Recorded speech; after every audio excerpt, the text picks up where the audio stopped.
Again, I just stated, is this Brother Yamin? I just stated I will go ahead and praise Yahweh by reading the Psalms today. Yamin is not available at the moment, so I'll go ahead and read the Psalms for today. If anyone else would like to read the Psalms, you can just speak up. If not, I'll go ahead with the two Psalms. The Psalms of today is Psalms 1 and Psalms 137. After the Psalms, we will reintroduce the presentation, and then we will refute our brothers and sisters with this review, which is called Are the Black Man and Woman in America Under the Covenant of the Law Today? Let us all turn our scriptures to Psalms 1.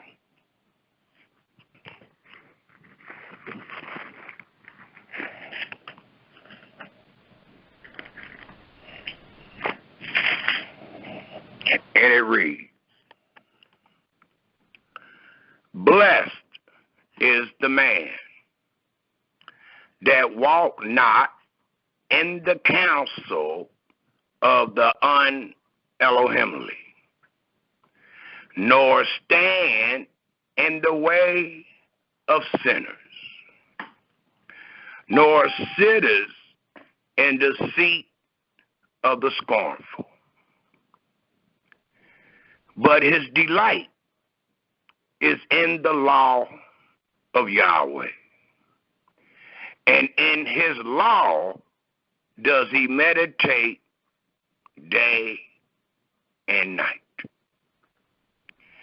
And he shall be like a tree planted by the rivers of water, that bring forth his fruit in his season.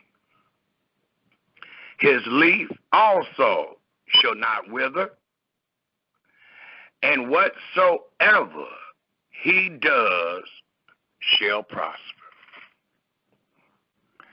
The un-Elohimly are not so, but are like the shaft which the wind drives away.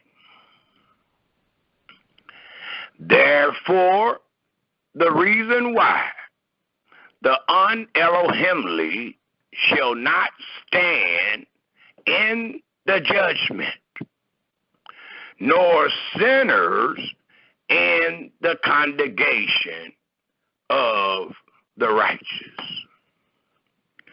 For Yahweh knows the way of the righteous, but the way of the un-Elohimly shall perish.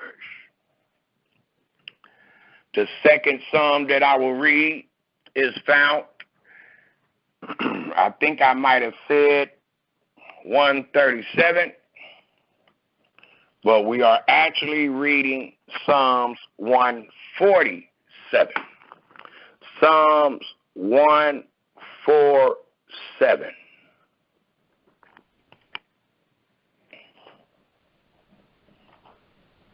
And it reads,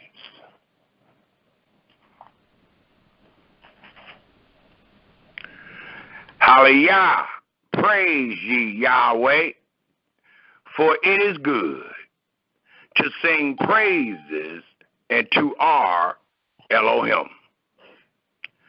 For it is pleasant, and praises is comely. Yahweh does build up Jerusalem. He gathers together the outcasts of Israel. He healed the broken in heart and bind up their wounds. He tells the number of the stars. He called them all by their names. Great is our Master and of great power. His understanding is infinite. Yahweh lifts up the meek. He casts the wicked down to the ground. Sing unto Yahweh with thanksgiving.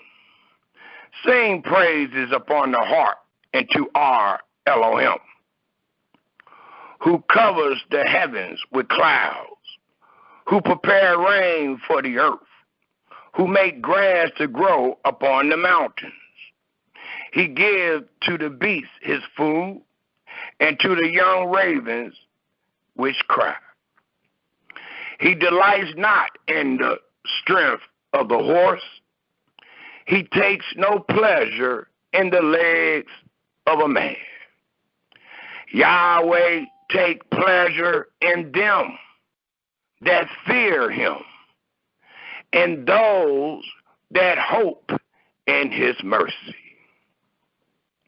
Hallelujah! Praise Yahweh, O Jerusalem. Praise thy Elohim, O Zion. For he hath strengthened the bars of thy gates. He hath blessed thy children within thee.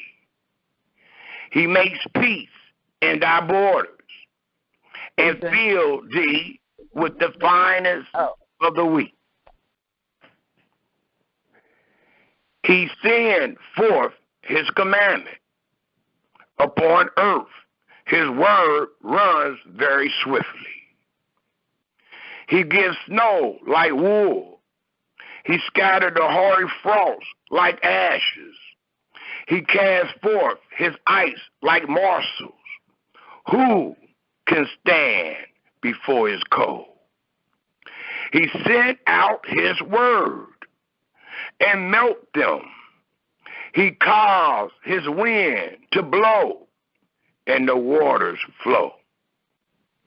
He showed his word unto Jacob, his statutes and his judgments into Israel. He have not dealt so with any nation.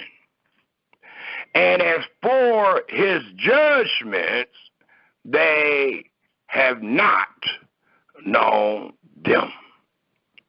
Hallelujah. Praise ye Yahweh. Again, Israel, today's presentation will be called Are the Black Man and Woman in America under the covenant of the law?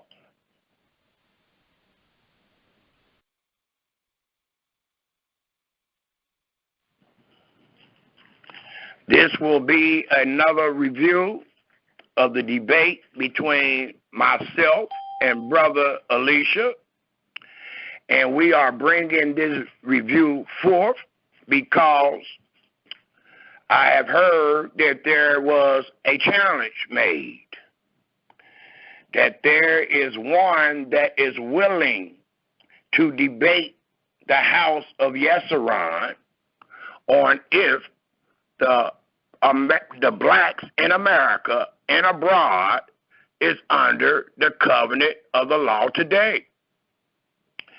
And the gentleman that has called us out is from the house of Israel in Atlanta. He goes by the title Moreh Elkanah. So we decided to do a review on the debate that myself and Elisha had, because Elisha is his teacher. And I don't believe, actually I know, there is nothing that he can bring out our holy scriptures that Elisha did not already bring out. And many people that fear Yahweh and have departed from evil know that Elisha did not win that debate. Thus, today we are using this presentation to show why he did not win the debate. And we hope that Elkanah get whiff of this same lesson to allow him to know, nor would he be able to defeat us in this matter or on this matter. I would love to start the presentation off by words of warning. Then I will play the recording or the clip that the brother Elkanah has said, and then we will jump straight to the reproof. Let us all turn our holy scriptures to the book of wisdom, the book of Proverbs, the very first chapter.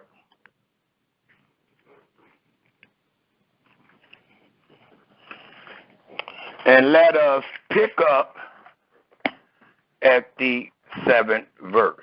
Proverbs, the very first chapter, and allow me to read the 7th verse. And it reads, "The fear of Yahweh is the beginning of knowledge, but fools despise wisdom and instruction." It also tells us in this great chapter, if we pick up at the 20th verse, the 20th verse of 1st Proverbs, and it reads to the 33rd verse, "Wisdom crieth without. She utters her voice in the streets. She cries in the chief place of the concourse, in the opening of the gates.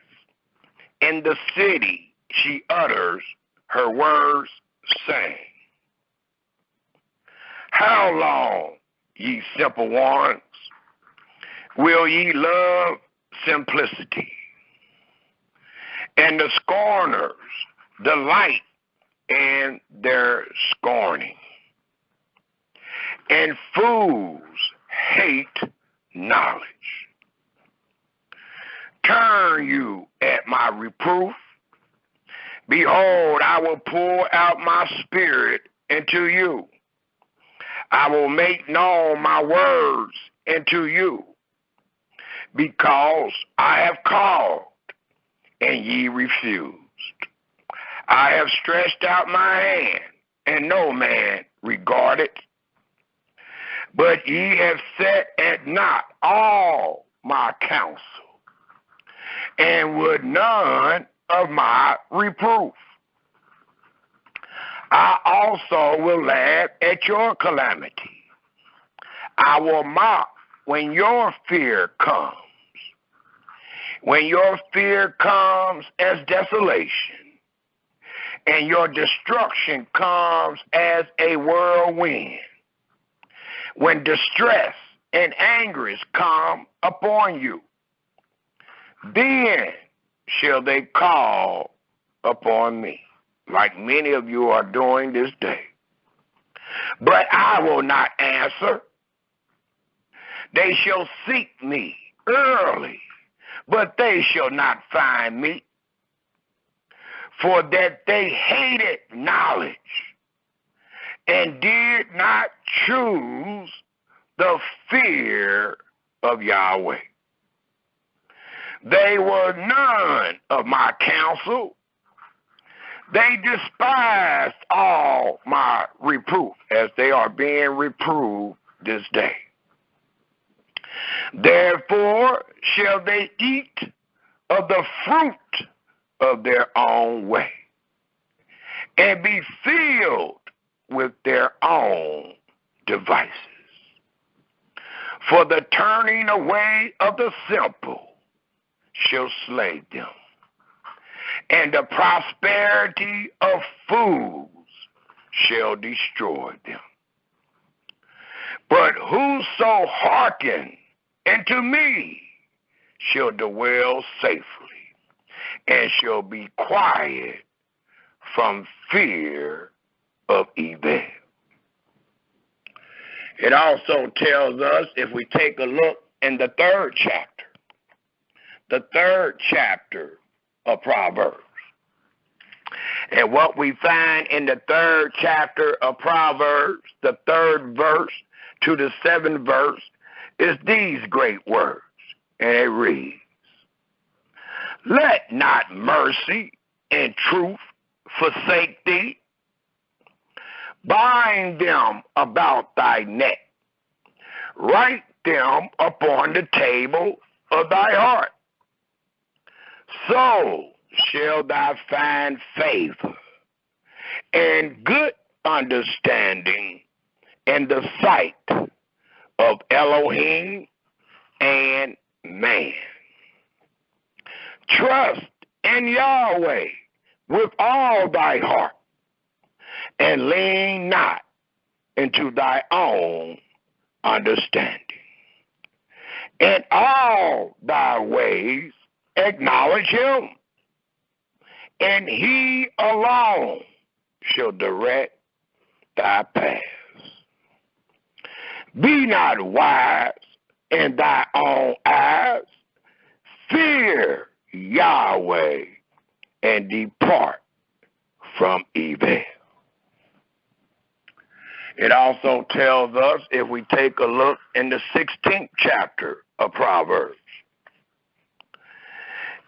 and if we pick up at the 6th verse, it tells us, by mercy and truth, iniquity is purged, and by the fear of Yahweh, men depart from evil. It also tells us one more place in the book of Proverbs that I would love to use for this particular presentation, and it is found in the 30th division of Proverbs. Let us all turn our scriptures to chapter 30 of Proverbs. And let's read the 5th and the 6th verse. And it reads, every word of Elohim is pure. He is a shield unto them that put their trust in him. The 6th verse reads, add thy not into his words, lest he reprove thee, as they will be reproved this day, and thy be found a liar. And one more verse I would love to read out of this chapter is found at the 12th verse. And it reads, there is a generation that are pure in their own eyes, and yet is not washed from their filthiness.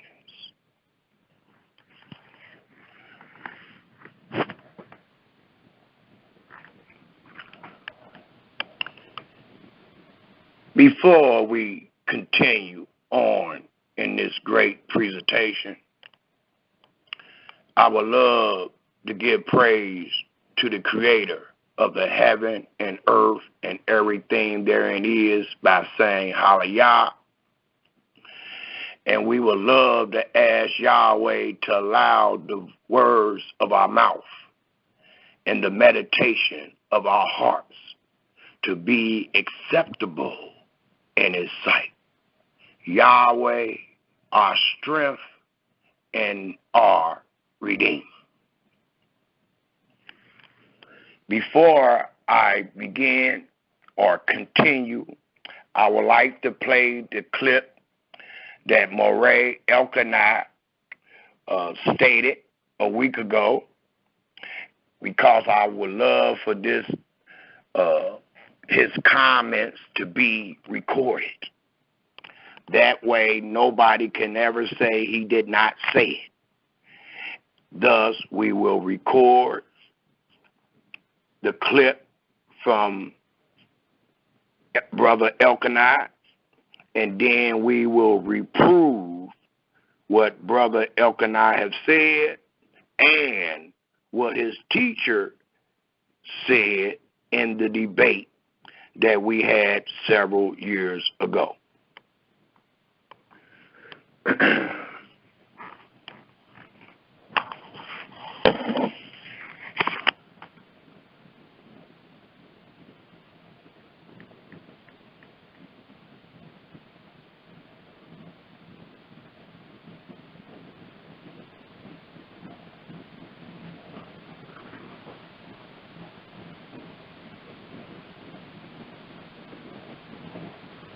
Alicia tore him up in a debate.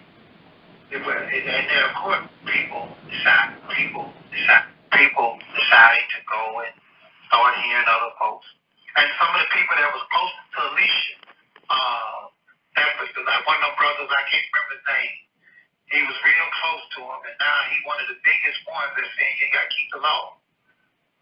Bottom line, Samuel, I think that's his name. Yeah, but the bottom line is, Alicia tore him up in a debate. And then, of course, Alicia didn't see no value in it because he don't have no congregation. See, if I'm going to debate anybody, I want to have at least give me some kind of spoils. At least give me some kind of, where the people can hear you get crushed by the word of the Almighty. I don't want to just do it and you just are rooted poop and you just calling in on the line and you just your own man and you just, I'm tired, I don't do it. I'm saying, what's the value, brother? You got any followers? Yes, I have 12 internet followers. Get out of my face. There is no spoils for that. Yeah, that was a joke too. It turned into a discussion. It wasn't but I praise y'all for the discussion. I can't even get a discussion, let alone debate. Yeah. Yeah, I'll debate anybody that says you can't keep God's laws. 445797908.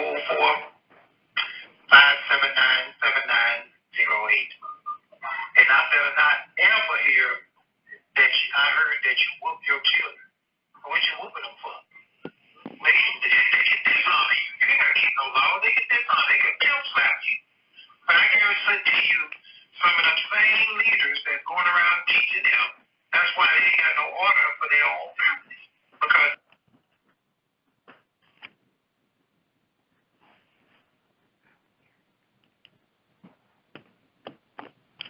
as you all just heard, that was the clip that Brother Elkanah stated, and we would like to reprove Brother Elkanah by showing how we won the debate between his teacher, and also let the brother know that our hand is extended to the challenge that he kind of made. And I already took down the phone number, so depending on the spirit of the people today, I will reach out to Brother Elkanah tomorrow. But we want to let him know, we want to give him a warning that there is no way in the world that he can prove that the black man and woman in America and abroad is under the covenant of the law. And mind you, what we are willing to debate anybody on, it is if the black man and woman in America and abroad is under the covenant of the law. We're not talking about one or two laws. We are talking about the covenant of the law, which denotes and includes every word.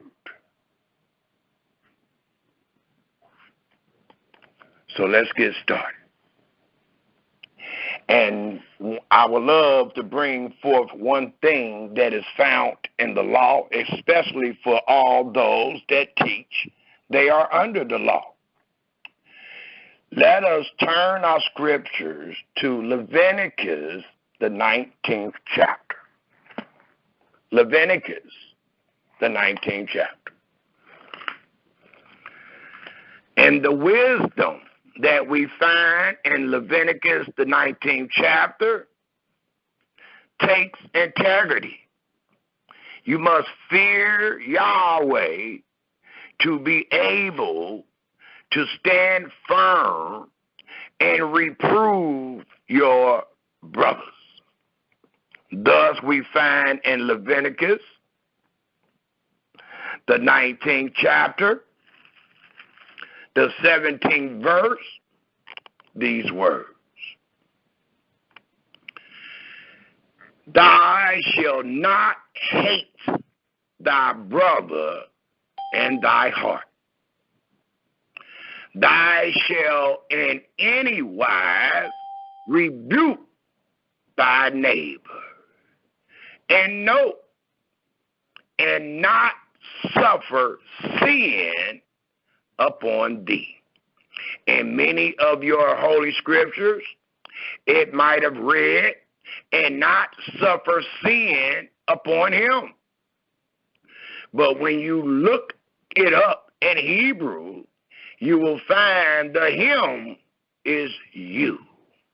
So it reads again, thou shalt not hate thy brother in thy heart.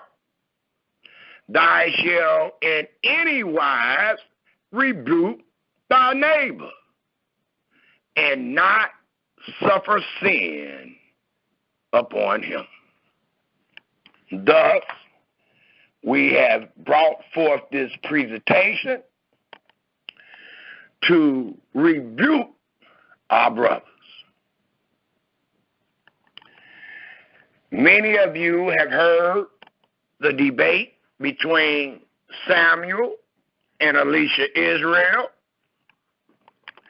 and y'all have heard the chapters and verses that Brother Elisha used.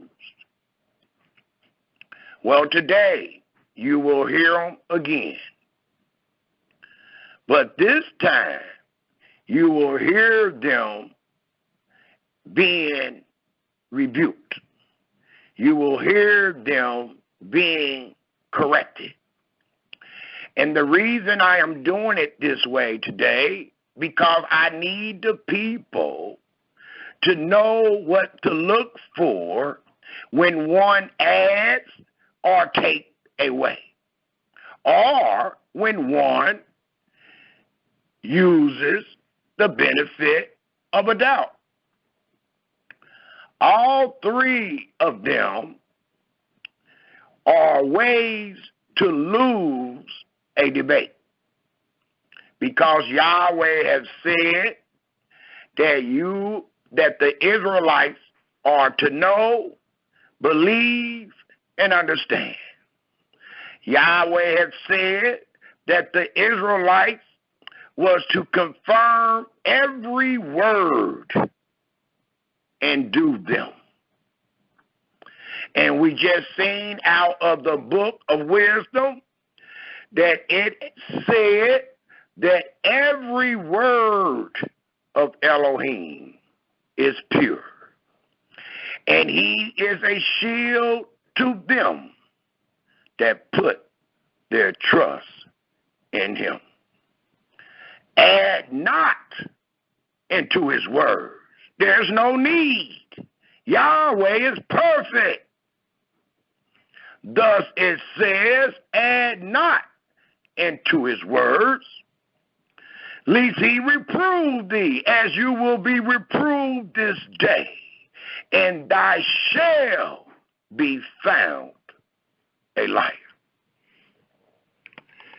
And also I would like to state, as you heard in the clip of Elkanah, that there is no value in debating Samuel, because Samuel only had 12 internet followers.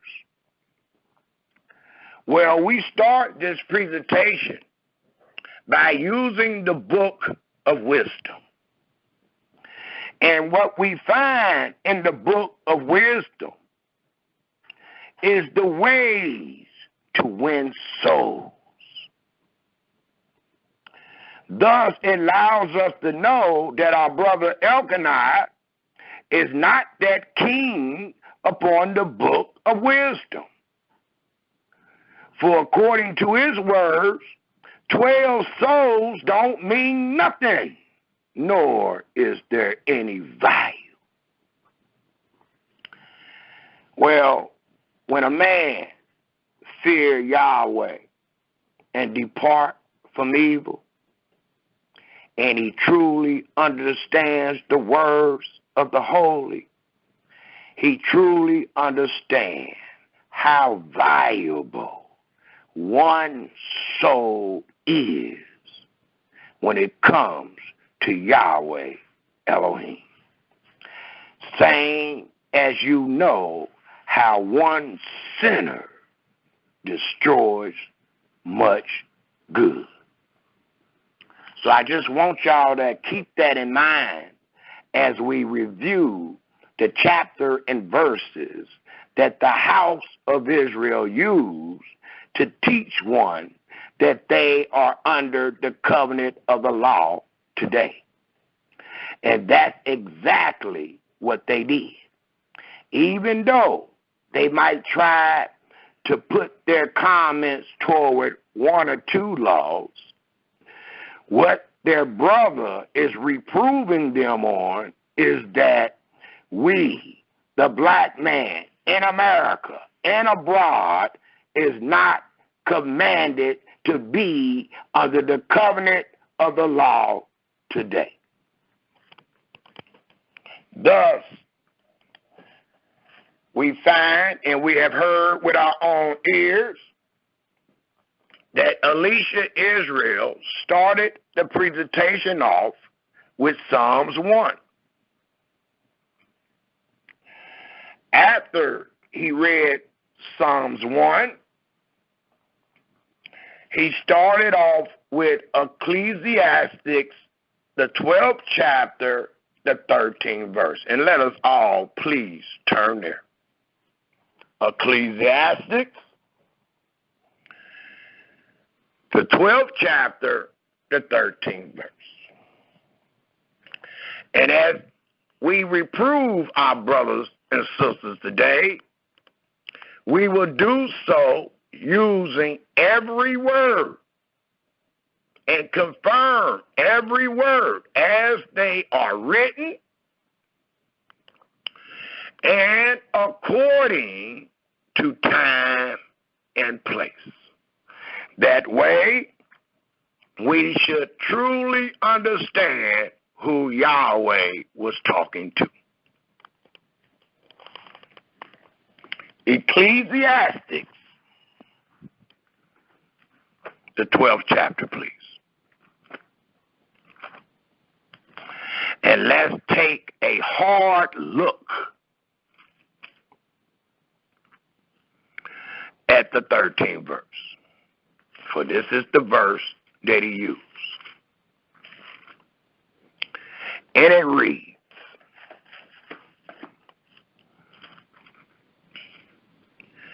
let us hear the conclusion of the whole matter.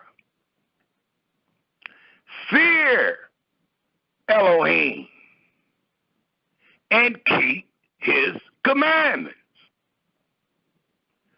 For this is the whole duty of man. And every one of those words are absolutely true. The only thing wrong with those words and how our brother Elisha or how the house of Israel used them was that they took them out of context. They said that Solomon was talking to the world, that this is a universal statement. Well, as I stated, this presentation is reproving, correcting, rebuking our brother's understanding. Thus, let me show you how they were in error by using this 13th verse. If we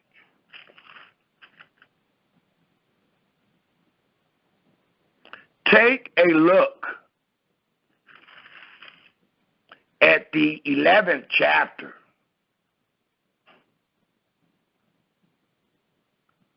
of Proverbs, it tells us in the 9th verse, and at this time, Solomon is talking to the children of Israel.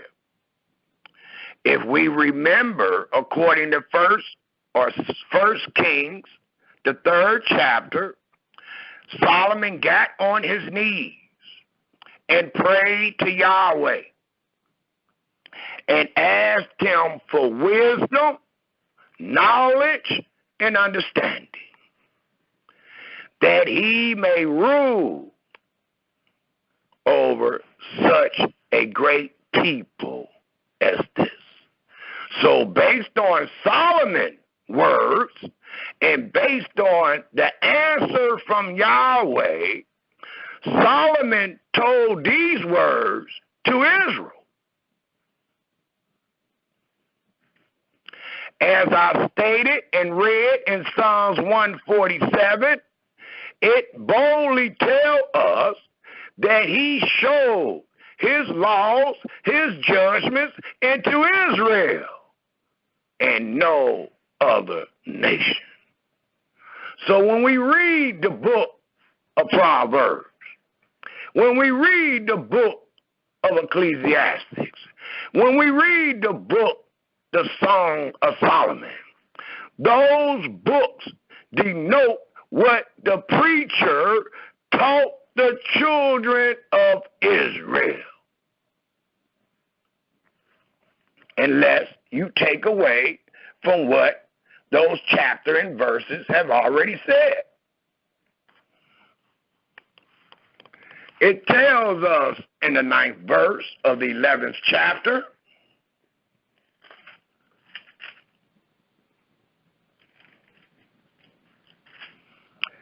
rejoice, O young man, in thy youth, and let thy heart cheer thee in the days of thy youth, and walk in the way of thy heart, and in the sight of thy eyes. But know thy that for all these things Elohim will bring thee into judgment. Please take note what Solomon is telling the youth, because what he's telling the youth is going to run straight to the 12th chapter. Thus, we will find what Solomon says, the conclusion of the whole matter, based on what was already said in the 1st chapter of Ecclesiastes and in the 1st chapter of Proverbs. He is teaching Israel the wisdom, the knowledge, and the understanding that Yahweh has blessed Solomon with. Thus, it tells us in the 10th verse.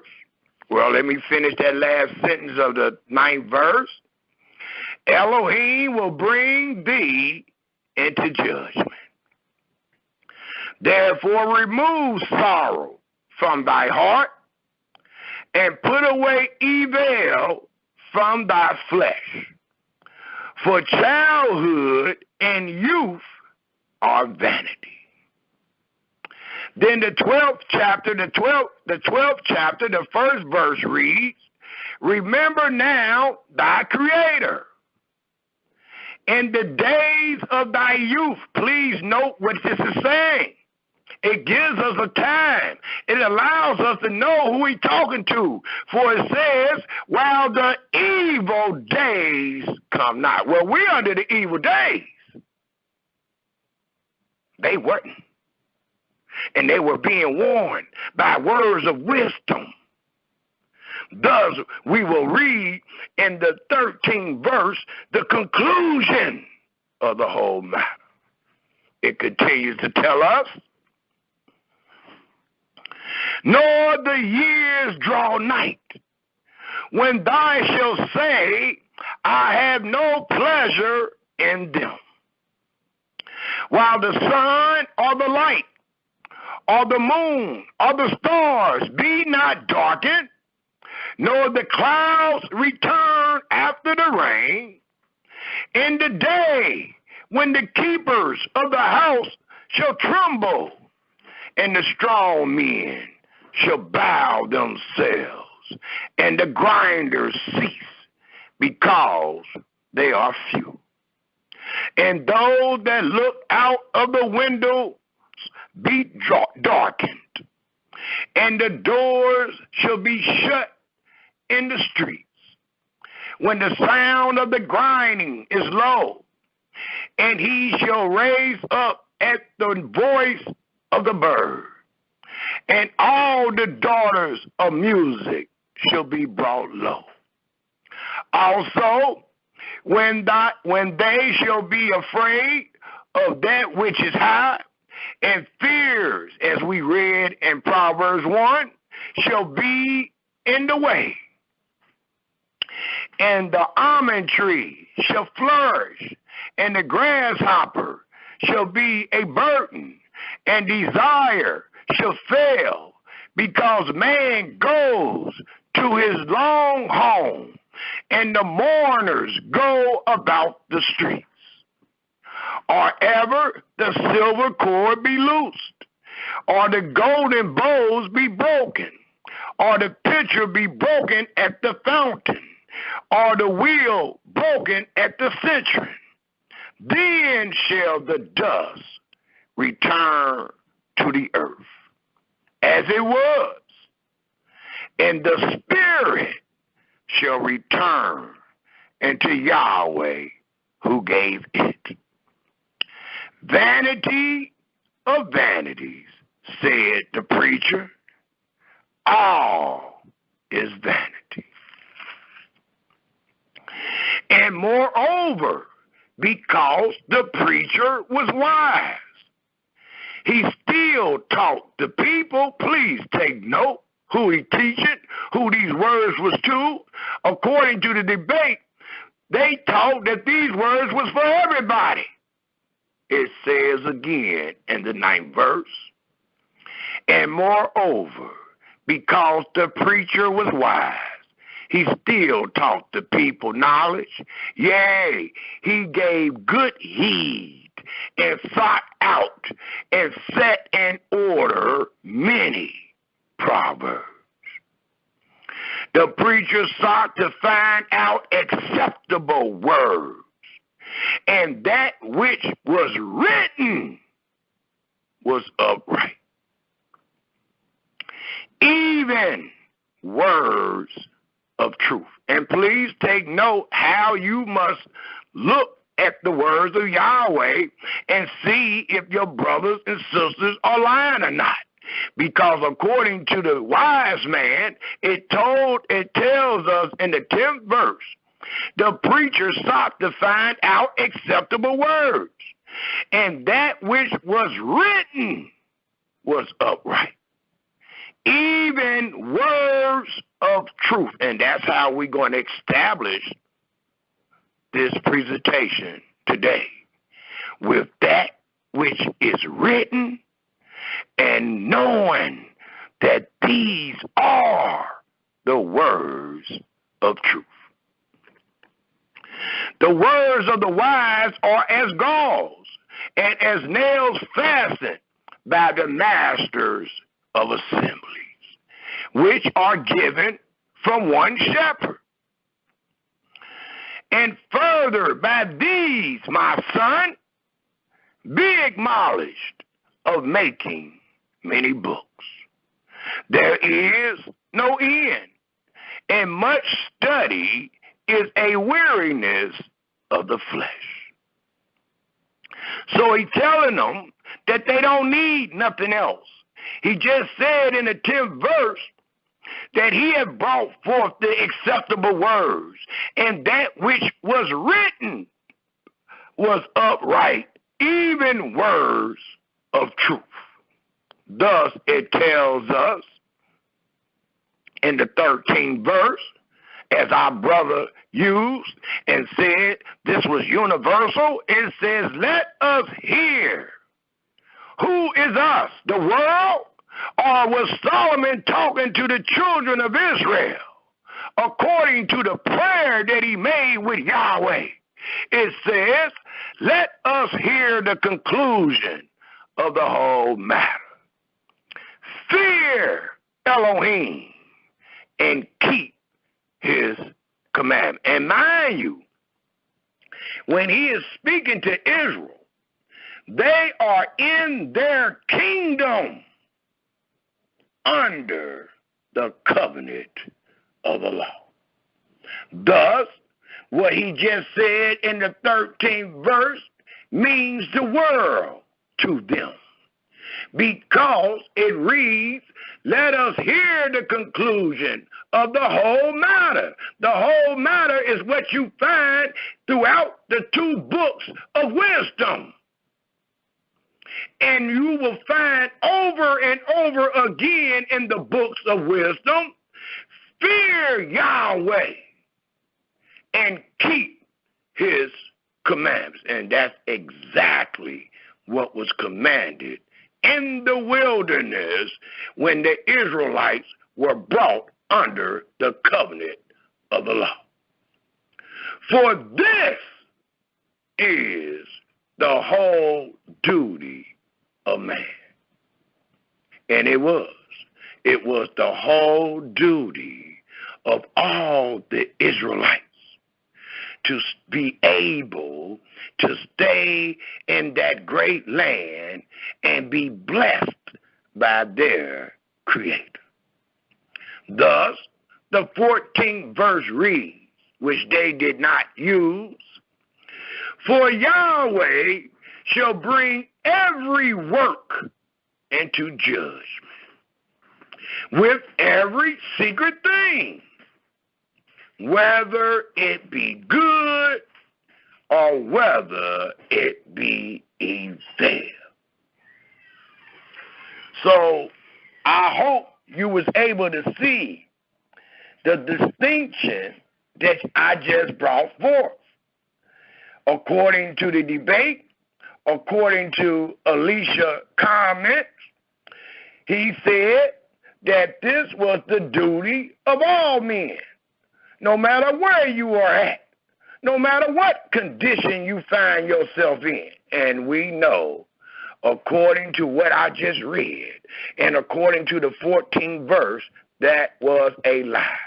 For again it says, for Elohim shall bring every work into judgment with every secret thing, whether it be good or whether it be evil. And the things that they are saying and teaching today is evil, because it denotes vanity. They are not glorifying all that Yahweh has said. If you take away anything, those words are in vain.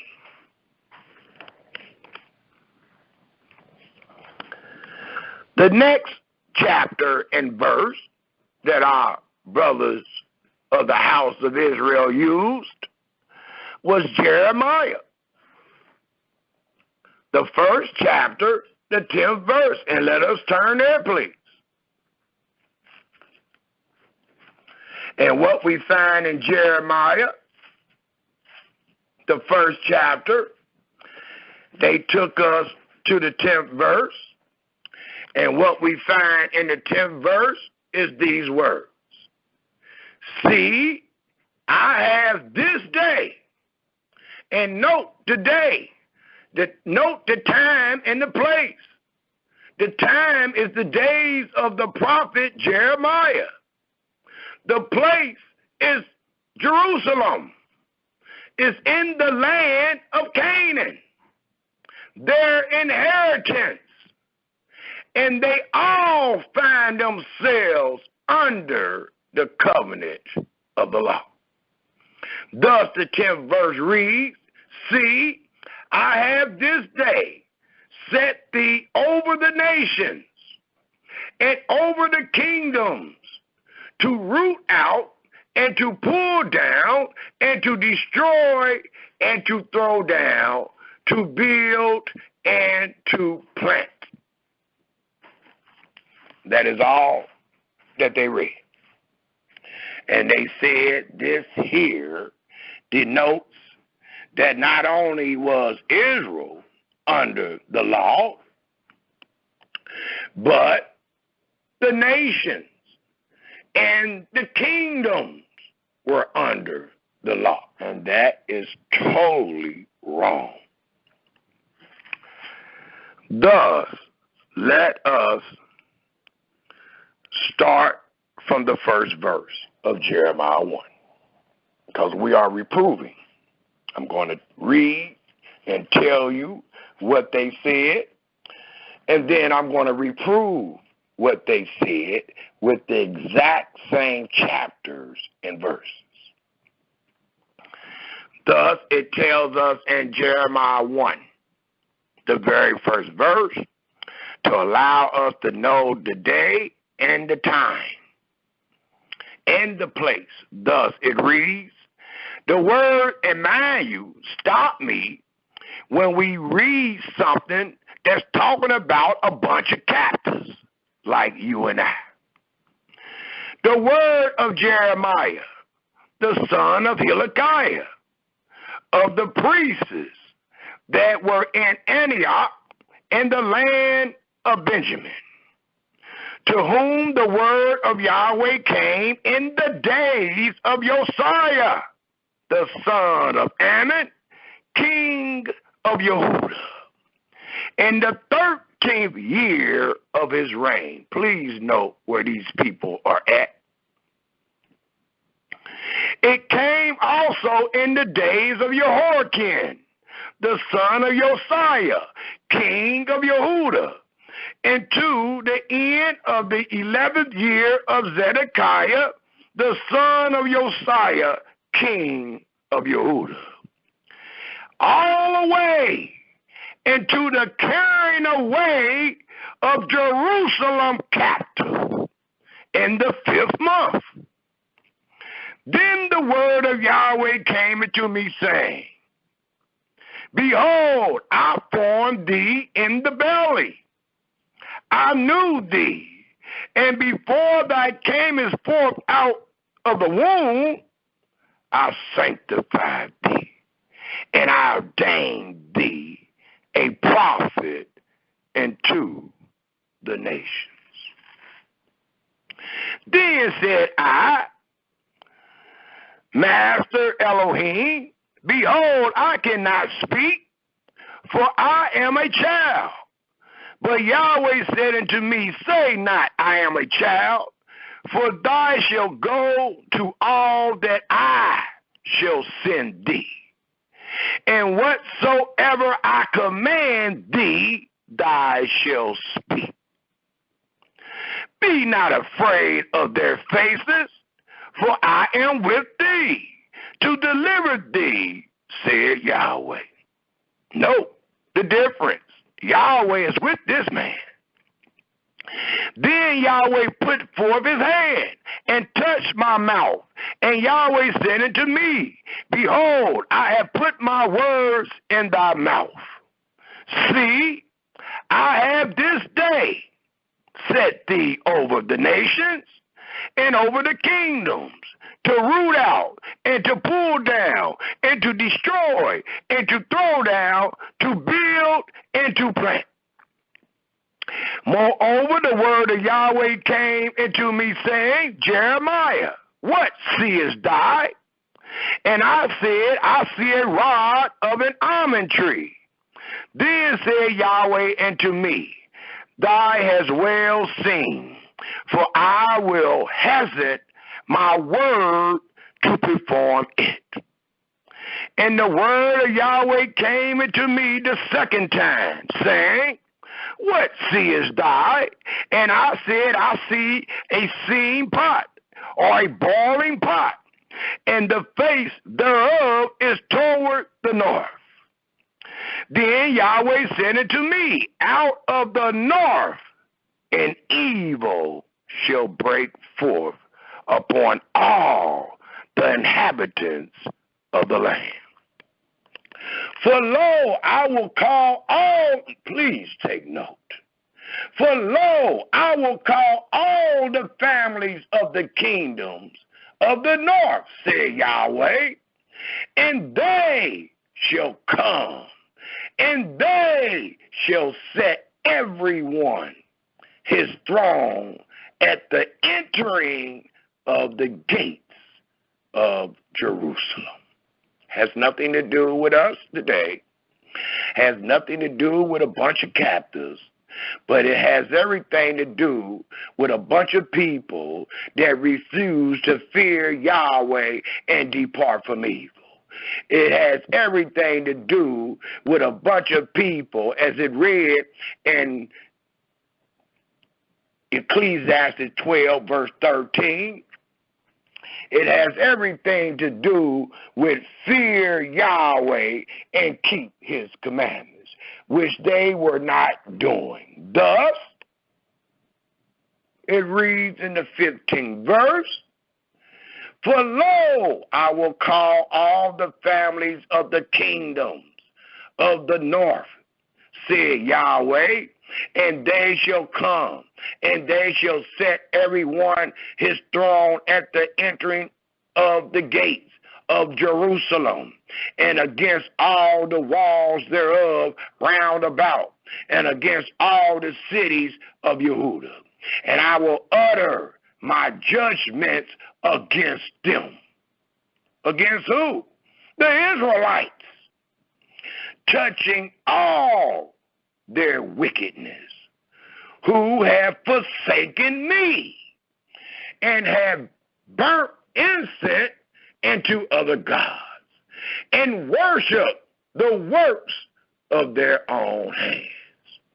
Therefore, the reason why, grind up thy lions. Look at the reason why the 10th verse was spoken and what it meant. It says, therefore gird up thy lions, and arise, and speak into them all that I command thee, as we do each and every presentation. Be not dismayed at their faces, we're not, lest I confound thee before them. For behold, I have made thee this day a defense city, and an iron pillar, and brazen walls against the whole land, against the kings of Yehudah. And our brother used that 10th verse to say that we under the law, under the covenant of the law, not just us, the world. That is not what this is talking about. It reads, against the prince thereof, against the priest thereof, and against the people of the land. And they your brothers, as they are doing today, shall fight against thee. Cause you bringing the truth. But they should not prevail against thee. Why not? For I am with thee. The Almighty letting the child know, I am with thee. I need you to go and reprove your brothers and your sisters with the words of truth. And they are going to fight against thee, but they shall not prevail. Why not? For it reads again, for I am with thee, said Yahweh, to deliver thee. So if we truly understood the 19 verses that we find in Jeremiah 1, we can truly witness that Jeremiah 1 and 10 has no proof whatsoever that it was talking about a bunch of captives being under the covenant of the law. And please, I might didn't say this, but please get yourself a pen, a piece of paper to jot down these most relevant chapters and verses that we will bring out today. That way, if you don't understand my explanation or if you don't understand my reproof, you can bring it up at the end of the presentation. That way, I will find another acceptable way to make sure you understand all that which is written. And as I stated, the brother said that this was a universal call. Well, we just read in Psalms 147 these words, which is another reproof that the brothers was in error, because he said this was a universal call. When we read it all, we seen it wasn't. We seen exactly, according to time and place, who Jeremiah was sent to. And we also established that when we read the Psalms today. In Psalms 147, the 19th and 20th verse, for it reads again, he showed his word into Jacob, his statutes and his judgments into Israel. He have not dealt so with any nation. Is this not calling our brother a liar? Or you want to call Yahweh a liar and call your brother the truth? It's up to you. We are reading these words today with our own eyes.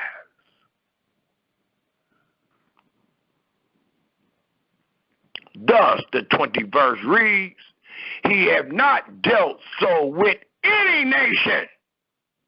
And as for his judgments, they have not known them. Praise Yahweh for this truth.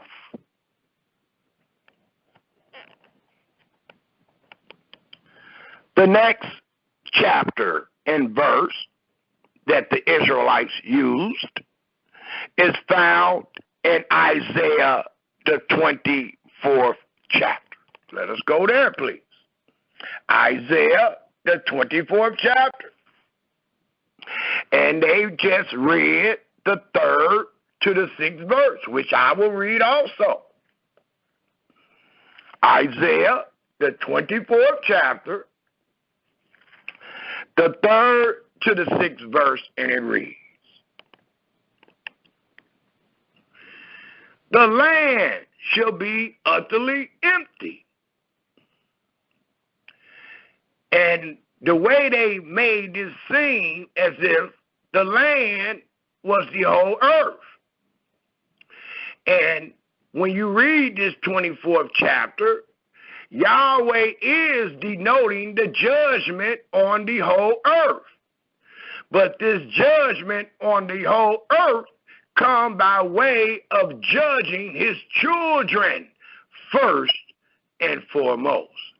Thus, the 3rd to the 6th verse reads, the land shall be utterly empty and utterly spoiled, for Yahweh has spoken this word. The earth mourns and fade away. Please take note what it says about the earth. But first, you must acknowledge what it said about the land. The earth mourns and fade away. The world languish and fade away. The haughty people of the earth do languish. The earth also is defiled under the inhabitants thereof, because they have transgressed the laws, changed the ordinance, broken the everlasting covenant. The brother stated that this everlasting covenant was the law.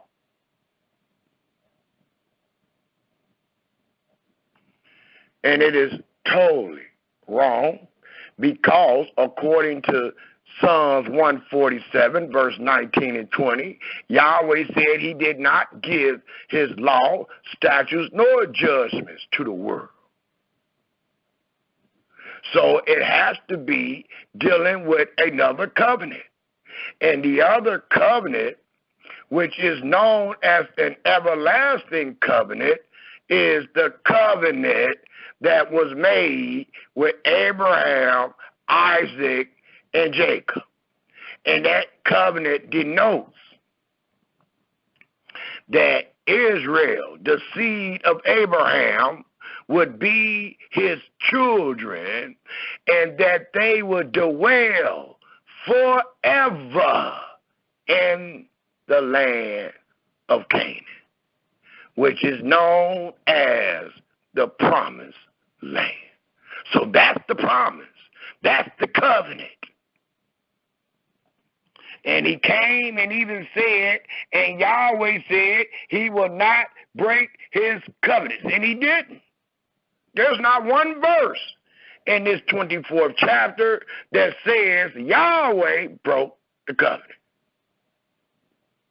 Nor is there one verse that said Yahweh commit iniquity or trespass. So it's not talking about Yahweh breaking a covenant. It's talking about the children of Israel and the nations among the children of Israel. When you read the chapters of Isaiah before you get to the 24th chapter, you will find where the Almighty condemned Babylon. He condemned Assyrians. He condemned Moab in the 15th chapter. He condemned Damascus in the 17th chapter. He condemned Ethiopia in the 18th chapter. He condemned Egypt in the 19th chapter. He condemned Egypt and the Ethiopians in the 20th chapter. It speaks about the fall of Babylon in the 21st chapter. He condemned Edom in the 21st chapter. He condemned Arabia in the 21st chapter. And then he jumped right back on Jerusalem in the 22nd chapter. And then you find he condemned the Phoenicians in the 23rd chapter. Then it speaks in the 24th chapter, denoting Elohim judgment upon the whole earth. The scriptures tells us in Isaiah, I think it's the 14th chapter,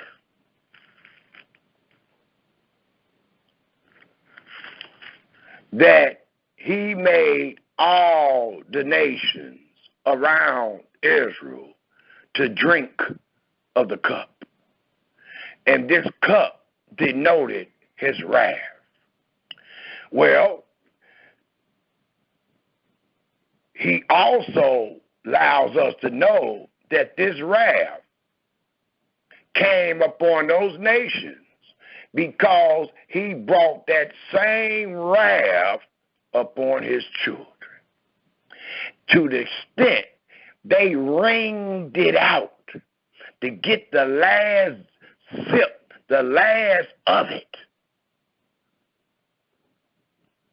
And the scripture allows us to know that he was not going to punish his children and allow the world to go unpunished, because his children was the ones that had the divine power to bless and curse the rest of the world. And if they messed up, then you know the other nations had messed up, because you don't have the people to bless the other nations because they messed up. So that's why you find in the 24th chapter the punishment, or what the Almighty described, the earth being judged.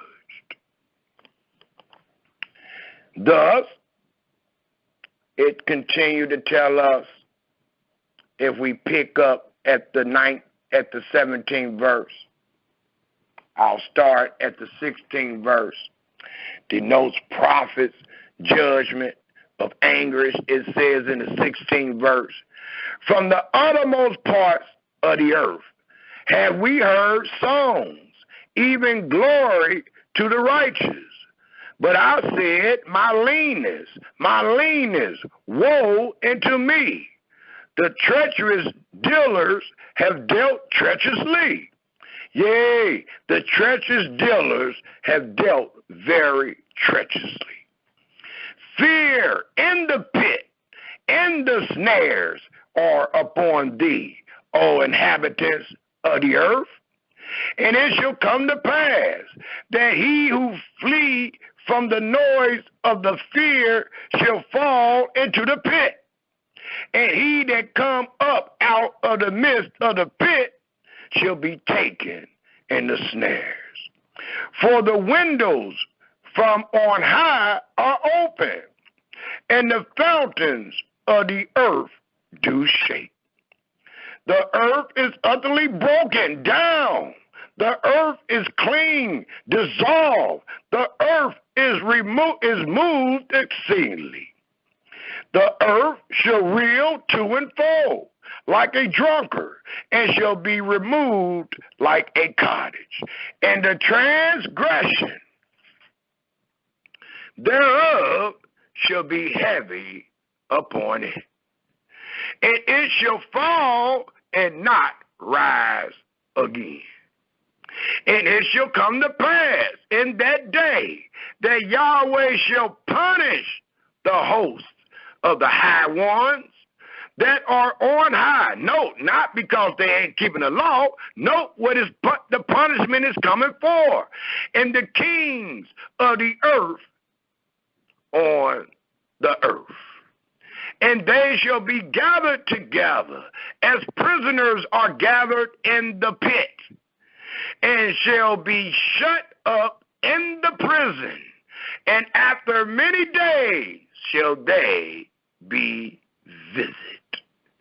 Then the moon shall be confounded, and the sun ashamed, when Yahweh of hosts shall reign in Mount Zion and in Jerusalem, and before his ancient gloriously. So what this is saying is that when Israel got punished, many of the nations that was around them got punished. Don't forget, we were the ones that had the right instructions, and we were not doing right. So if we wasn't doing right, and we wasn't set up to bless and curse, then the other nations was not doing right. You wouldn't have had the sayings where 10 men grabbed the skirt of a Yehudahite and say that we are going with thee, for we have heard that Yahweh is with thee. You had not heard that because they were not doing right. But as we read in the 23rd verse, then the moon shall be confounded and the sun ashamed when Yahweh of hosts shall reign in Mount Zion and in Jerusalem and before his ancients gloriously. At that time, we will find where 10 men will grab hold to the skirt of the Yehudanites and say, we will go with thee, for we have heard that Yahweh is with thee. This is the time that the world can be saved. This is the time that the world can hear the words of Yahweh, and Yahweh forgive them, or Yahweh pardon all that they have done, just like Israel. But you will not go unpunished. And they didn't, nor did Israel. So this is not talking about the world being under the law. This is not talking about a bunch of captives in their enemy's land keeping the laws. But they use Isaiah 24 for that purpose. And that is a very bad understanding. The next chapter and verse that was used is found in the book of the law, Deuteronomy, the 30th chapter. Let us all turn there, please. Let's reprove this teaching. Deuteronomy, the 30th chapter.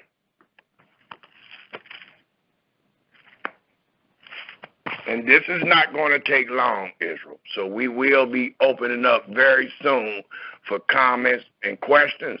I really want to hear your input. I really want to hear what you have learned or what you have not learned. That way we can come full force to our brothers if they willing to accept the debate. It tells us in Deuteronomy 30, if we all turn there, please.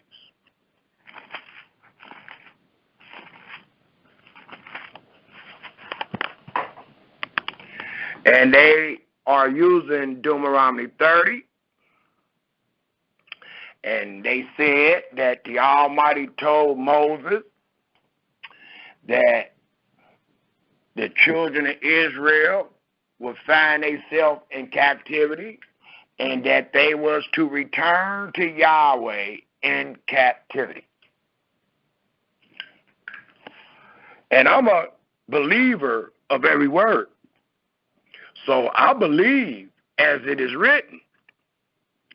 The only thing different is I have a different understanding of what is written.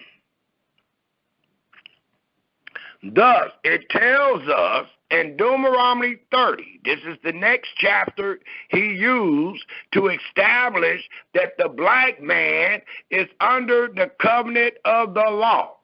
And mind you, when I give you these chapters and verses that the house of Israel used, they were really just trying to use these to show that we can keep some laws. And that was not the debate. The debate was, as we stated in this presentation, are the black man and woman in America and abroad under the covenant of the law. Not under a law here and there. I'm talking about all of them, because that's how our Creator talked to the Israelites when he made it with them. All. Thus, they took us to Deuteronomy, the 30th chapter, and they read the first 5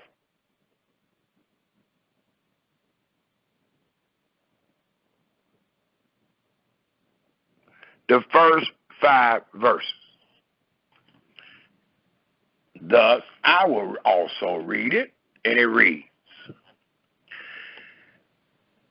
and note according to the time and place.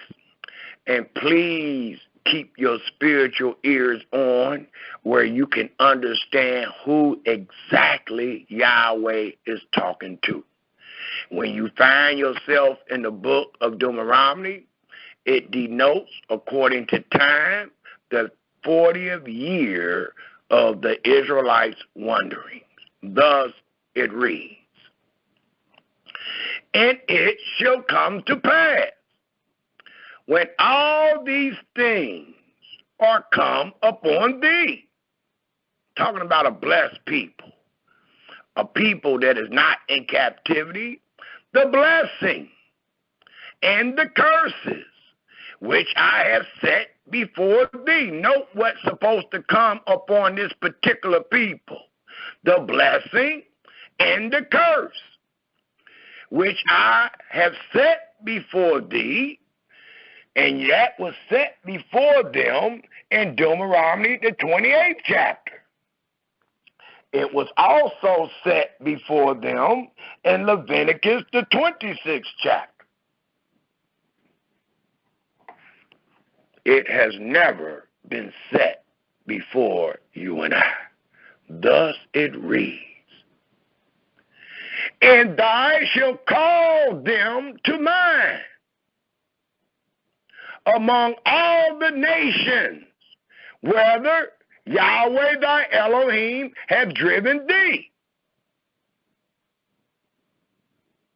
Call them to mind don't mean to be born in hell and then later on in retrospect, during your plight, that you start reading and studying the Bible. That does not mean that. It says, thou shalt call them to mind. Now, how would you call something to mind that you have never seen? So it's talking to a bunch of people that was free, that was under the covenant of the law, that seen the works and the wonders of Yahweh. And they forsook Yahweh, and Yahweh punished them. Thus it reads, thou shalt call them to mind among all the nations, whether Yahweh thy Elohim have driven thee,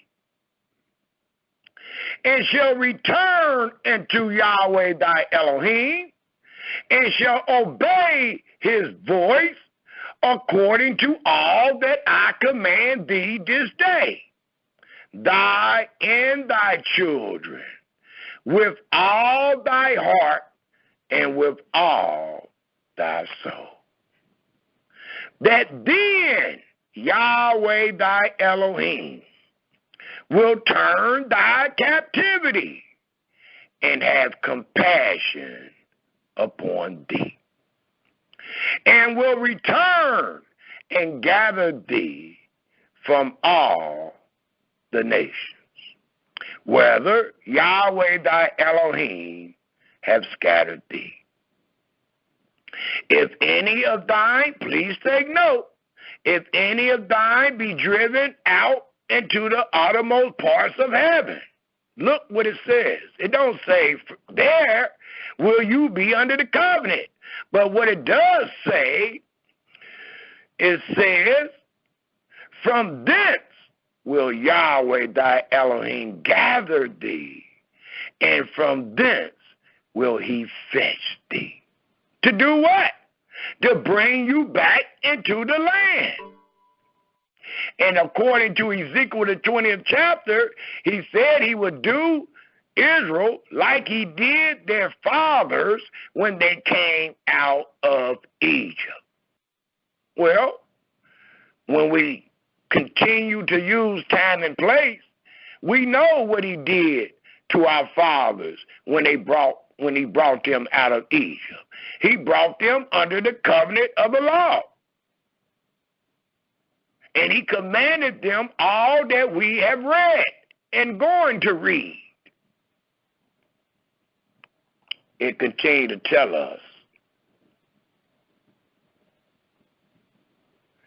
And Yahweh thy Elohim will bring thee into the land which thy fathers possessed, and thou shalt possess it, and he will do thee good and multiply thee above thy fathers in that land.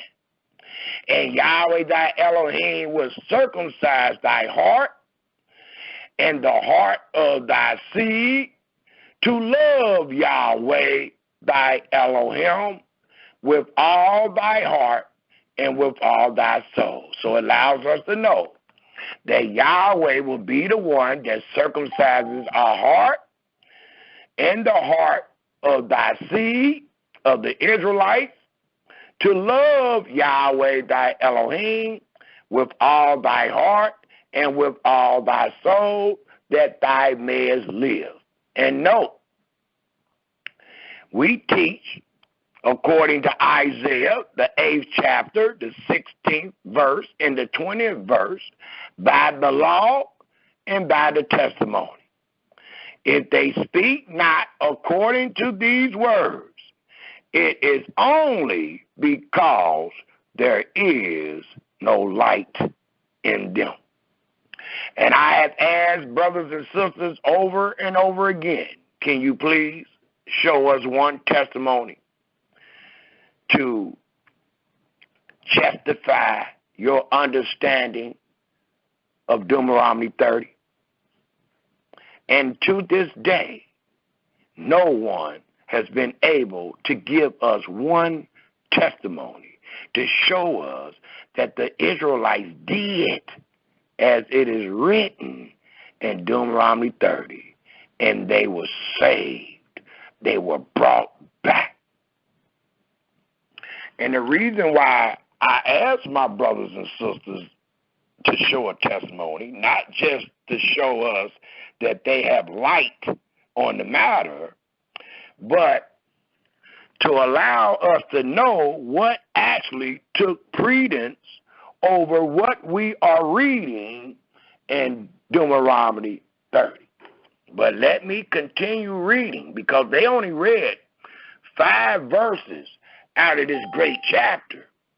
And those 5 verses might throw you for a loop when it comes to understanding what Deuteronomy 30 is truly saying. So let's continue to read. That way we can show the holes in their proof.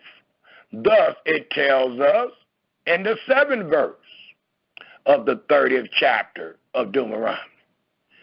And Yahweh thy Elohim will put all these curses upon thy enemies. I need us to pull out the testimonies. Show us this. And on them that hate thee, which prosecute thee. And thou shalt return and obey the voice of Yahweh, and do what? All his commandments, which I command thee this day. And note, it says all. And when it denotes all, it's talking about all that he commanded. He commanded the statutes. He commanded the judgments. He commanded the ordinances. He commanded the testimonies. So he's talking about all, not the best you can do, not 1 or 2 laws and say you are under the covenant of the law, but all.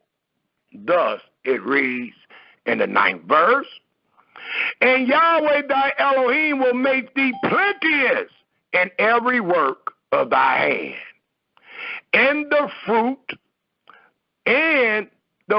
of thy body, and in the fruit of thy cattle, and in the fruit of thy land. For good, for Yahweh will again rejoice over thee for good, as he rejoiced over thy fathers. And we know how Yahweh rejoiced over our fathers after he saved them out of Egypt. and brought them under the covenant of the law in the wilderness. The 10th verse reads, if thou shalt hearken unto the voice of Yahweh thy Elohim, to keep his commandments and his statutes, which are written in this book of the law. And if thou turn into Yahweh thy Elohim with all thy heart and with all thy soul. And as I stated, what took precedence over Deuteronomy 30, because you will never show me the testimony. You can't, because it's not in your book. But what we will be able to show, what this means by way of testimony, showing what the Israelites did and said according to Deuteronomy 30, and it was accepted. But what took precedence over Deuteronomy 30 is when Yahweh said that he will save you for his holy name's sake. That's what took precedence over Deuteronomy 30. Thus, you will find throughout your holy scriptures that Yahweh did these things for his holy name's sake. Even though we have in Deuteronomy 30, the first 5 verses, the rest of your Bible will show you what took precedence over Deuteronomy 30. And again, Israel, it was for Yahweh holy name's sake. Thus we find in the 11th verse of the 30th chapter of Deuteronomy, for this commandment, please take note, which I command thee this day, is not hidden from thee, neither is it far off. It is not in heaven, that thou should say, and note the direction. It is not in heaven, that thou should say, who shall go up for us to heaven and do it there? No, and bring it into us, that we may hear it and do it. Note the direction in the 13th verse. Neither is it beyond the sea, that thou should say, who shall go over the sea for us and do it? Absolutely not. Well, that's where they say they at today. You over the sea today, and you saying you're doing it. Well, that ain't the direction, nor is what was said in Deuteronomy 30.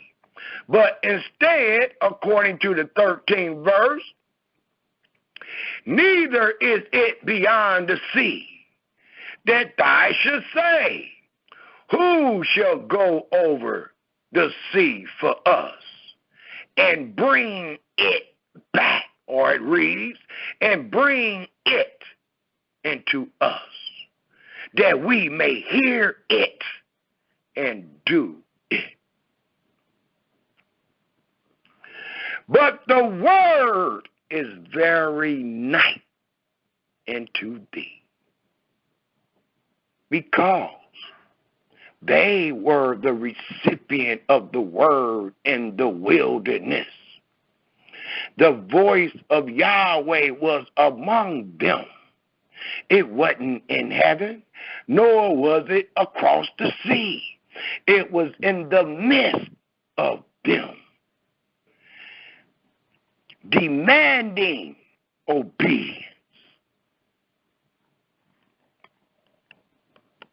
Thus the 14th verse reads again, but the word is very nigh unto thee, in thy mouth and in thy heart, that thou mayest do it. Did you read? Did you get that? Did you see where the word got to be for you to actually do it and to live therein? Thus the 15th verse reads, see, according to time and place. See, I have set before thee this day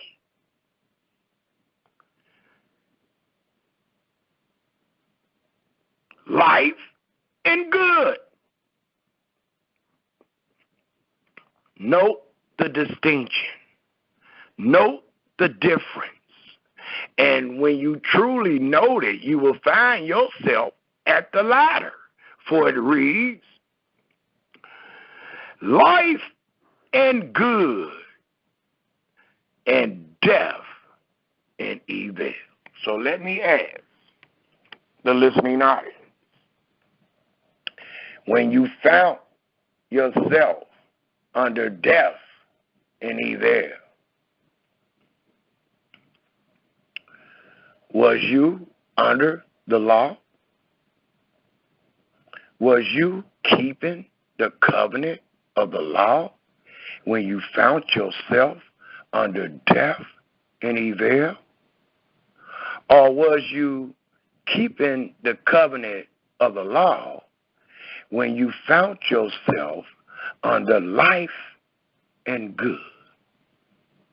It was life and good. You're not under the covenant of the law when you become a recipient of death and evil. Thus the 16th verse reads, in that I command thee this day to love Yahweh thy Elohim, to walk in his ways, and note this, because they say they ain't under the judgments. They say we're not meant to keep the judgments. I was told by Elkanah teacher that we were not sent here to keep judgments. Well, we read in Deuteronomy 30, the first 3 verses, where it says that they were to return to all, with all their heart and with all their soul. And we also find in the 16th verse, it says, in that I command thee this day to love Yahweh thy Elohim, to walk in his ways, and to keep his commandments, and his statutes, and his judgments. All this go together. All this is in chapter 30. All this is being said in the 40th year of their wandering by the mouth of Moses. And what did he say? To keep his commandments and his statutes and his judgments, that thou mayest live and multiply. And Yahweh thy Elohim shall bless thee. Where? Wherever you at. Where you said you returned and keeping the Sabbath, it says, bless thee in the land whether thou goes to possess it. So it sounds like the return will be in the land. It sounds like what they was told will be told to them again to be done in the land. And it lets us know this land do not denote, as our brothers and sisters teach about the word dwelling. Your dwelling is wherever you at. But it allows us to know this land, your dwellings, only consist of the land that you possess. For it read in the last sentence, Yahweh thy Elohim shall bless thee in the land, not in captivity, whether thou goest to possess it. But, making a distinction, but if thy heart turn away. And note the condition. Many of the houses of Israel teach that we have turned away. Many of the houses of Israel teach that we have rebelled against Yah. Well, you have to be on the path to be turned away. You will have to be on the path to rebel. Thus, these words are spoken to the Israelites that were free and put on that path. And it tells us in the 17th verse, but if thy heart turn away, so that thou will not hear, but shall be driven away, and worship other gods, and serve them, I denounce unto you this day, that ye shall surely perish, as they did, from the land of promise. And that ye shall not prolong your days where? In the world? What you call your dwellings? No, it says that ye shall not prolong your days upon the land whether thou goest, whether thou passest over Jordan to go to possess it. So it's definitely talking about one land. And that land is not the land that you call your dwellings, being in bondage and afflicted. Thus, the 19th verse testifies against our fathers. It said, I call heaven and earth to record this day against you, that I have set before you. Please take note. Life is when you under it. That's when you find yourself under the covenant of the law. And death is what you find when the covenant of the law has been despised, abhorred, and broken. Blessings and cursings. Therefore, it tells us what to choose. It told our fathers what to choose when they found themselves in the wilderness. This not talking to a bunch of people in captive, a bunch of people dead and cursed. It's talking to the live people. It's talking to the blessed people. It's talking to the people that find themselves under the covenant of the law. It says, therefore, the reason why, choose life, that both thy and thy seed may live, that thou mayest love Yahweh thy Elohim, and that thou mayest obey, be obedient his voice, and that thou mayest cleave into him, for he is thy life. Well, we read Proverbs 1, and the Almighty said, once you forsake him, then you will call on him, and he will not answer thee.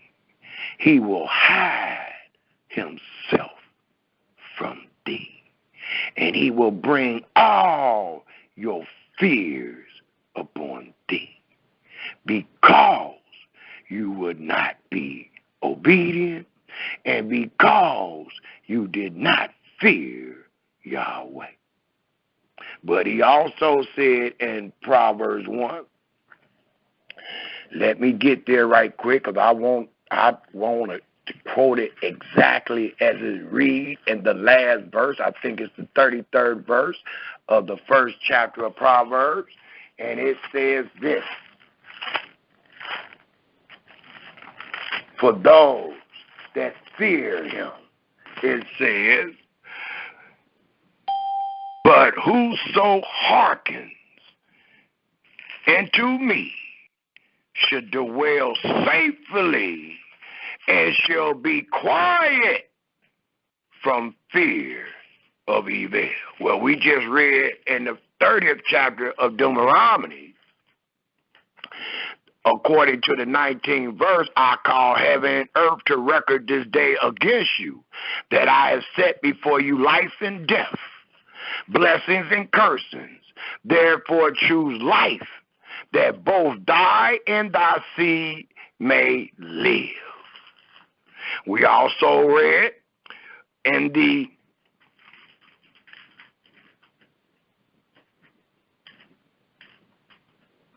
15th verse, where it says, see, I have set before thee this day life and good, and death and evil. The Almighty is making the distinction. And death and evil only comes by way of you breaking the covenant of the law. Life and death comes by way of you not being under the covenant of the law. Thus, we find throughout the entire scripture that we need to be saved. But we got brothers and sisters saying, no, we can turn back to the law. We can undo a broken covenant. We can make a covenant with Yahweh, even though our fathers broke the covenant, and we can do all that he said. That is not what we are reading. Matter of fact, that does not make sense when we read the conditions that Yahweh placed the Israelites under. You are either being obedient, which denotes life and good, or you have broken the covenant of the law, meaning you have been disobedient. Thus, you find yourself a recipient of death and evil. And with the children's teeth being set on edge because of what the Israelites did under the covenant of the law and the land of promise, we find ourselves recipients of death and evil each and every day, needing to be saved. In closing, the 20th verse reads, that thou mayest love Yahweh thy Elohim, and that thou mayest obey his voice, and that thou mayest cleave unto him, for he is thy life, all that he has said, and the length of thy days, that thou mayest what? Dwell in the land, not your enemy's land, which Yahweh swear. This is the everlasting covenant, and to thy father, to Abraham, to Isaac, and to Jacob, to give them. There was only one dwelling that the Israelites would be recipients of life and good, and it was called the Promised Land.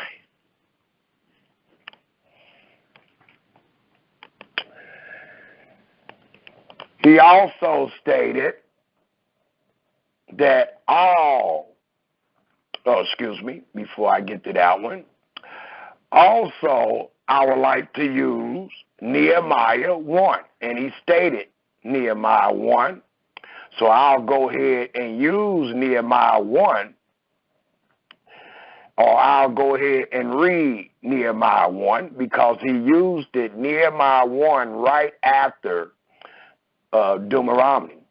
He said not only did Moses know this based on Deuteronomy 30, but years later, even Nehemiah knew what Yahweh commanded Israel according to Deuteronomy 30.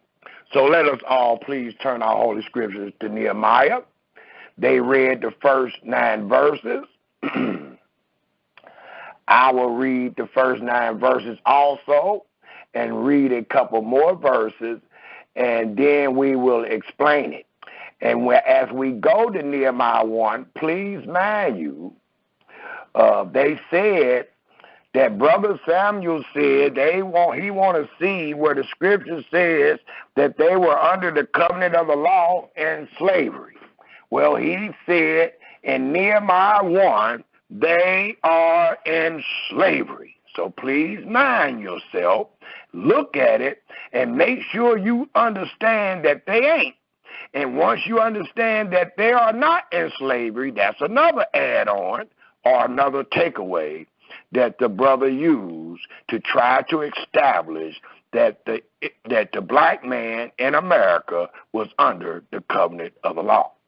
And every time you find an add-on or a takeaway, that is a point against their truth. That's a point against their understanding, and they should be losing the battle. Give me 1 second. Let us all turn to Nehemiah, the first chapter.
Sorry about that. We all should be in the book of Nehemiah, the very first chapter. And as I stated, the Israelites from the house of Israel of Cincinnati under Elisha Israel. This is one of the chapters they used to try to establish in the debate that the black man in America and abroad was under the covenant of the law. They used it Nehemiah 1. The reader was told to start from the first verse, and he read down to the 9th verse. I will do the same, and then I will explain their inconsistency and their lack of understanding of Nehemiah being in slavery. Not just the first chapter. There are 13 chapters in the book of Nehemiah. And not one of those chapters denote that the Israelites are in captivity. But instead, they are back in their land. If you know anything about the books of Nehemiah and the books of Ezra, they denote the children of Israel coming out of Babylon back to the land that they possess, reestablishing the covenant of the law. I mean, all the words of the law. So again, they were not in captivity, and that is a grave error that Moray Elisha used to try to establish that the black man in America is under the covenant of the law. And he's using this to establish Deuteronomy 30. Let's read. Nehemiah chapter 1, the first verse. The words of Nehemiah, the son of Hakaliah, and it came to pass in the month of Shisu in the 20th year, as I was in Shushan the palace, that Hananiah, one of my brethren, came, he and the certain men of Yehuda. And I asked them concerning the Hebrews that had note, please take note, that had escaped, which were left of the captivity, and concerning Jerusalem. So he's concerned about all the people that have left captivity, came back from captivity, and the people, and concerning the state of the city of Jerusalem. And they said unto me, the remnant that are left of the captivity, those are the ones that came back, the remnant. The remnant are always those that made it back. It says, the remnant that are left of the captivity, there in the province are in great affliction and reproach. The wall of Jerusalem also is broken down, and the gates thereof are burnt with fire, because they haven't got back to reestablish everything. And you read the second verse, or the second chapter, you will find that Nehemiah asked the man that he worked for, can he take a leave to go and see the state that their father's house was in? And he granted it. And when you read the rest of the book of Nehemiah, you will see the restoration that Nehemiah established in that visit. You read the next book, which is called Ezra, and you find the same exact thing. A restoration of the kingdom of Israel. A restoration of the covenant of the law. Thus it reads. And it came to pass, when I heard these words, that I sat down and wept, and mourned certain days, and fast, and prayed before Elohim of heaven. And I said, note what he said,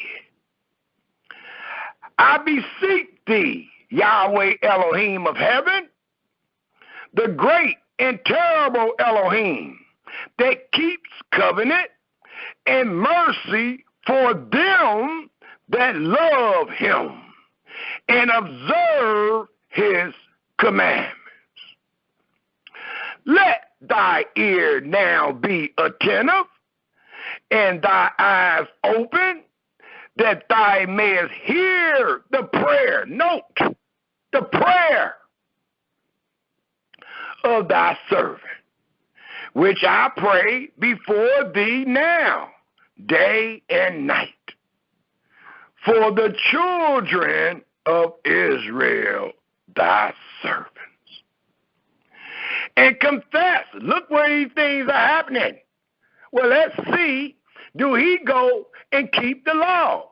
Or do he go in the land and do all that the law says? It says,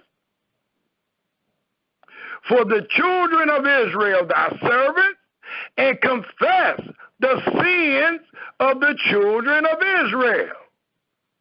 And a lot of people today, in a few more days, supposed to be going to Washington, thinking that they are going to confess their sins and the sins of their fathers to Yahweh in Washington. Well, here, this is one man praying for all the children of Israel. As I have taught several times, Yahweh always hear our cry, and he always see the affliction that is brought upon us. He said, you might forget, but I'll never forget. Thus it reads, and confess the sins of the children of Israel, which we have sinned against thee. Both I and my father's house have sinned. Can anyone tell me where that sin was at? Is he talking about in Babylon? Or is he talking about before they got sent to Babylon? See, to be in Babylon, you had to break the covenant, or you wouldn't find yourself a servant, nor would you find yourself being afflicted in Babylon, unless you broke the covenant. And that's what Nehemiah just confessed it.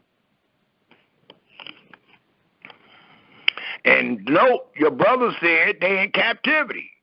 So if they in captivity, show me where he done turned to Yahweh and he started keeping the laws in this man's land. You're not going to show that. You're going to show where he made a request to go back to the land.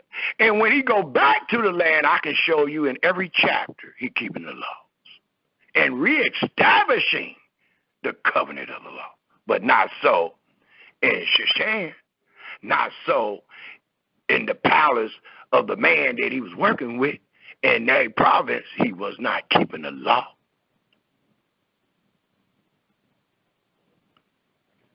Thus it tells us in the 7th verse, we have dealt very corruptly against thee.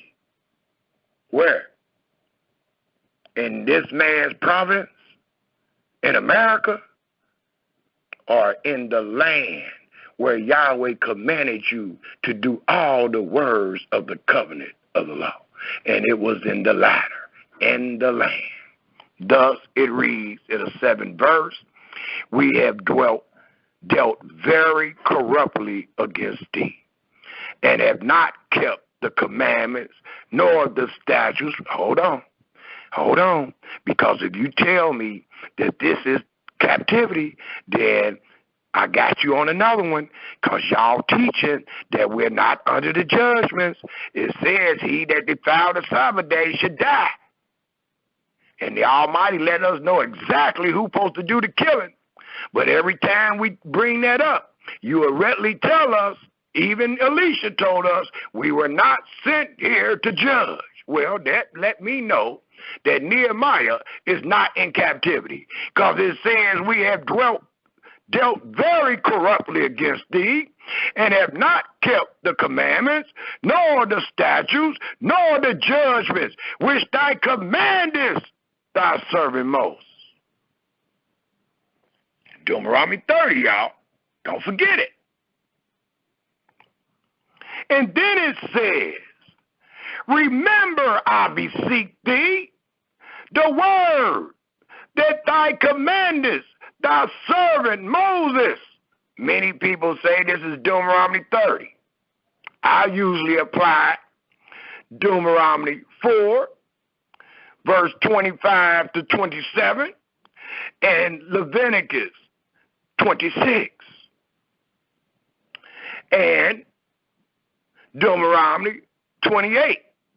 But anyway, it says, remember, I beseech thee, the word that thou commandest thy servant Moses, saying, if ye transgress, please stick with me, because I don't know how Elisha was able to get this off on the people. It says,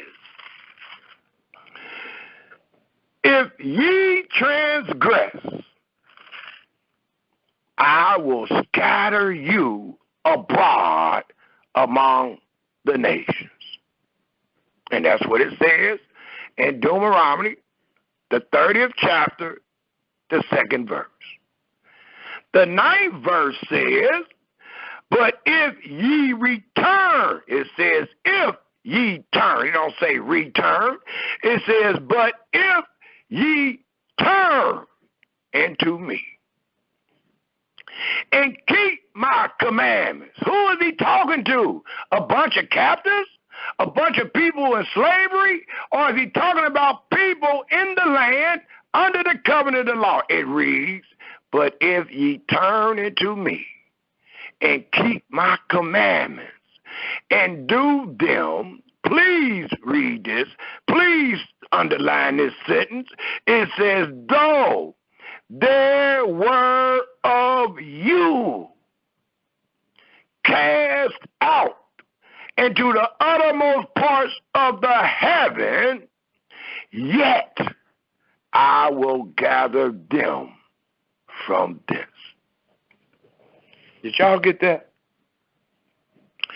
It told Israel by the mouth of Nehemiah, bringing up what was said to Moses in Deuteronomy 30, but if ye turn into me, he talking to the people that's in the land,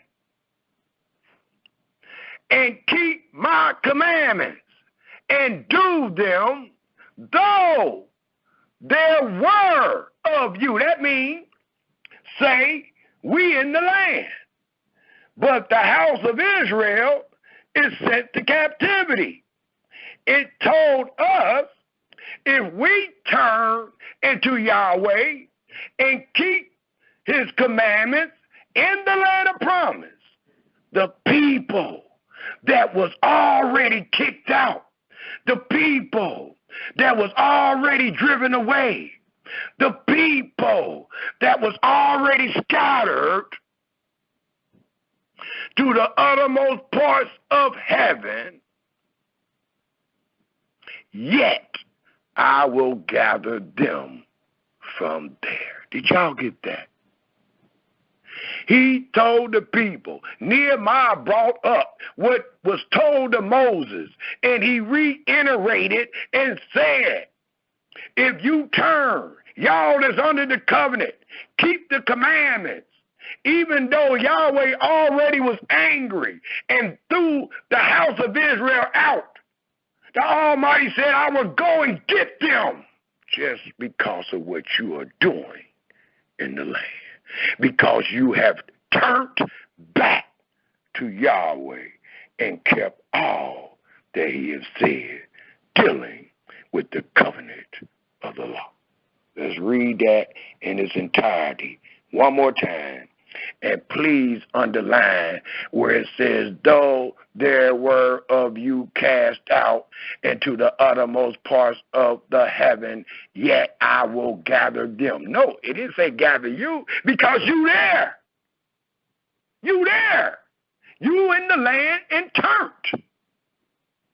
But those that didn't have the chance to turn, that find themselves already scattered, the Almighty said, I will go get them just because you are in obedience in the land under the covenant of the law. Thus the 9th verse reads again. I'll read all the way to the 11th. It reads, but if ye turn into me, and please somebody let me know if y'all understand this 9th verse at the end of the presentation.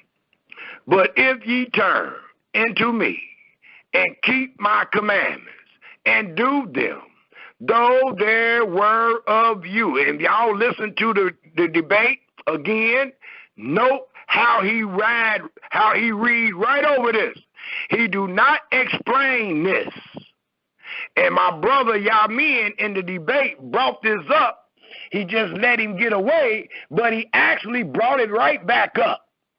It says, though there were of you cast out into the uttermost parts of the heaven, yet because you turned into me and kept my commandments and to do them, yet will I gather them from thence, and will bring them into the place that I have chosen to set my name there. And there is where all the words of the covenant was commanded to be done.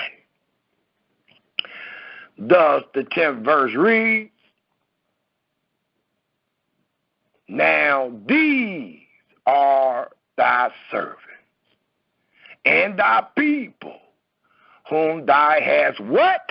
Redeemed by thy great power and by thy strong hand. O Yahweh, I beg of thee, let now thy ear be attentive to the prayer of thy servant and to the prayer of thy servants who desire, please take note, to fear thy name and prosper. I pray thee thy servant this day, and grant him mercy in the sight of this man.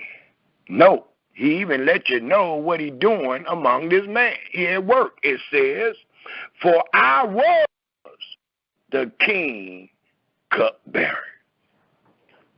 So again, this chapter do not tell us that Israel was in captivity, nor do it tell us that the Israelites was under the covenant of the law in the land of captivity. But it truly allows us to know what took precedence over Deuteronomy 30, and that was for Yahweh's holy name's sake. And it lets us know that the man made the prayer, and when you made the prayer, if the people was keeping the covenant of the law in the land, the Almighty would save their brothers and sisters and fathers and wives and daughters from captivity and bring them back, because you in the land turn back to Yahweh to keep all his commandments.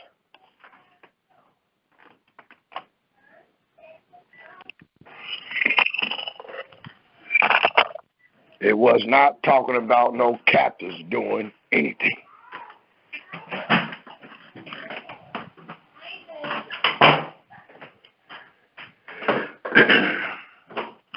Also, it tells us Israel, dealing with this wise, if we take a look in 2 Chronicles, the 30th chapter, because, again, we are proving without a shadow of a doubt that the chapter and verses they use to try to establish that the black man and woman in America and scattered abroad is under the covenant of the law. We are showing the holes that was in the chapter and verses that they use based on their understanding.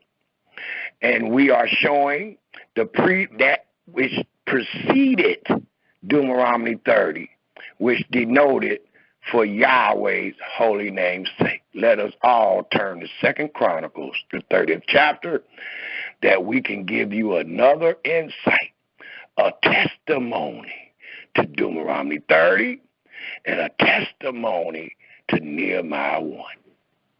Let us all please turn to 2 Chronicles 30.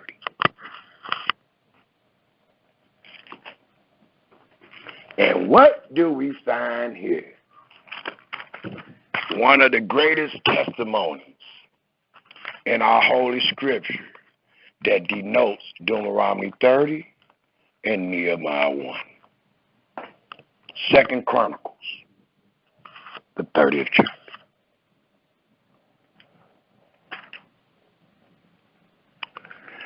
And it reads, if we pick up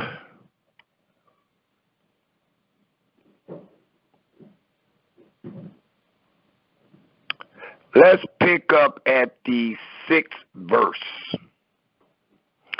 and we will read to the 9th verse to show what took precedence over Deuteronomy 30 and Nehemiah 1 by way of testimony. And it allows us to know exactly what Deuteronomy 30 and Nehemiah 1 denotes. By way of testimony, what they actually did. And we get to see if that was accepted. You read the whole chapter, you see all that they said and did was accepted. Thus it reads in the 6th verse. I'll start at the 5th, and it reads, so they established a decree to make proclamation, no, not all over the world, not sending letters to Babylon, where some of the brothers, or Syria, where some of the brothers and sisters and wives and daughters had been sent, but the proclamation to keep the law was only sent in the dwellings of Israel, their inheritance, the land that they possessed. Thus, the 5th verse reads, so they established a decree to make proclamation throughout all Israel.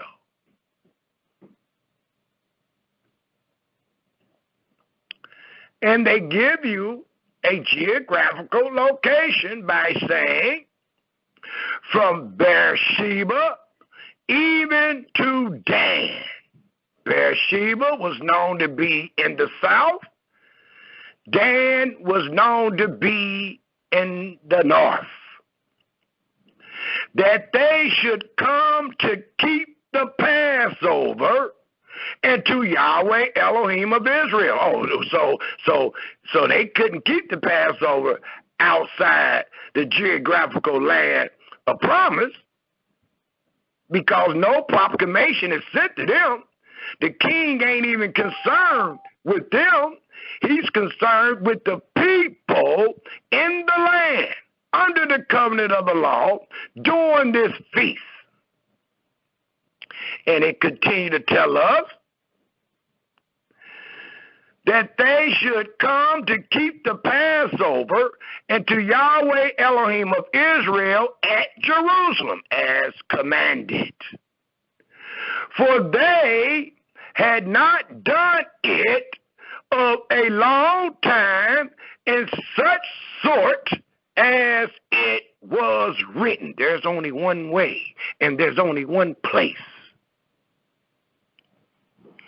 So the post went with the letters from the king and his princes throughout all Israel, not throughout the world, not throughout the land they found themselves captives. It says throughout all Israel and Yehudah.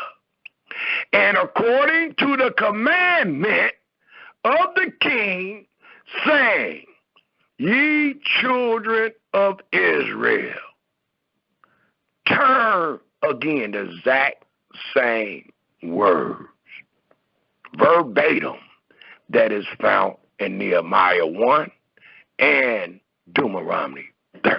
Well, here go a testimony of these words. It says, and will return.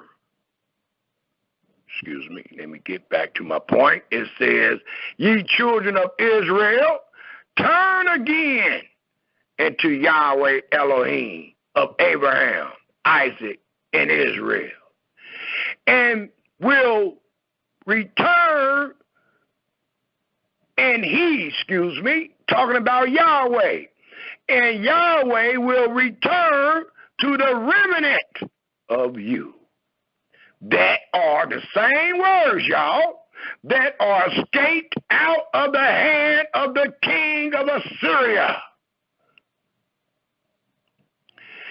And be not ye like your fathers and like your brethren, which trespass or trespass against Yahweh Elohim of their fathers, who therefore gave them up to desolation, as ye see.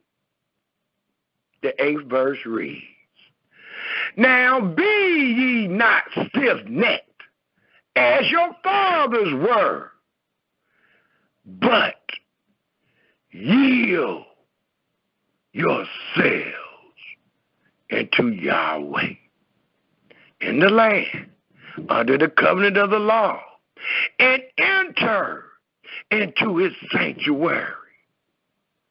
That was found in Jerusalem. Not these buildings that your brother done rented and bought, but it's actually talking about the sanctuary that Solomon built for Yahweh's name, the place where we worship in Jerusalem. Thus it reads, and enter into his sanctuary, which he has sanctified forever, and serve Yahweh your Elohim. This is not talking about serving Yahweh in captivity. This is a command this is a declaration being made that Israel turn back to their Creator and do all that He has said under the covenant of the law and live therein. Thus it reads again, and serve Yahweh your Elohim, that the fierceness of His wrath may turn away from you. Did y'all get that?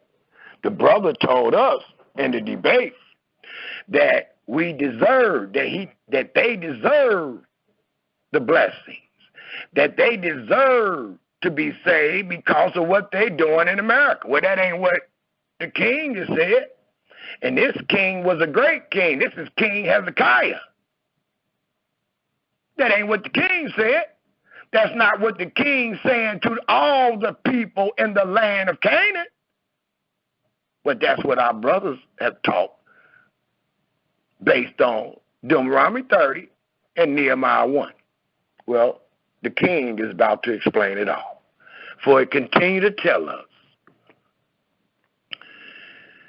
and serve Yahweh, the last sentence of the 8th verse, and then the 9th verse be the last I'll read, and the fierceness, that the fierceness of His wrath may turn away from you. The 9th verse. Please pay close attention and remember what you underlined in Nehemiah 1 verse 9. It says, for if ye turn again unto Yahweh, your brethren and your children shall find compassion before them that led them captive. Did y'all get that? Do you see what will happen to the people that's in captivity if your brothers and sisters that's in the land turn back to Yahweh and keep all of the covenant of the law? Do you see the mercy that they will be a recipient of if you that's in the land turn back? Let's read it in its entirety. For if ye turn again into Yahweh, your brethren and your children shall find compassion before them that led them captive, so that they shall come again in this land. So it's nothing that they can do to cause them to come again to the land. But it allows us to know that your brother that's in the land have the power, the integrity to turn back to Yahweh. And if he do, you that have been scattered will be shown compassion before them that led them captive, so that they, those that were scattered, driven away, shall come again into this land. For Yahweh, your Elohim, is gracious and merciful and will not turn away his face from you. Please take note, if you return into him. Hallelujah. And there go the proof, by the law and by the testimony. And we just gave and spoke on the law and showed the testimony to what that law meant and how it was done. And that is not what Brother Elisha said dealing with Deuteronomy 30 nor Nehemiah 1. Matter of fact, he said they were in captivity. Well, even if they were, based on the 8th and 9th verse, the Almighty told the people that was not in captivity, turn to me, keep my laws, and I will show compassion on your children, on your wives, on your brethren that has been striven away. It had nothing to do with what the people in captivity could do. Is the point. And if that is true, that is another mark against your brother Elisha and the house of Israel understanding when it comes to if the black man and woman in America and abroad under the covenant of the law.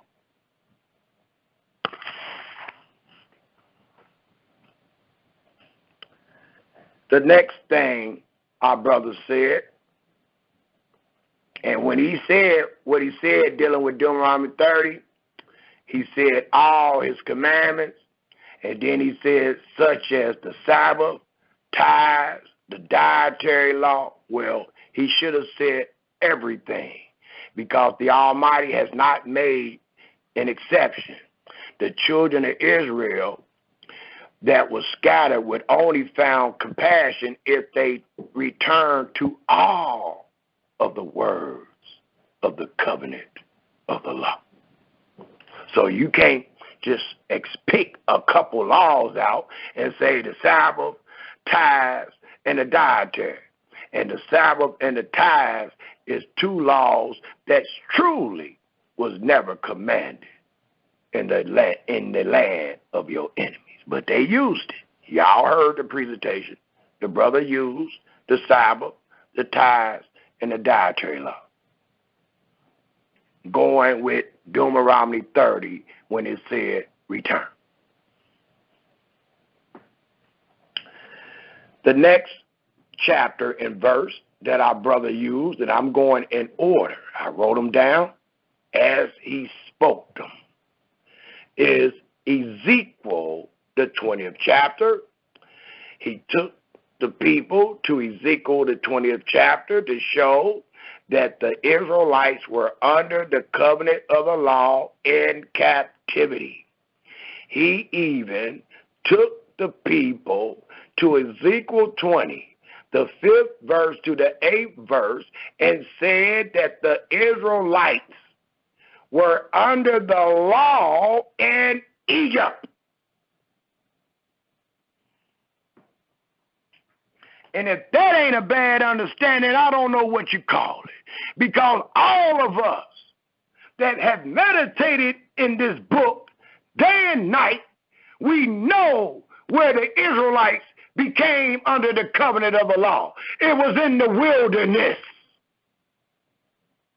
But your brother, trying his best to prove me wrong, that the black man and black woman in America and abroad was under the covenant of the law, he falsified and said that Israel was under the law in Egypt and told us all to turn to Ezekiel, the 20th chapter. And let's all turn there. And he read the 5th to the 8th verse as we will. And then we're going to explain this to show another mark on the debate and his understanding. And you got too many marks. All you need is one to lose.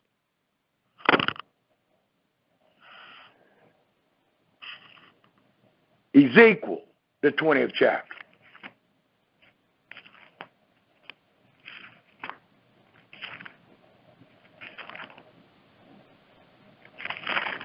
And what we find in Ezekiel, the 20th chapter, that our brothers in the house of Israel truly taught terribly. We're going to pick up at the 5th verse. I'm read it like they gave it, and then we will rebuttal it. And I'm going to read a little farther to make the rebuttal.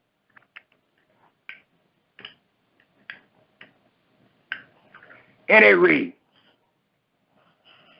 in the 5th verse,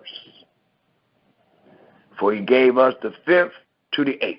It reads, and say unto them, thus said Yahweh Elohim, in the day when I chose Israel and lifted up my hand into the seed of the house of Jacob, and made myself known unto them in the land of Egypt. He made himself known, just like in the Exodus, the 3rd chapter, when he visited them and he told Moses to take off thy shoes, for thou stand on holy ground. He was making himself known. It reads, when I lift up my hand into them, saying, I am Yahweh your Elohim. And that was said, and that was done in Exodus, the 20th chapter, the 2nd verse.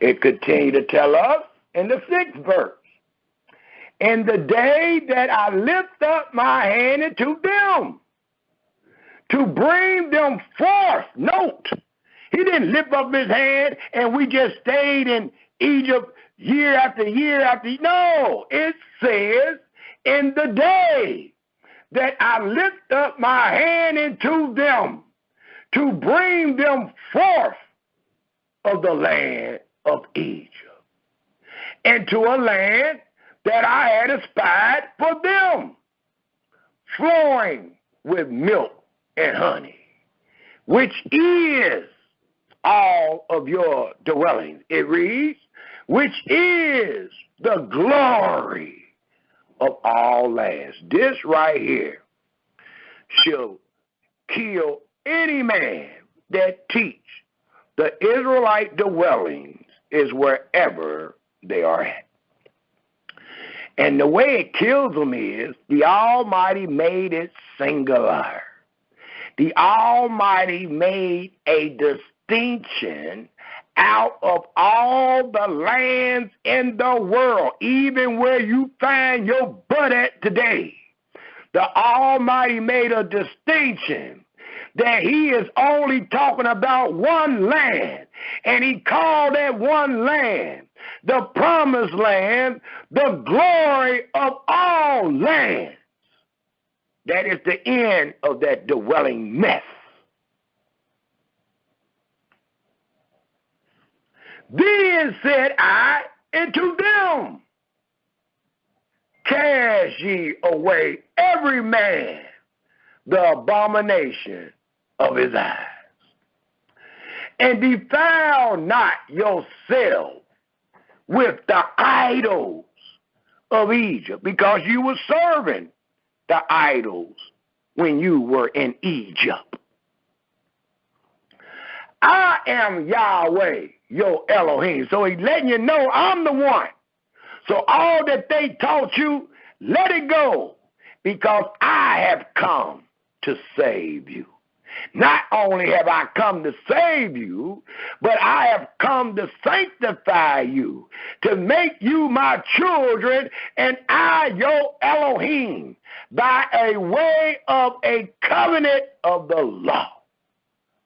Thus it reads in the 8th verse, and that was the last verse he had his reader to read, and it reads, but they rebelled against me, and would not hearken unto me. They did not every man cast away the abomination of their eyes, neither did they forsake the idols of Egypt. And how we know that? Well, according to Exodus, the 32nd verse, the Almighty was going to kill the Israelites because they made a calf. They just got saved. And they ain't heard a word Yahweh said. They made a calf out of the spoils that they received from the Egyptians. Thus it reads, then I said, I will pour out my fury upon them, to accomplish my anger against them. And note, it says, in the midst of the land of Egypt. And our brothers, they're supposed to be scholars, took that word midst and said they were in Egypt under the law. That is a lie. And when we look at it, as I stated, those things happened in Exodus, the 32nd chapter, the 12th verse. Those things happened in Numbers, the 14th chapter, the 13th verse.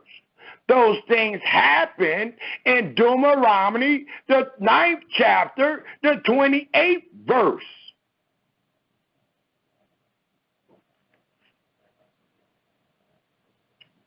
Not in Egypt. And the chapters and verses I just gave you, Israel is in the wilderness, not in Egypt. So they stopped there, but let me continue on. That way we can dispose the holes in their understanding. The 9th verse reads, but I wrought for my name's sake, that it should not be polluted before the heathen, among whom they were, in whose sight I made myself known unto them. How? In bringing them forth out of the land of Egypt. Not being in the land of Egypt, but when I brought them out.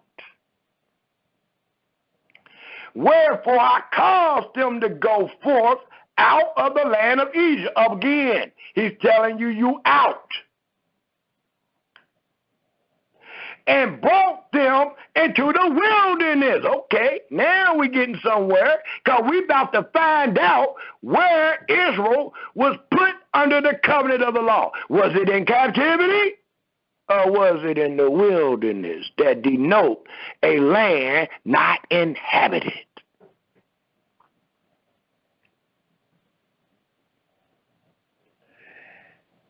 And I gave them my statutes. Where? In Egypt? In captivity? Or in the wilderness? And showed them my judgments. Where? In Egypt? Or in the wilderness? Which if a man do, he shall even live in them. That is telling us something very, very important. That told us that when the Almighty showed the Israelites and made the covenant with the Israelites in the wilderness, that denoted statutes and judgments, that a man was to do them, he shall even live in them. That means you was to live by every word. We just read that in Deuteronomy 30:15. You was to live by every word. That's how you live on a daily basis.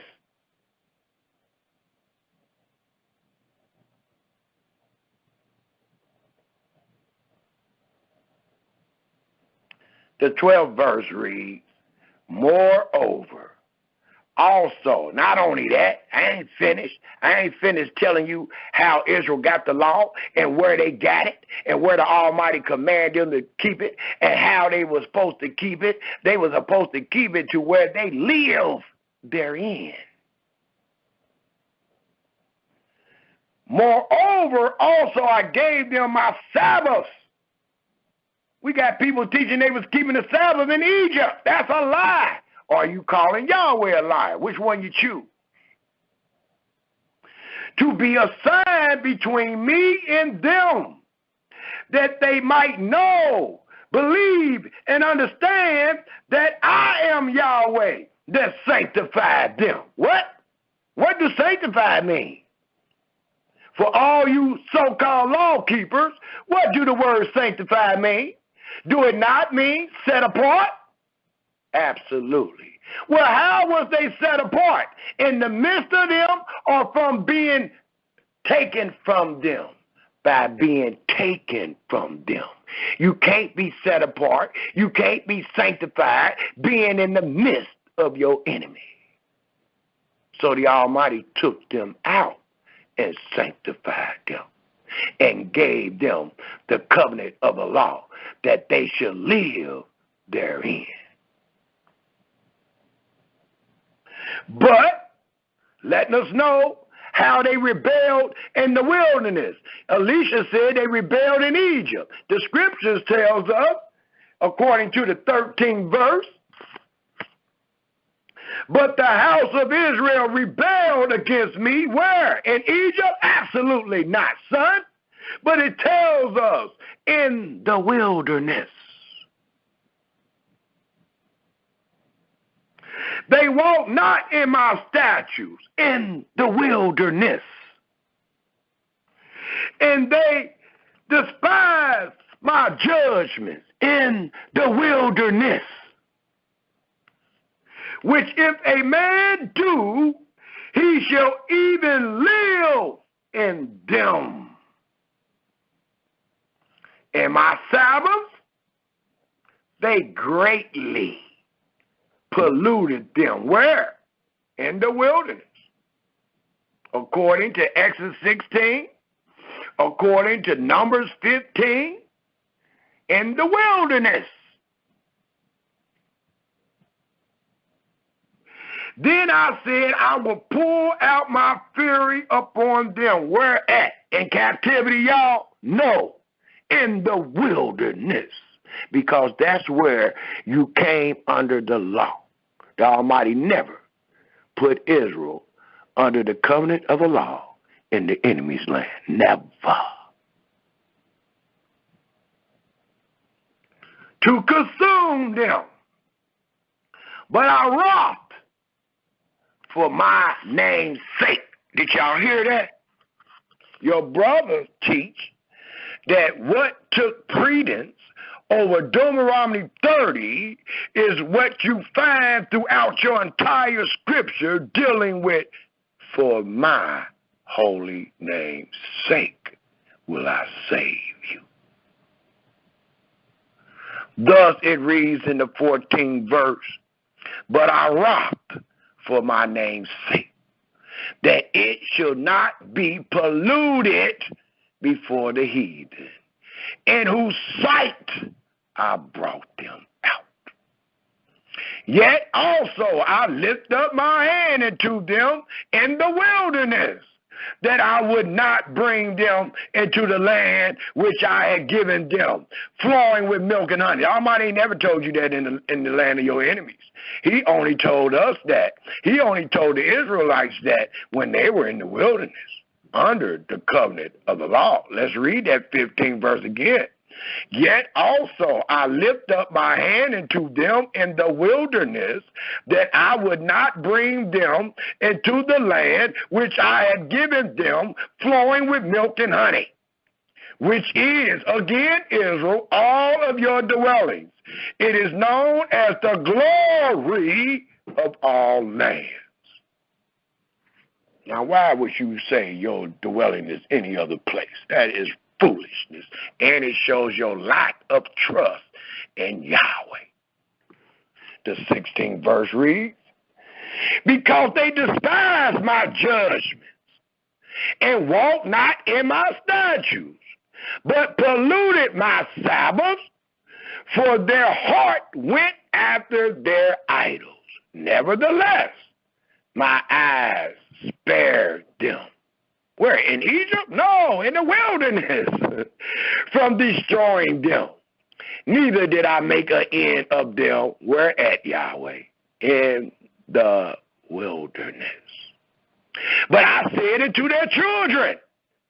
Where? In captivity? No, son. In the wilderness. Walk ye not in the statutes of your fathers, neither observe their judgment. Like we don't supposed to observe the judgment that our brothers and them giving today. Because they ain't no judgments. Their judgments is not word for word what Yahweh have said. So their judgments is nothing compared to what Yahweh commanded the children of Israel. Thus it tells us again in the 18th verse, but I said unto their children in the wilderness, walk ye not in the statutes of your fathers, neither observe their judgments, nor defile yourself with their idols. I alone am Yahweh your Elohim. Walk in my statutes and what? Keep my judgments and do them. There's nothing more righteous than what we just read. It ain't asking for a benefit of the doubt, nor is it telling them, nor commanding them to do the best they can. It's commanding them exactly what they must do. The 20th verse reads, and hallow, consecrate my Sabbath. Well, we got people today talking about they keeping the Sabbath, and it says, remember to keep my Sabbath holy. They think to keep the Sabbath holy just means don't work.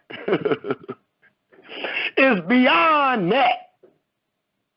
Why you think he gave you the Sabbath in the wilderness, which denote a land not inhabited?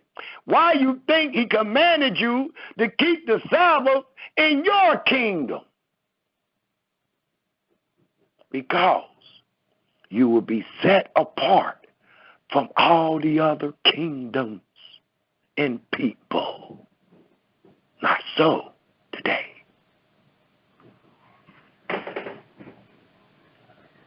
The 20th verse again, and hallow my Sabbaths, and they shall be a sign between me and you, that ye may know that I am Yahweh. Well, that sign is not among us today. Many of you don't know Yahweh nor what he has said and done. The 21st verse reads, notwithstanding, the children rebelled against me, and they walked not in my statutes, neither kept my judgments to do them, which if a man do, he shall even live in them.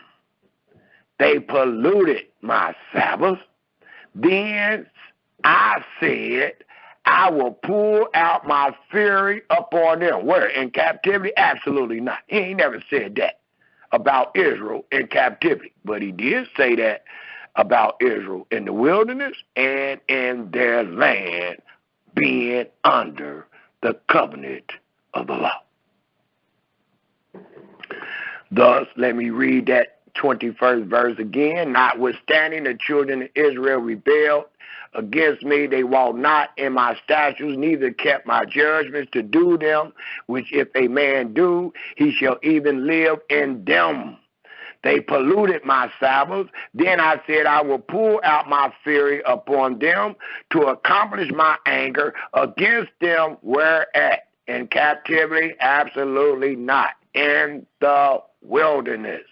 Nevertheless, I withdraw my hand and wrought for my name's sake, that it should not be polluted in the sight of the heathen, in whose sight I brought them forth.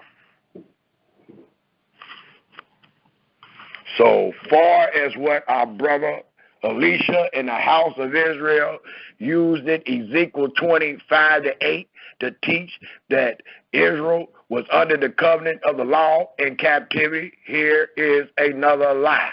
Here is another add-on or a takeaway from all the words that is pure.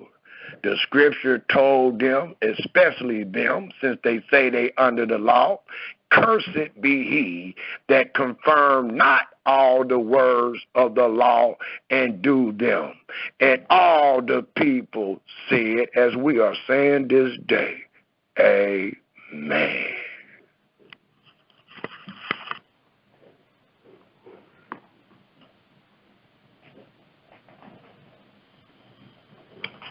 After that, the brother stated, and I need to make this statement, the brother stated that many people have read or reading for years, and they were in error because there was no teaching prophet or priest.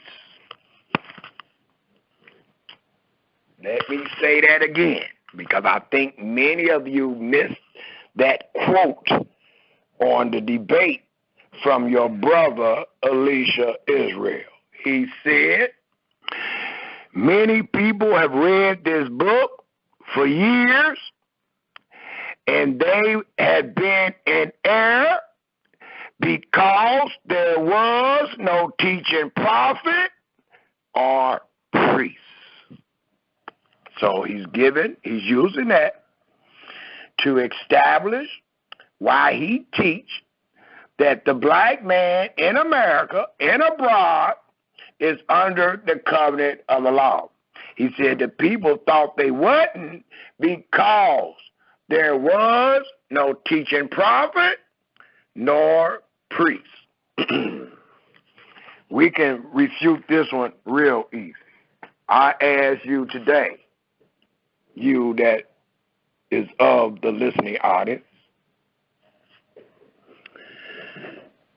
is there a teaching prophet or priest today?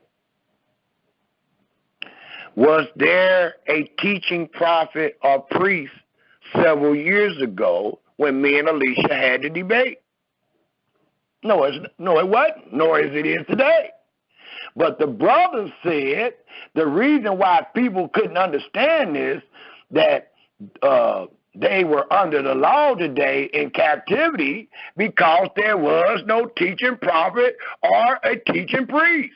So where do you get the idea? Why are you teaching us that mess when there still isn't a teaching prophet nor a teaching priest?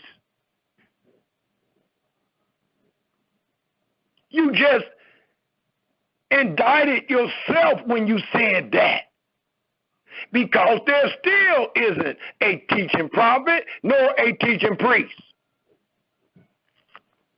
And that is great that he brought that out, because that is how the Israelites entered the covenant. They were taught.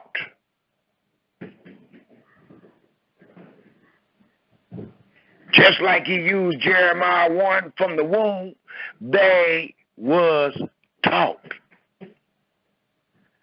The fathers and the mothers was commanded, according to Deuteronomy, the 6th chapter, to teach thy children.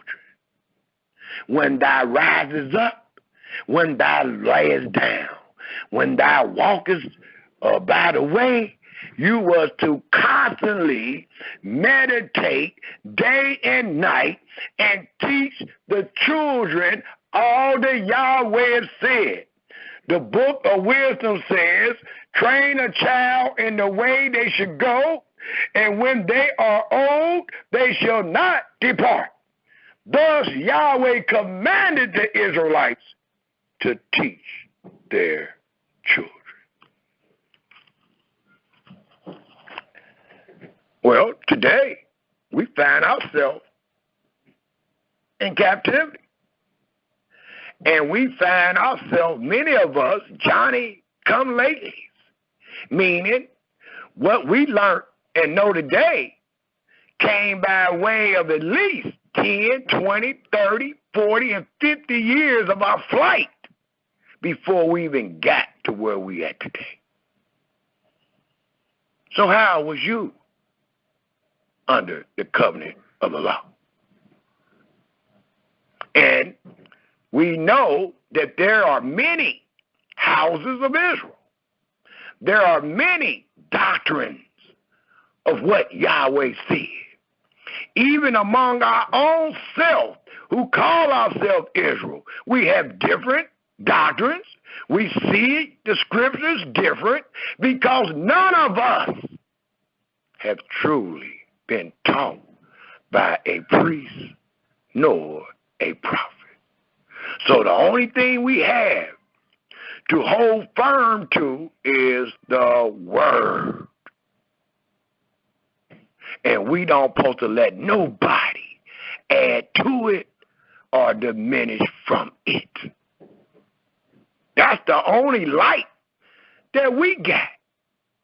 But if we allow someone to add to it and take away, it becomes dim. We don't have the same light. We don't have the same understanding. Next thing you know, we're going to teach that we are pure in our own eyes and have not been washed from our filthiness, as they teach this day.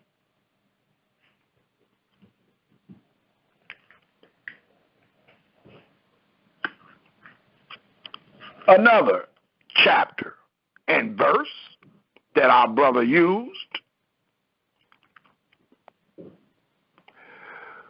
was Psalms 81, verse 3 to 5. Let us all turn there, please. And when he had the reader, our brother Yoel, read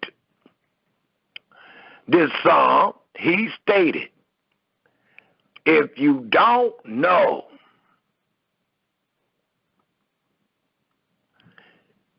then give Yahweh the benefit of the doubt. And I'm about to show that that is another hole in his understanding. And for saying that mess, that was another mark against his understanding if the black man and woman in America and abroad was under the covenant of the law. For the brother said, he tried to get in their head because that's what he teach. If you don't know, give Yahweh the benefit of a doubt. Don't find out. Don't want to know. Just give him the benefit of the doubt. Absolutely incorrect. Because Yahweh wanted Israel to know, believe, and understand. And he was so desperate that he even stated in giving Yahweh the benefit of the doubt that in Isaiah 43, I'm jumping the gun, but we're going to go there, Isaiah 43 verse 10, where the word is found, believe meant doubt.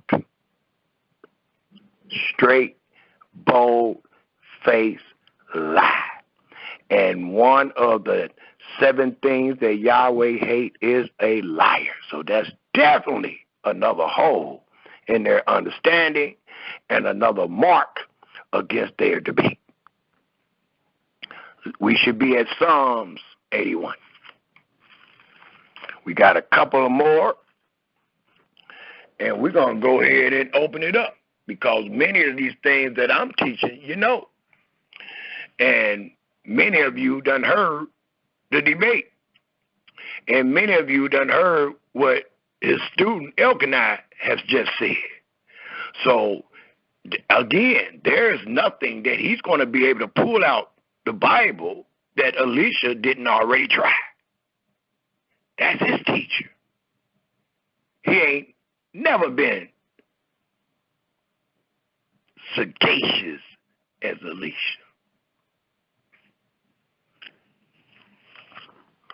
Psalms 81.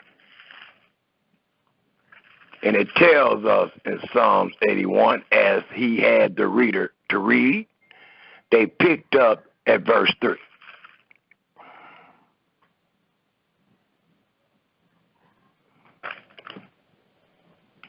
They picked up at verse 3 and read to verse 5.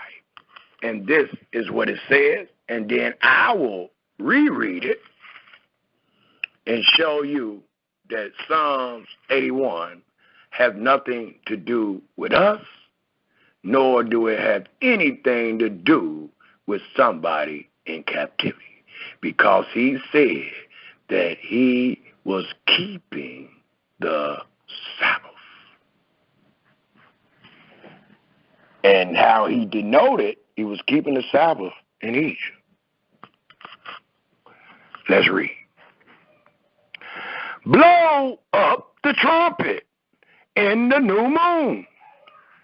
And we find this truth and this law in Leviticus, the 23rd chapter, the 24th verse. Please write these words down that I'm telling you now, especially these chapter and verses, because those are the chapter and verses that you could continue to refute your brother and sister on. I might not read that, but I gave you the chapter and verse, and I'll let you know what's there. And what you're going to find is the law for the new moon.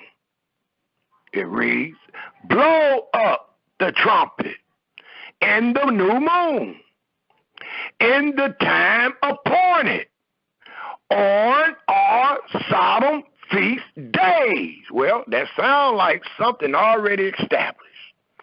For you to say on our solemn feast day, that means that you already got the law, and you know where your solemn feast days is to be found, and you find all the information you need to know about your solemn feast days in the book of Leviticus, the 23rd chapter, which the Israelites received in the wilderness under the covenant of the law.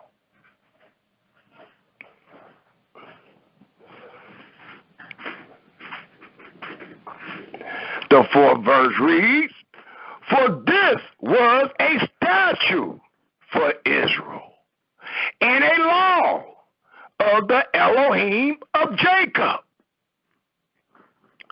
This he ordained in Joseph for a testimony when he went out through the land of Egypt. They said that he was keeping the Sabbath while Joseph was walking in the land of Egypt, where I heard a language that I understood not. This next verse proves that that ain't what this is talking about. This is talking about how the Almighty delivered them. And then they find themselves in the wilderness under the statutes, under learning about the new moon. Well, they did learn about the new moon in Exodus 12, because the Almighty told Moses to tell them that this month will be the beginning of months into thee. And that month was called Abib. So that they did learn, but they learned that coming out, the Almighty about to pass over them, kill all the firstborn, and deliver his children. Thus, the 6th verse reads, I removed his shoulder from the burden. Who, Joseph?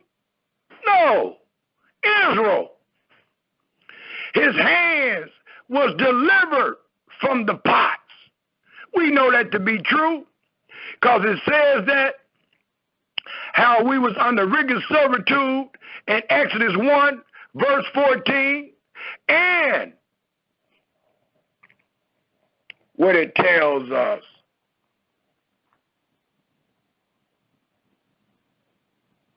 in Isaiah, the 9th chapter, the 4th verse, and the 10th chapter, the 27th verse. But Exodus 1:14 let us know how we was under rigorous servitude when we found our shoulders burdened and our hands on the pots. Thy callest, please take note, thy callest in trouble, and I delivered thee. I answered thee in the secret place of thunder. I proved thee at the water of Meribah. That is in the wilderness when that happened. And if you want to find that, you can find that in Exodus, the 17th chapter, the 6th and the 7th verse. You can also find these same words where I proved thee at the water of Meribah in Numbers, the 20th chapter, the 13th verse. Write them down, look them up. Other than that, your brother gets to lay on you whatever he want to lay on you. He can tell you that was in Egypt until you look it up yourself. Hear, O my people, and I will testify unto thee, O Israel, if thou wilt hearken unto me. There shall no strange God be in thee, neither shall thy worship any strange God. I am Yahweh thy Elohim, which brought thee out. Please take note. It's not talking about what was done in Egypt. It's talking about what was done out of Egypt. I am Yahweh thy Elohim, which brought thee out of the land of Egypt. Open thy mouth wide, and I will fill it. But my people would not hearken to my voice, and Israel would none of me. So I gave them up into their own heart lust, and they walked in their own counsels, as many of you do today, because you don't fear Yahweh, nor do you choose to depart from evil. Oh, that my people have hearkened unto me, and Israel had walked in my ways. I should soon have subdued their enemies and turned my hand against their adversaries. The haters of Yahweh should have submitted themselves unto him, but their time should have endured forever. He should have fed them also with the finest of the wheat, and with the honey out of the rock should I have satisfied thee. And that's exactly what you would have been, the Israelites would have been a recipient of if they were in obedience in the wilderness. Again, Israel, Psalms 81, 3 and 5 have nothing to do with trying to prove that the black man and woman in America and scattered abroad is under the covenant of the law. Not one thing. Thus, remember, when he gave Psalms 81, he said, if you don't know, to give Yahweh the benefit of a doubt. His time was running short, and we almost done. We got a few more chapters and verses.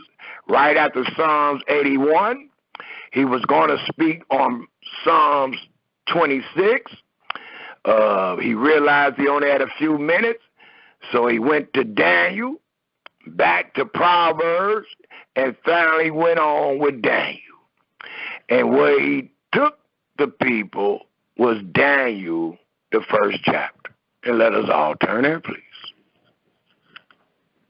This is another easy one to reprove. They all are. Because if you add or take away, it's going to be easy to reprove you. Daniel, the first chapter. And what he brought out in Daniel, the first chapter,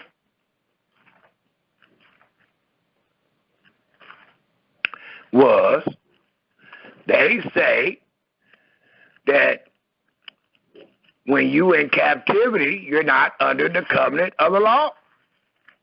He asked, was Daniel in captivity? Thus, he took the people to Daniel, the first chapter, and talked about Daniel keeping the dietary law.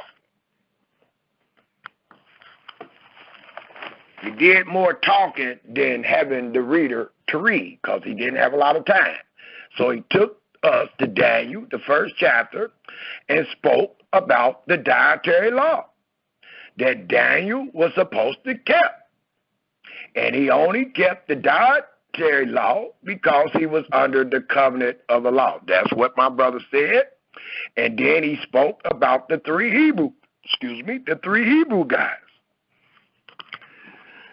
that was willing to be thrown into the fire, then to bow down to the enemy God.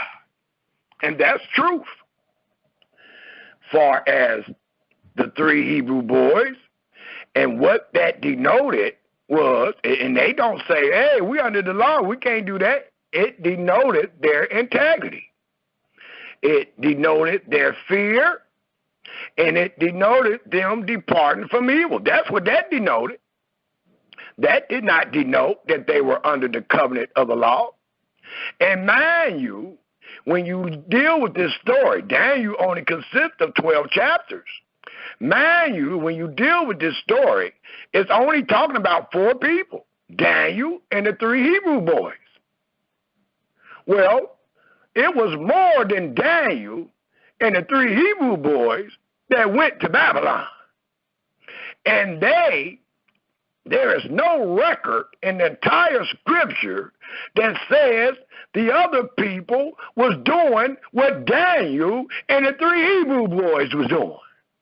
But we do have testimony about who all came out of the Babylonian captivity. And I think y'all will be shocked to know that Daniel was not among those that came out of the Babylonian captivity. Look it up.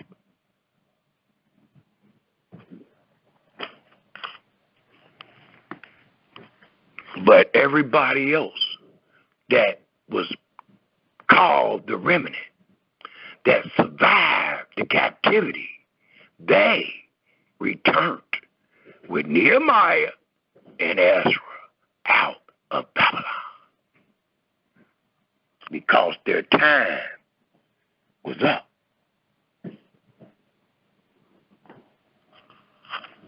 And they was forgiven and saved and brought back to the land of promise. And when you read the books of Nehemiah and the books of Ezra, you will find that they were saved and brought back under the covenant of the law. The temple was reestablished. They had priests among them. They had prophets among them. All that. And they lived therein of the covenant of the law. But let me knock this out right quick in Daniel 1. They say Daniel kept the dietary law because Daniel was under the covenant of the law. Let's see if that's true. Or let's see, can we add another lie to their debate? It tells us, Israel, as we take a look at the 4th verse of the 1st chapter.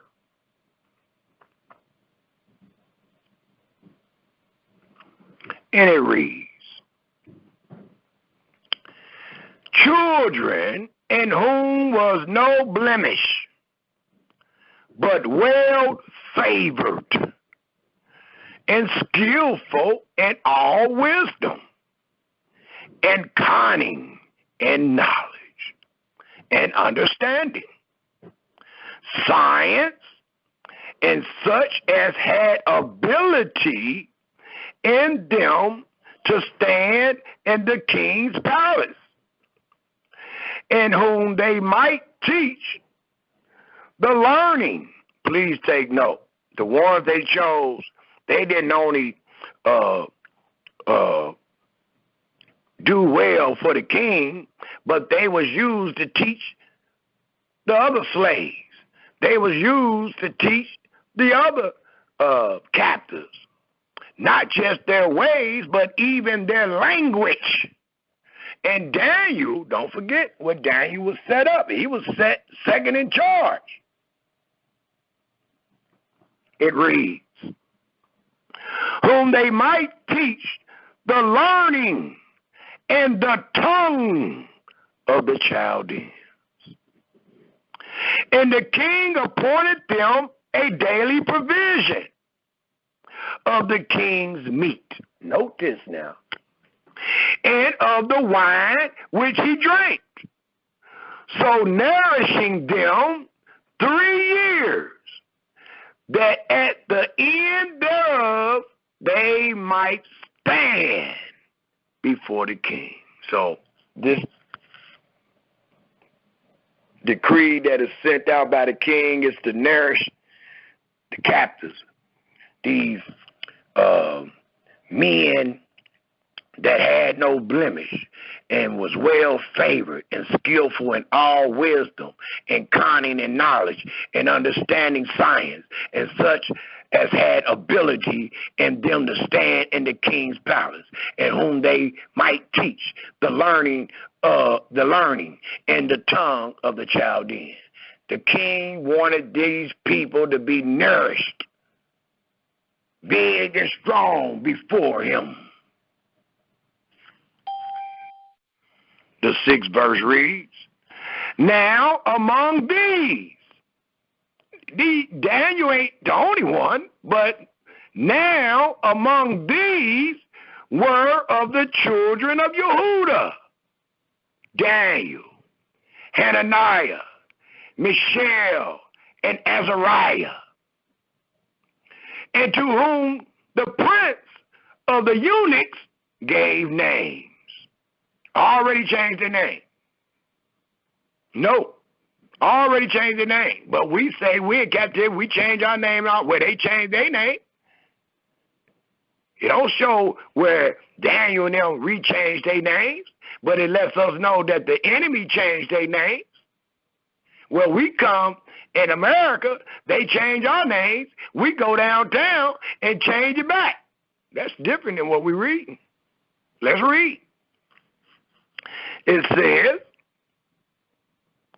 and to whom the prince of the eunuchs gave names, for he gave unto Daniel the name Belshazzar, and to Hananiah Shadrach, and to Mishael Meshach, and to Azariah Abednego.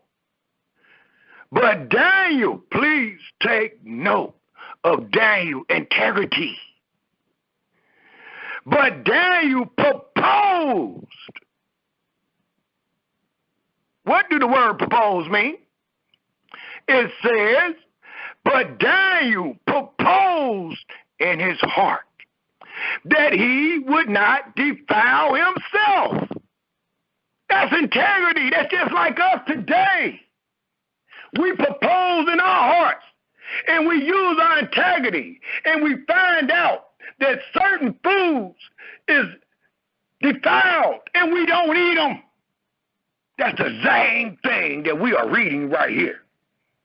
That do not denote that Daniel was under the covenant of the law, just like it don't denote that we under the covenant of the law, because we propose and use our integrity and don't eat swine or any other thing that is defiled. But that ain't the way it was taught by the Great Murray. The Great Murray made us think that this was done because he under the covenant of the law. That is not what Daniel said, nor will you find that in the book of Daniel. But what you will find, according to this 8th verse, but Daniel proposed in his heart that he would not defile himself with the portion of the king's meat, nor with the wine which he drank. Therefore he what? Please underline this if you ain't already got it underlined. That way next time one of these slick Israelites use Daniel to tell you that Daniel was under the covenant of the law, you can bring this up and say, no, brother, what Daniel did was propose, like using your integrity. And what Daniel did was request. boy. He requested of the prince of the eunuchs that he might not defile himself. That he might not. That means if the request don't go through, he defiles himself. Just like many of us have before we found out what this is and that is and this is and that is. It's so many of us that got 10 and 20 and 30 years of eating defiled, and then you've been taught some mess, and now you're going to say you clean. You've been eating defiled all the way up until you found out this. Not Daniel. Daniel proposed. Daniel was a wise man. As the brother said, that Daniel was close to the Almighty. So Daniel used the wisdom, the knowledge, and understanding to propose and to request of the prince of the eunuchs that he might not defile himself. And look at the next verse. Now, Elohim brought Daniel into favor and tender love with the prince of the eunuchs. Ain't that something? So the Almighty brought Daniel into favor and tender love with the prince of the eunuchs. So when he requests and proposes, it goes through. Then he said one thing about the word of the law. He just said he didn't want to defile himself of the king's meat. So in the wine, so he make a proposal, he make a request, the Almighty heartens the eunuch prince heart, and to love Daniel to the extent it reads in the 10th verse. And the prince of the eunuchs, and watch what this prince say, y'all. And the prince of the eunuchs said unto Daniel, I fear my master. The guy that sent me, Nebuchadnezzar, was the master. He said, I fear my master. The guy that sent me to tell y'all, or to tell me to make sure y'all is nourished for 3 years before you bring them before me. He said, I fear my master, the king, who have appointed your meat and your drink. For why should he see your face worse likening than the children which are of your sort? Did y'all get that? So all the other children is eating the meat. All the other children is drinking the wine.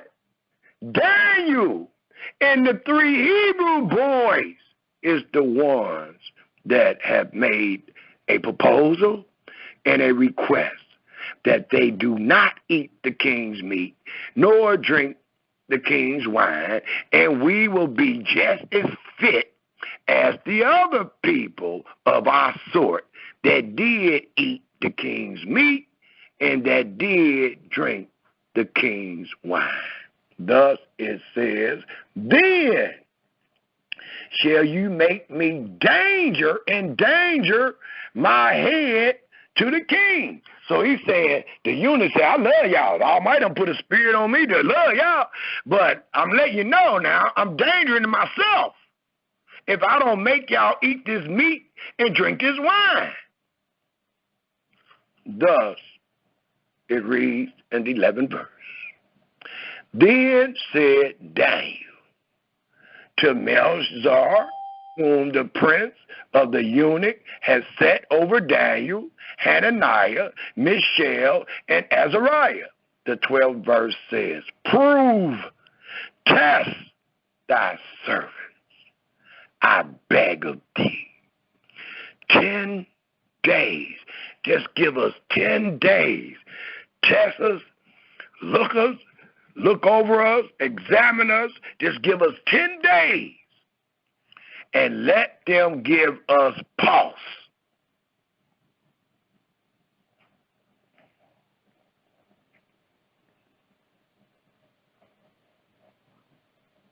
This pulse of pulse that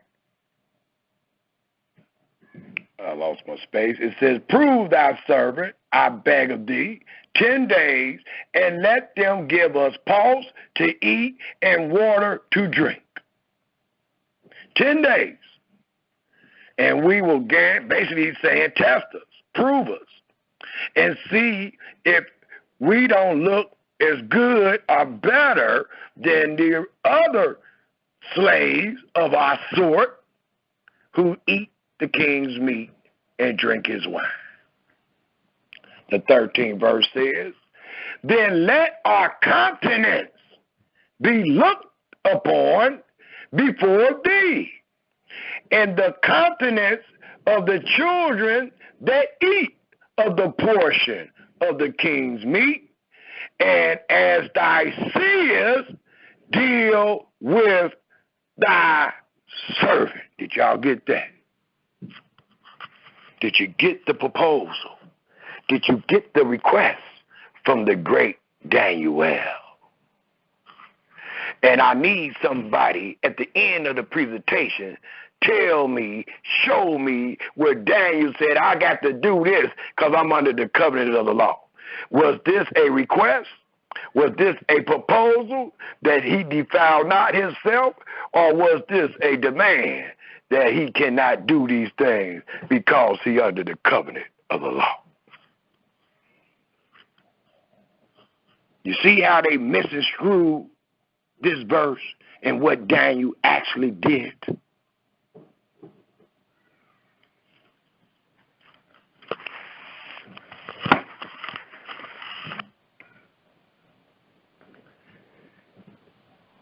They also brought forth, I got about 1, 2, 3 more to go. They also brought forth 2 Chronicles, the 6th chapter. And they brought out in 2 Chronicles, the 6th chapter, the prayer of Solomon. And in the prayer of Solomon, it speaks about if the Israelites are in captivity and they pray toward this house. It talks about them returning and pray toward this house. Well, the brother used that and said that that was them, that they earned it because, I put in parentheses, because we earned it. That's what he said. So when they say that we have turned back into Yahweh based on 2 Chronicles, the 6th chapter, the 30th verse, let me show you what that really says, and let me show you the rebuttal of what was said. That is a conditional statement, and that condition was not met. Thus, the latter word, which he did not read, was introduced. I've just told you he used 2 Chronicles 6. I'm going to go to the initial book and statement, which is found in 1 Kings 8. Let us go to 1 Kings 8, please. 2 Chronicles 6 is said after 1 Kings 8. A lot of things that you find in Kings, you can find in the book of Chronicles. So he brought out the latter, and I'm want to take you to the beginning. I want to take you where this actually come from. And it actually come from 1 Kings 8. I'm going to show you what he brought forth, and then I'm going to show you the condition of what he brought forth in 1 Kings 9. Let us all turn our scriptures, 1 Kings chapter 8.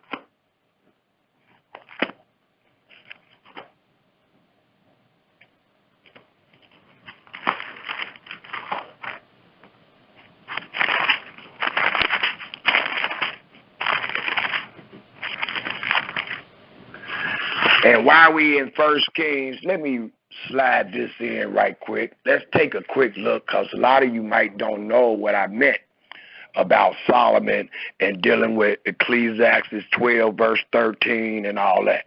I said those words, Solomon asked for wisdom, knowledge, understanding, not to teach the world, but to Israel. So when you read Ecclesiastes, it's talking about the conclusion of man, it's talking about that man, the Israelite man, the man that's under the covenant of the law. And I can prove it by showing you what is said in the 3rd chapter of 1 Kings. After this, we'll go to 1 Kings chapter 8. It tells us in 3rd chapter of 1 Kings,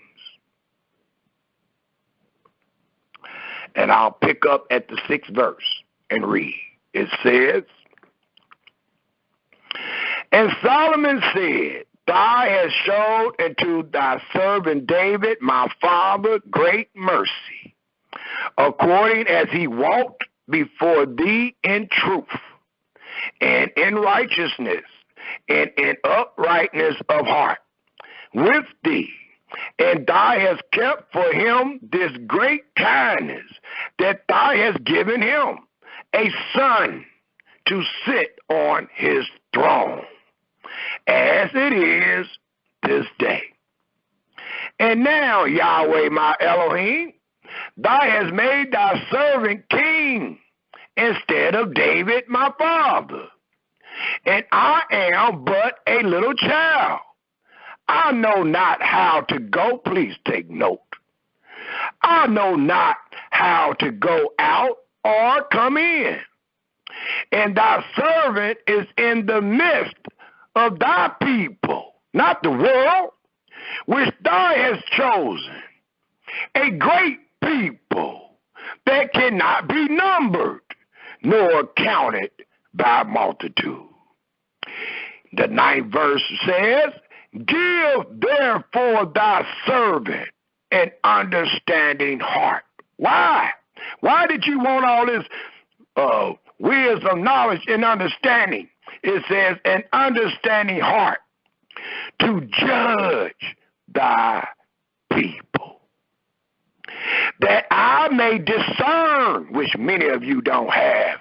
No, you make no discernment, no distinction, no difference between the holy and the profane when you read this book.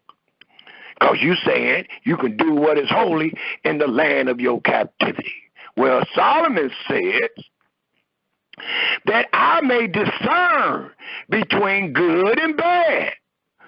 For who is able to judge this, thy so great a people? So now we get to see what Solomon said and why Solomon asked for wisdom, knowledge, and understanding. Not to teach the world, to teach Israel, this great people. And the speech pleased Yahweh that Solomon had asked this thing. And Yahweh said unto him, "Because thou hast asked this thing, and hast not asked for thyself long life, neither hast asked riches for thyself, nor hast asked the life of thy enemies, but hast asked for thyself understanding to discern judgment. Behold, I have done according to thy words. Lo, I have given thee a wise and an understanding heart." Why, Yahweh? To teach the world? "So that there was none like thee before thee, neither after thee shall any arise like unto thee.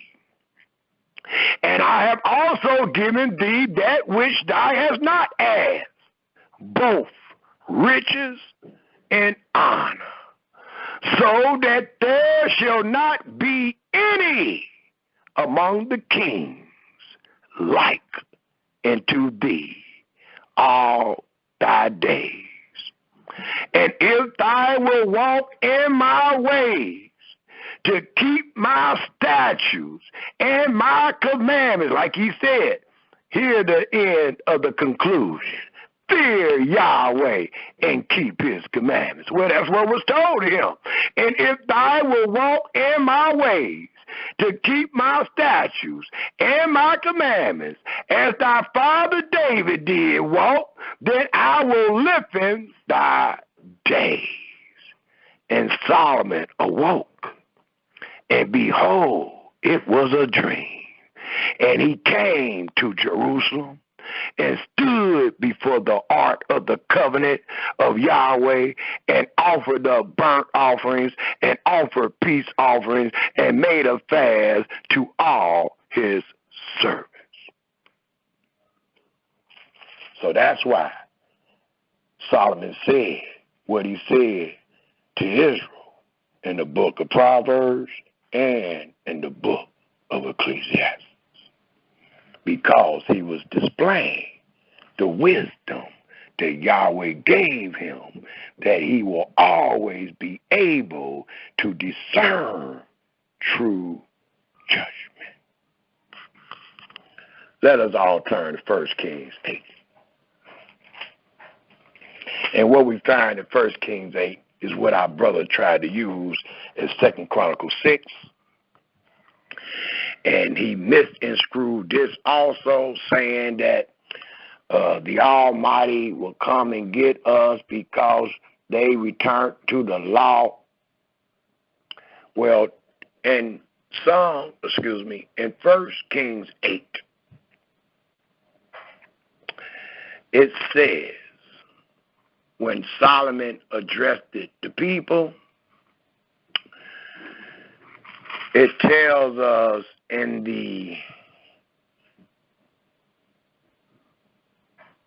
we can jump in on the 34th verse. On the 34th verse it says, I'll start at the 30. I'll start at the 30th verse. It says, and hearken thy to the supplication of thy servant. 1 Kings 8, verse 30. And hearken thy to the supplication of thy servant and of thy people Israel, when they shall pray toward this place. Note, and hear thy in heaven thy dwelling place, and when thou hearest, forgive. If any man trespass against his neighbor, and an oath be laid upon him to cause him to swear, and the oath come before thy altar in this house, then hear thy in heaven, and do, and judge thy servant, condemning the wicked to bring his way upon his head, and justifying the righteous, to give him according to his righteousness. And let me throw this in, since we just read a word about an oath. The house of Yeshurun is not into debating. The last debate we had was with Moray Alicia. And we seen how that went. A lot of times, I done been to many debates with my brother, and a lot of times we lay everything out. We show what the scripture says, and then we leave. Many times we believe that Alicia won, we left. The people that we wind up debating wind up leaving also. And they wind up being in their perspective classes, talking mess, like Alicia and us wind up in our perspective classes, talking mess about the debate. But no souls are really being won. So what the house of Yeshurun is going to do, and we will see if Brother Elkanah will show himself a man, as the scripture says in Isaiah, and accept the causes of our debate. And what I mean by that is, if the house of Yeshurun have a debate with anybody, it will be for all the marbles. We heard the brother said that they only got 12 people, ain't got no spoils, it ain't no value to it. Well, before the young man made that statement, we have already established that if the house of Yeshurun debate anybody, it's for all the spoils. It's for all the marbles. And what I mean by spoil, I am talking about the souls that is there. So if you truly want to debate the house of Yeshurun, we must make an oath or a covenant before Yahweh in public, before the people. Whoever loses the debate must convert to the truth. They must convert to the winner. We ain't going to be having no debate and you go on your own and I go on my own and you talking mess. No, no, no. I am experienced. I've been seeing that. That is a waste of time. If you truly want to debate your brothers and sisters of the house of Yeshurun, you will make an oath or a covenant with me before Yahweh and before the people. Whoever loses converts. And if you do not, you will be found a liar in the eyes of your Creator and all the people that heard you say you would. So I just want to throw that in. We can bring that back up at the end of the presentation. I just thought it was a good time to say it because I just ran into this word oath. And that's exactly how Samuel and the house of Yeshurun will debate anybody. There is no game in this. And disregard what the brother said when he said there's no value in debating Samuel, because it is. One soul, one means a lot. Just like one sinner destroys much good. So it continued to tell us, Israel, and all this is recorded, because we need it recorded. That way they can hear exactly what we said. The 31st verse, if any man trespass against his neighbor, and an oath be laid upon him to cause him to swear, and the oath come before thy altar in this house, then hear thy in heaven, and do and judge thy servants, condemning the loser, it says, condemning the wicked, to bring his way upon his head, and justifying the righteous, the winner, to give him according to his righteousness. That's the people. When thy people, Israel, be scattered down before the enemy, because they have sinned against thee, and shall turn again to thee, and confess thy name, and pray, and make supplications unto thee in this house, then hear thy in heaven, and forgive the sin of thy people. Note what they did.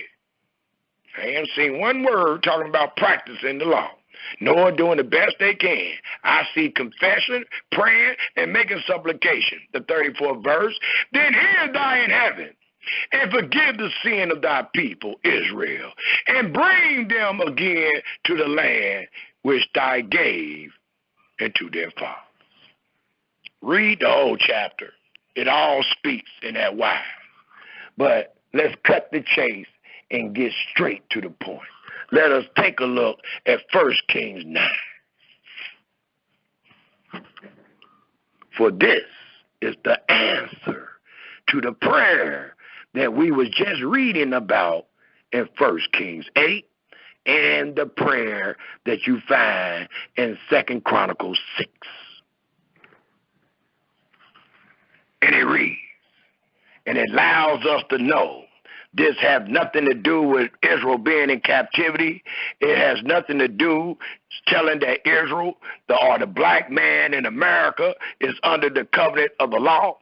But instead, it allows us to know, according to the first verse, and it reads, "And it came to pass, when Solomon had finished the building of the house of Yahweh and the king's house, and all Solomon desired, which he was pleased to do, that Yahweh appeared to Solomon the second time, as he had appeared unto him at Gibeon." And that's when Solomon prayed for wisdom, knowledge, and understanding. Also, where Solomon built the house in 1 Kings. It says, "And Yahweh said unto him, I have heard thy prayer and thy supplication that thou hast made before me. I have hallowed this house which thou hast built, to put my name there forever. And my eyes and my heart shall be there perpetually.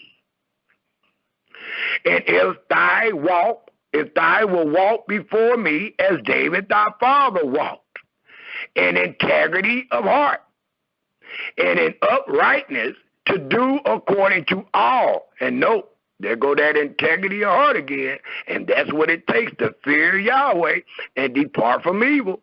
It says, "And in righteous and in uprightness, to do according to all that I have commanded thee," not some, not the best you can, I ain't asking for no doubt, "and will keep my statutes and my judgment." Do y'all get that? So for this to be answered, you must be keeping the statutes and the judgments. Well, the people that use this chapter, they teach we're not under the judgments. They teach that we're not sent here to keep judgments. Well, the Almighty said that's the only way I'm answering this, unless you adding or taking away. Again, it says in the 4th verse, "And if thou wilt walk before me as David thy father walked, in integrity of heart, in uprightness, to do according to all that I have commanded thee," please take note of the condition, "and will keep my statutes and my judgments, then I will establish the throne of thy kingdom upon Israel forever.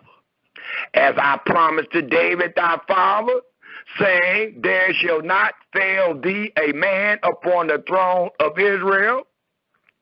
The 6th verse says, allowing you to know the condition, "But if ye shall at all turn from following me, ye are your children, and will not keep my commandments and my statutes, which I have set before you, but go and serve other gods and worship them, then I will cut off Israel out of the land which I have given them." And that's why they got cut out of the land as it is this day.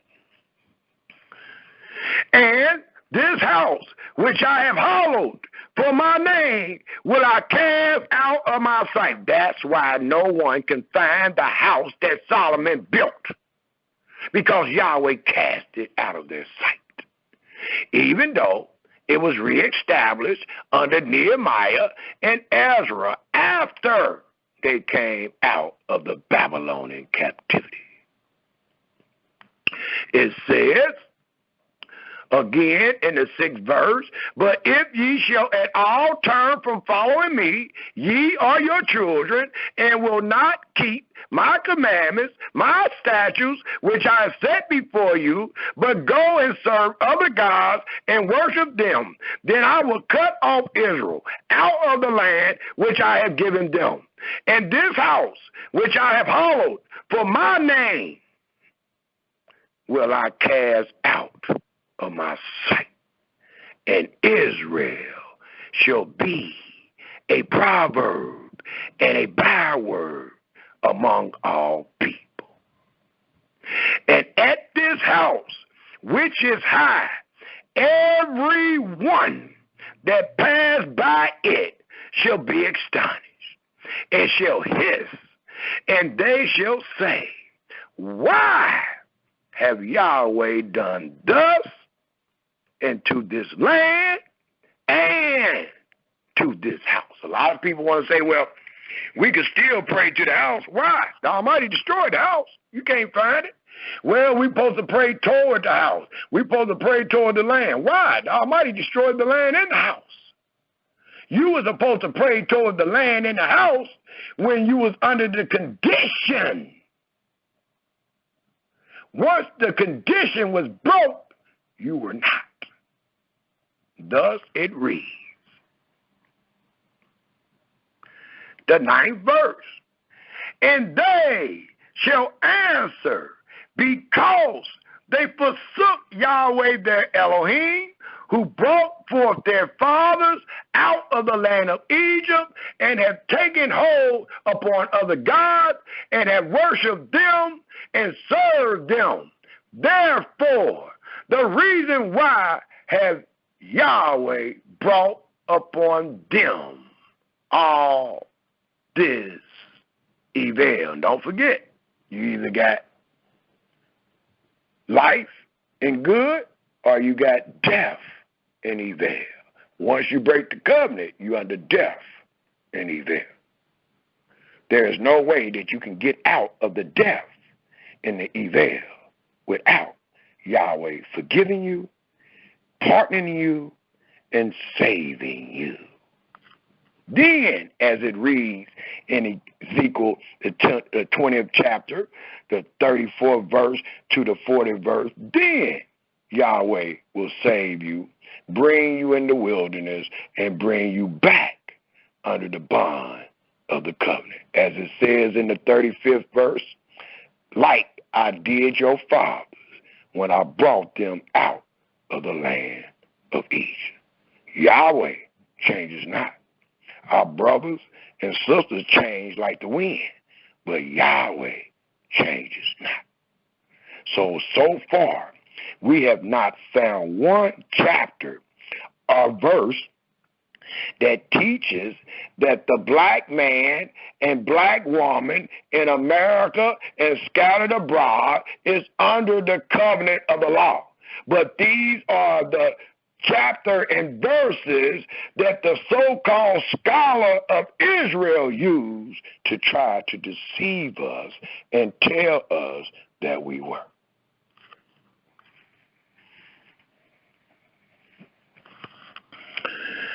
The next verse that was used, they took us back to the law, Deuteronomy, the 29th chapter.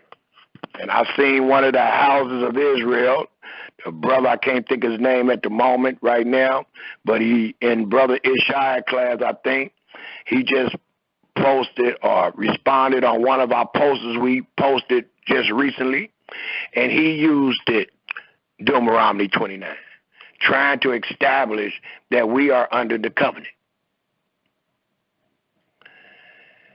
They used that in the debate. I corrected them then, and we're going to correct them again. Let us all turn to Deuteronomy 29. And they started at the 9th verse. Deuteronomy 29, verse 9.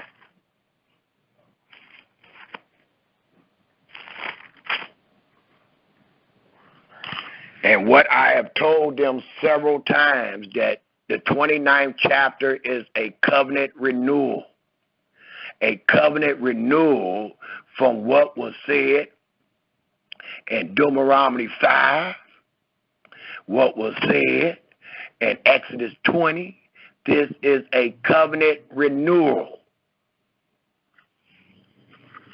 And I know they had to at least study it, the history of the chapter 29, and they would have found that out. Unless they don't want you to know that, because they using it for trying to justify why they teach that the black man in America and scattered abroad is under the covenant of the law. Well, let's read. They read the 9th verse to the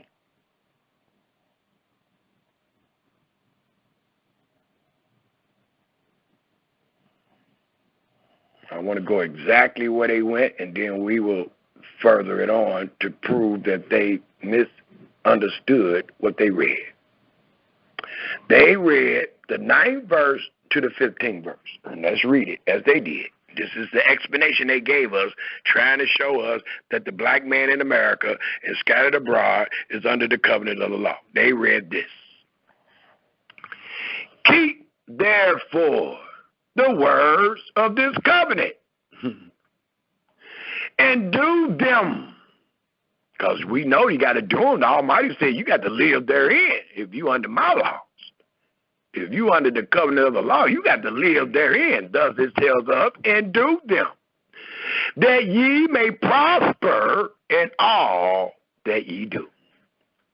The 10th verse, ye stand this day, all of you, before Yahweh your Elohim, your captains of your tribes, your elders, and your officers, with all the men of Israel, your little ones, your wives, and thy stranger. And I told them, I'm still looking for that. I ain't seen us among those strangers that we own.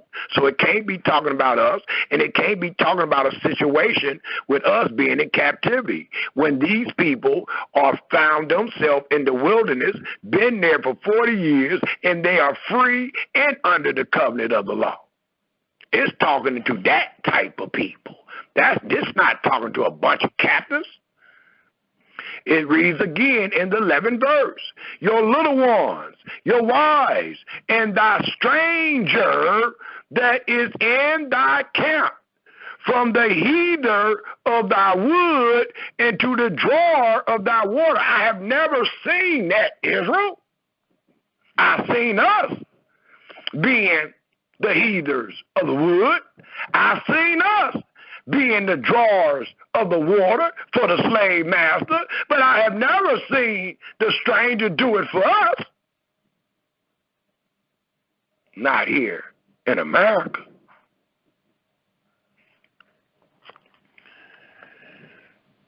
That thou should enter into a covenant with Yahweh thy Elohim, and to his oath, and here it go again, which Yahweh thy Elohim make with thee this day. That lets you know they were under the covenant. It lets you know that they were under the oath, and it lets you know when they made it, this day, according to Deuteronomy, the 29th chapter, that your brother calls a covenant renewal, that he may establish thee today for a people unto himself, and that he may be unto thee a Elohim, as he have said unto thee, and as he hath sworn, promised unto thy fathers, to Abraham, to Isaac, and to Jacob. And that is the everlasting covenant. Neither with you do I make this covenant and this oath. Right here they are saying that when it says neither with you only do I make this covenant and this oath, and then we read the 15th verse, it's saying that that covenant and oath is also made with us, and that is foolish. And the reason why it's foolish, and I tried to bring this out before, but I'm going to nail it in today, is because whoever the people is that it is talking about, they must find themselves in the same condition of the people that is entering to the covenant this day. You can't say, well, here goes some people that entered into the covenant, and then it said, neither with you only do I make this covenant and this oath, but with him that stand here with us this day before Yahweh, our Elohim, and also with him that is not here with us this day. Well, whoever it is talking to, They must be under the same condition. They must be free. They must be under the covenant of the law. And they must be willing to take heed to all that Yahweh has said. How are you going to compare a bunch of free people to a bunch of people in captivity that don't even know what Yahweh has said? You're studying right now. That's not who they talking to. This is not saying you and some people 2,000 or 3,000 years from now. That is not this book. Thus, it reads again, the 14th and 15th verse, because that's where they stopped. But I'm going to go a little farther to prove it is not talking to a bunch of captives. Neither with you only do I make this covenant and this oath, but with him that stand here with us this day before Yahweh our Elohim, and also with him that is not here with us this day. For ye know how we have dwelt in the land of Egypt. Well, we dwelling in the land of America, and it denotes our captivity. It says, and how we came through the nations. We ain't left nowhere, so we ain't went through no nations yet. Which ye passed by, and ye have seen their abominations, and their idols, wood and stone, silver and gold, which were among them. Least there shall be among you, please take note, man or woman, or family, or tribe, whose heart turn away this day from Yahweh our Elohim to go and serve other gods. Well, the other people that the Almighty is speaking about, they already came, because they would denote the children and the children's children, all the way to the fourth generation or further. It wouldn't denote somebody 2,000 and 3,000 years later. And the reason why we can establish this is based on what else is said. It says, and serve the gods of these nations. What nations? The nations you walk past in your freedom. It says, just there should be among you a root, least there should be among you a root that bear gall and wormwood, denotes poison. It come to pass when he hear the words of this curse, please take note, that he bless himself in his heart, saying, I shall have peace. And that's what many of the people is saying today, but it really denotes to your demise, because what we about to read is to the man's demise. It says, and it come to pass when he hear the word of this curse, that he bless himself in his heart, saying, I shall have peace. Shabbat shalom. Though I walk in the imagination of my heart, to add drunkenness to thirst, Yahweh will not spare him. Did y'all get that? And don't forget who this him is. This him denotes, neither with you only do I make this covenant and this oath, but with him that stand here with us this day before Yahweh our Elohim, and also with him that is not here with us. That's what the 19th verse denotes. That's what the 20th verse denotes. Yahweh will not spare him. But then the anger of Yahweh in his jealousy shall smoke against that man.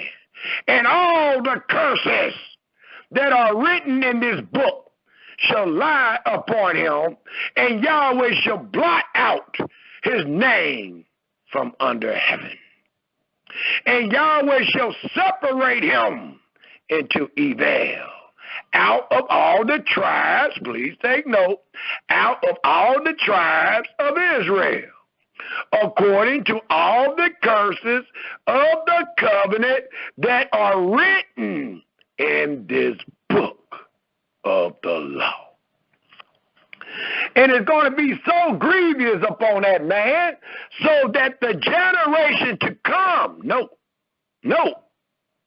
it can't be us, so that the generation to come of your children that shall rise up after you, and the stranger that shall come from a foreign land shall say, when they see the plagues of that land, and the sickness which Yahweh have laid upon it, and that the whole land thereof is brimstone, talking about the promised land, and salt and burning, that it is not sown, nor bare, nor any grass groweth therein, like the overthrow of Sodom and Gomorrah, Amanda and Zebon, which Yahweh overthrew in his anger and in his wrath. It continued to tell us and allow us to know it ain't talking to no people in America 2,000-3,000 years later. It says, even all nations shall say, wherefore have Yahweh done thus into this land? And we know why, based on 1 Kings, the 9th chapter. It says, even all nations shall say, wherefore have Yahweh done thus into this land? What mean the heat of this great anger? Then men shall say, as your brother is teaching every day, because they have forsaken the covenant of Yahweh Elohim of their fathers, which he made with them when he brought them, and this lets you know it's talking about the law right here, when he brought them forth out of the land of Egypt. For they went and served other gods, and worshipped them, gods whom they knew not, whom he had not given unto them. And the anger of Yahweh was kindled against this land, to bring upon it all the curses that are written in this book. Can't be talking about us, because all the curses that is written in this book have not befell us nor the Americans, but it did fall upon Israel and the land of Canaan.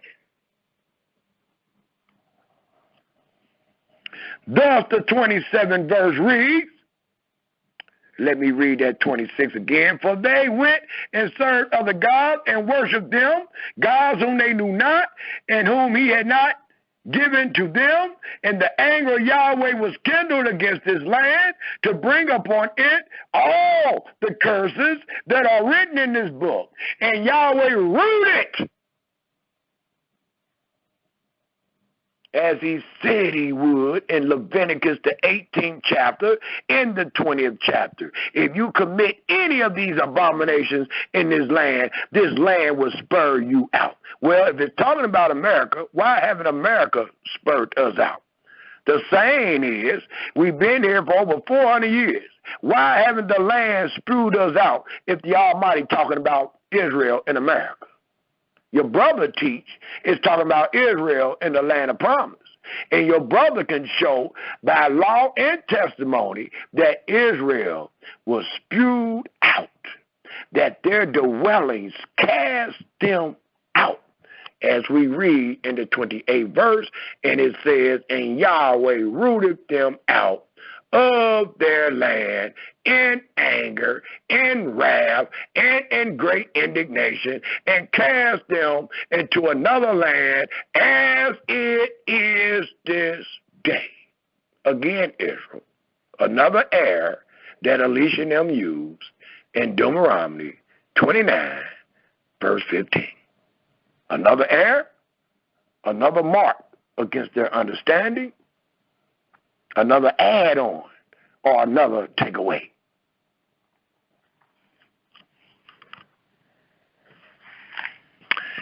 And the last one that I will use, that they use, is found in Isaiah, the 43rd chapter. Alicia got on the podium representing all the houses of Israel and told them that Samuel said he just been waiting on a man to show him where the Almighty ever commanded Israel. And I note I said commanded Israel to give him the benefit of a doubt. I taught that we don't need no benefit of a doubt when we see what Yahweh has said and done. There is nothing to doubt. Doubt means you don't know. Yahweh told his servants, Yahweh told his witnesses that you were to know, believe, and understand. Well, our brother, in his sagaciousness, told us to turn our scriptures to Isaiah 43, and he will show Samuel what Samuel been looking for many years. He will show Samuel where Yahweh commanded Israel to give him the benefit of the doubt. And let's go. Isaiah 43, verse 10 and 11.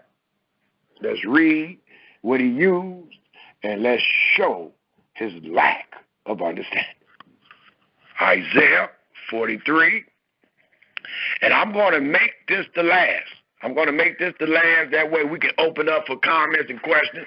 I give y'all a little more time to speak your mind and your heart and what you think we should do based on extending our hand to the other houses of Israel, and particularly the house of Israel in Atlanta under Elkanah. Isaiah 43.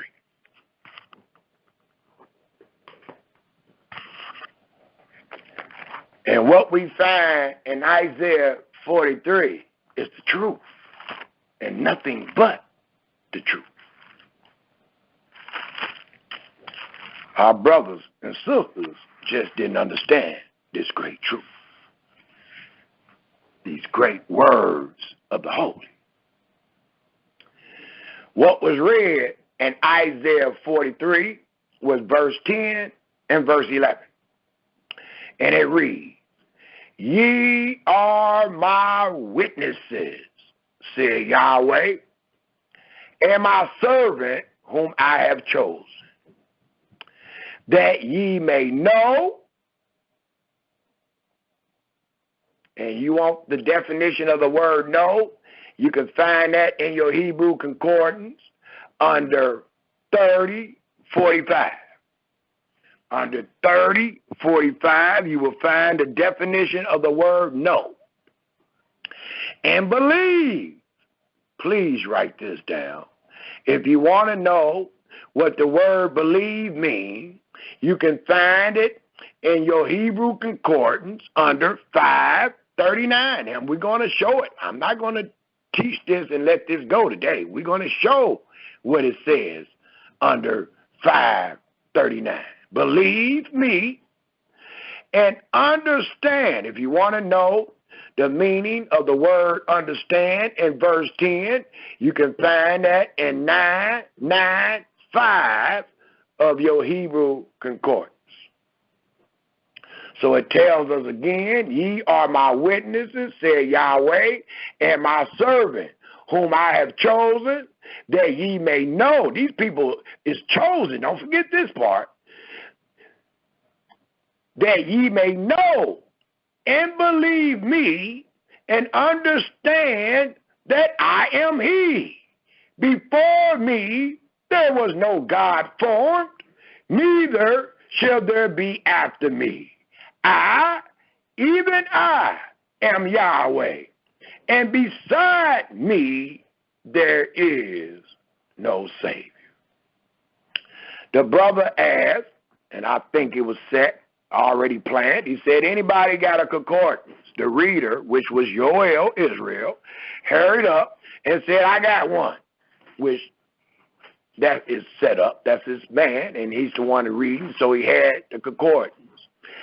And he told Yoel to look in the concordance and tell them the definition of the word believe. And the brother came back and said doubt.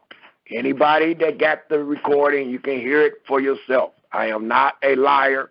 I have no need to lie on any one of my brothers and sisters.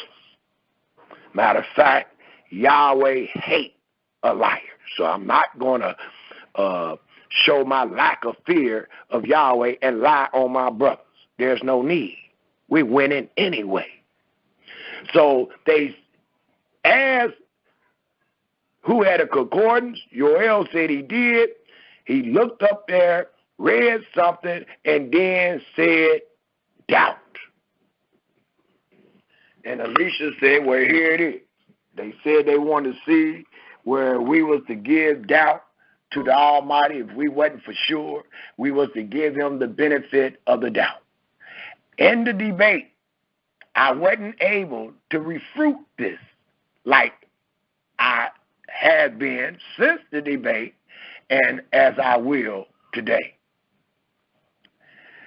The word believe has nothing to do with the word doubt. I have at least 3 different concordances, and I done had them for years. Not now one of them read, when you look up the word believe, not now one of them have a word called doubt. There's not one definition out of any one of those 3 concordance that will read the word doubt. What we have learned and understand is the word believe is the most widely Hebrew word for truth. It says the word believe is one of the most widely words used in Hebrew for truth. Truth and doubt is opposite from one another.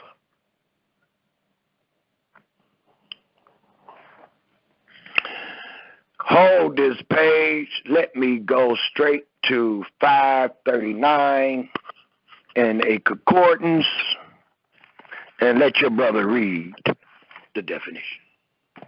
Don't take my word for it. That's how we got caught up in where we caught up now, because we trusted in man. We let man's flesh arm become our flesh. We trusted more in man than our own creator. 539 in your Hebrew concordance, and it reads in this wise.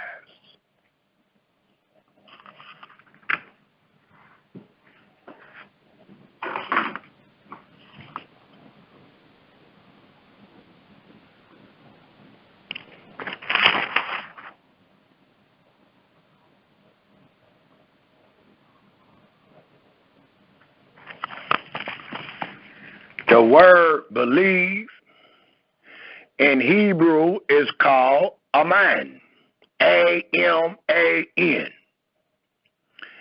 In a transverse sense, to make firm.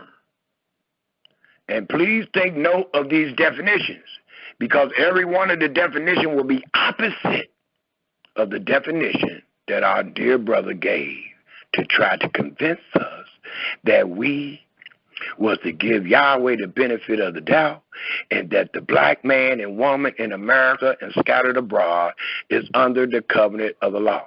Don't forget what the debate was all about. Amen. In a transitive sense, to make firm. Firm is the opposite of doubt. To confirm. To confirm is the opposite of doubt. To support. In intensive sense, to be firm. To stand firm. To be enduring. To trust. To believe. It says,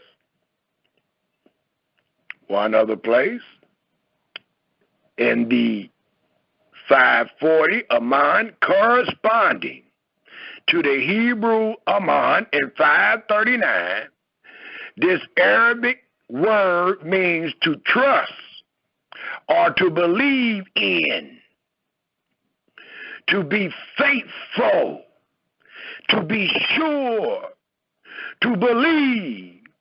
It is used only in a concussive sense. The past part means trustworthy. There are only 3 occurrences. It says in 541, a man. This word is a form of Yaman. It is mean to take the right-hand road. That is not what I'm looking for. It was one more that says it is the most widely. It says in 543, Amen, derived from Aman, 539, which denotes sure. That's the opposite of doubt. How are you going to be sure of something and doubt at the same time? Sure. Truly.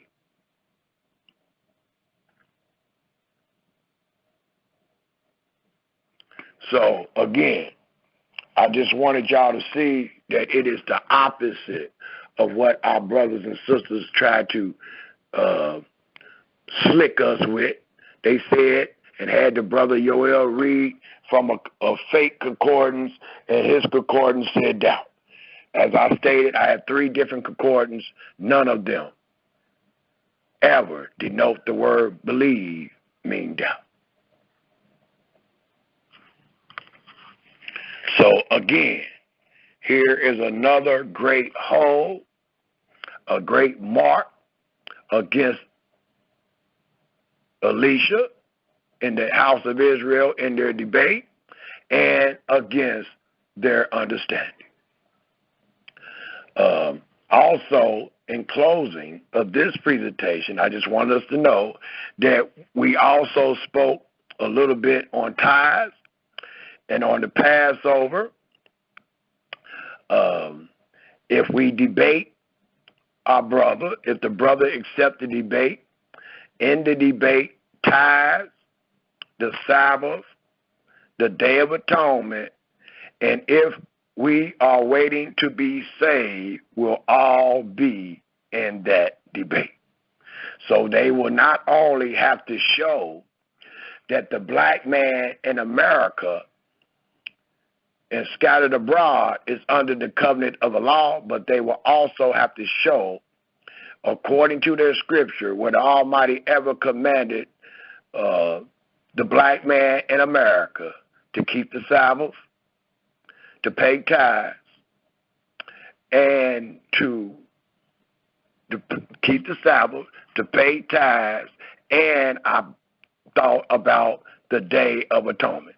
So they were also in that debate. If this come to pass, we will deal with this subject matter that we dealt today, but we will also include, and they will have to prove by way of debate, that we are under the Sabbath today, we are under the tithes today, and that we are under the Day of Atonement today.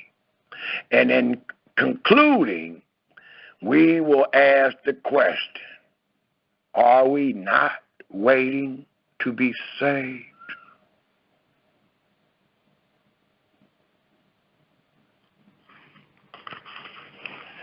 I will end on that note, and I will open up for comments and questions. That will be the end of the presentation that was called, Are the Black Man and Woman in America and Scattered Abroad Under the Covenant of the Law? we will open up for comments and questions. Or questions.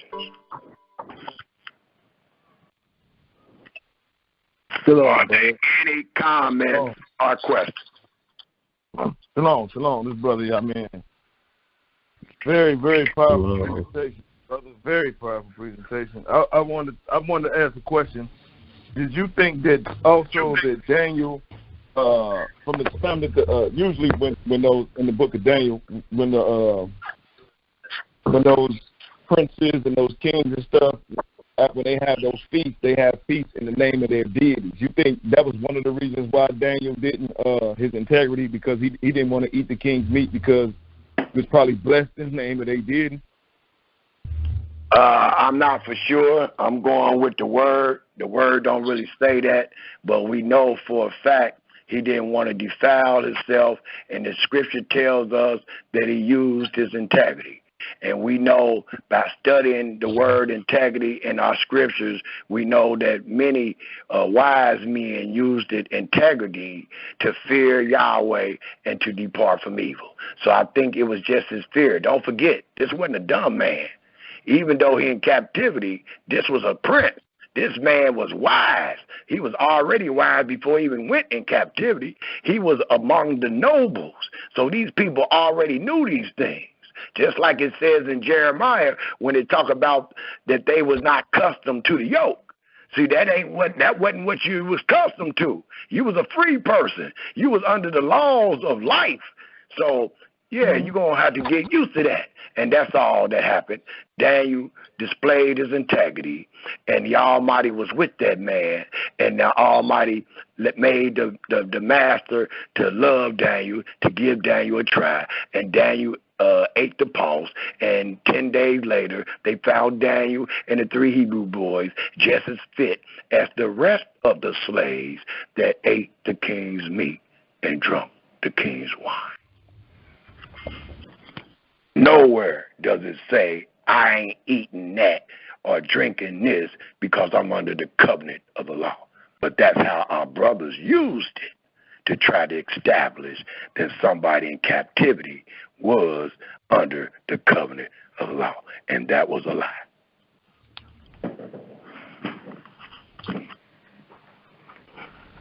But that could easily be a possibility. But we ain't going to go on the possibilities because that takes us and takes them off the track. Let's keep them right on the path. We're going to go with what is written. We don't need to assume anything. Mm-hmm. Great question, brother. Is there any other comments or questions? I have a question. Please state your name. Yes, please state your name. My name is Abia Israel. Where are you from? Atlanta, Georgia. Aliyah, go ahead with your comment or question, sister. My question is, are we to expect that Yah is coming and to rescue us from out of America? Absolutely. We find ourselves in hell. We find ourselves in troubles. And Jeremiah, the 30th chapter, the 7th verse, says that we will be saved out of it. In Ezekiel, the 20th chapter, the 34th verse to the 40th verse, said, I will do you as I did your fathers. Well, how did he do our fathers? Did he not save our fathers from Egypt, brought them into the wilderness, and gave them the covenant? Well, that's exactly what it said he would do, according to Ezekiel, the 20th chapter, the 34th verse to the 40th verse. Absolutely. We are waiting to be saved. Okay, thank you. Yeah. And not only that, I forgot one. The first one, Genesis 15. It says that the children of Israel will find themselves in a land that is not theirs, being servants and afflicted. And Yahweh will judge those whom they have served. Are we not serving today? Are we not afflicted today? Will not Yahweh judge them whom we have served and bring us out with a great reward? Absolutely. We are hoping in those words. Yes. Yeah.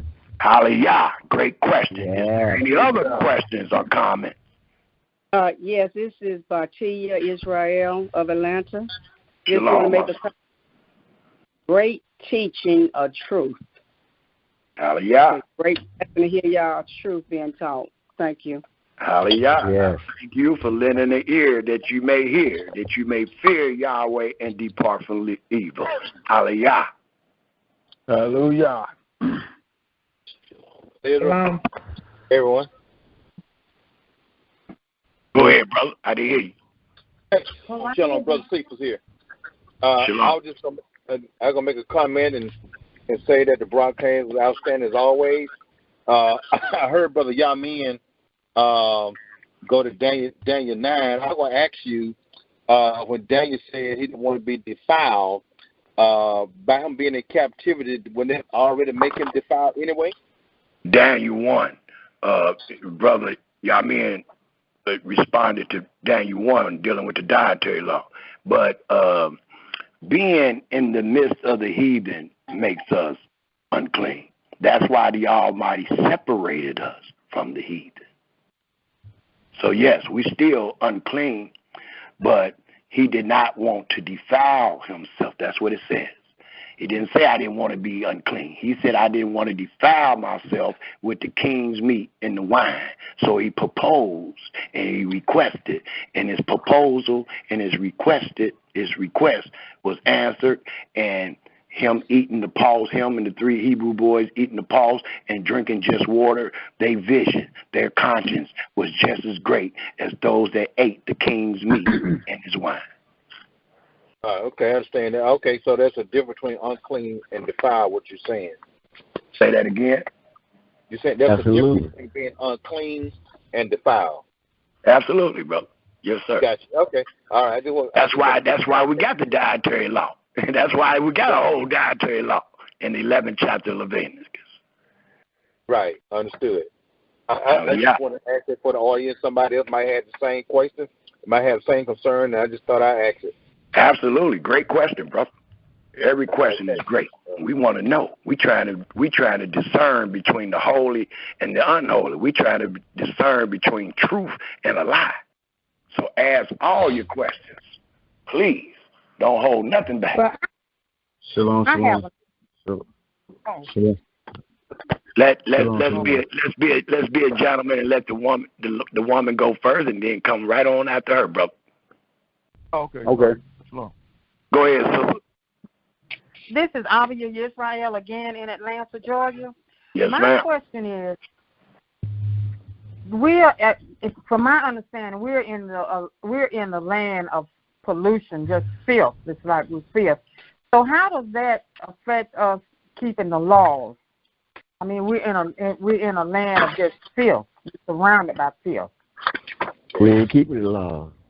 Hold on, let me get that question again. You said we in the land of filth. How do that affect the laws? Affect us keeping the law. Keep the laws and being clean and going into a sanctuary. You know, how we can't. From my understanding, how can we be clean when we're in filth? So that was That's right. That was fugazi from the beginning. We were just taught that. And we came under that talk, that teaching, to where we became delusional, thinking, just like it says in Proverbs 30, verse 12, there's a generation that is pure in their own eyes and have not been washed from their filthiness. And that's what we denote today. When we say we are clean and under the law, we are delusional. We are pure in our own eyes, and we have not been saved nor clean. Mm-hmm. Hallelujah. Hallelujah. Yes. Go ahead, brother. Yeah, sure. Shalom, shalom. How's it going? Just Brother fine. Who we speaking to? Brother Zan. Shalom, my brother. I want to say it was a great show, great teaching, and I had a question about. I'm trying to get an understanding of this cleaning, clean. I mean, unclean and defiled. You were saying that they were two different things. Unclean and defiled. Yes, sir. We can be unclean and we can be defiled. I was using that based on how Daniel spoke. We're talking about Daniel's situation. Let me go to Daniel right quick. That way I don't add a word. It says in Daniel 1,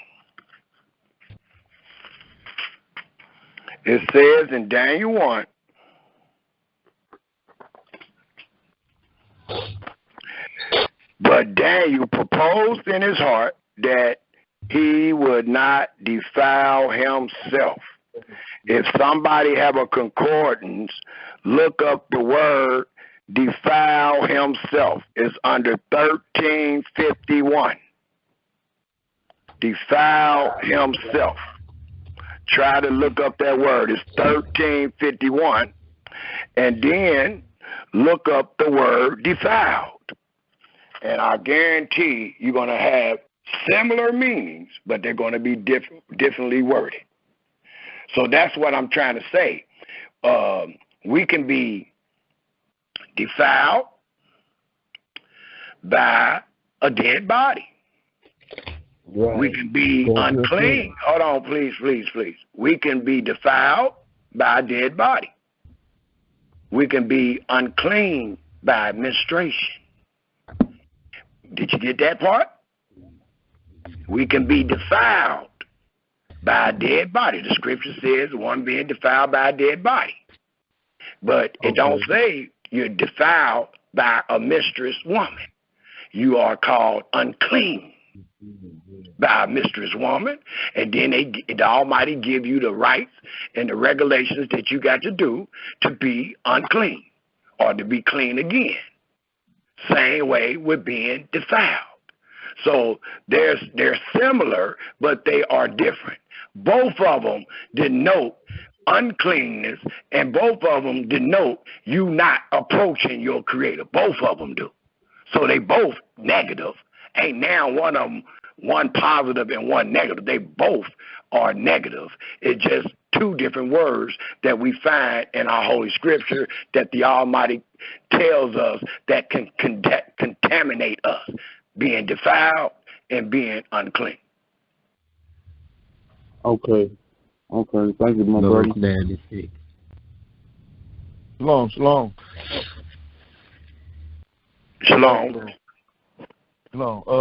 You said you wanted somebody to look up the 1351, I think it was.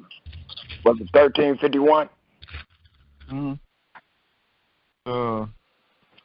Yeah, I think it was 1351. I had to go back to Daniel and see it again. Did you look it up? Or you got the right number?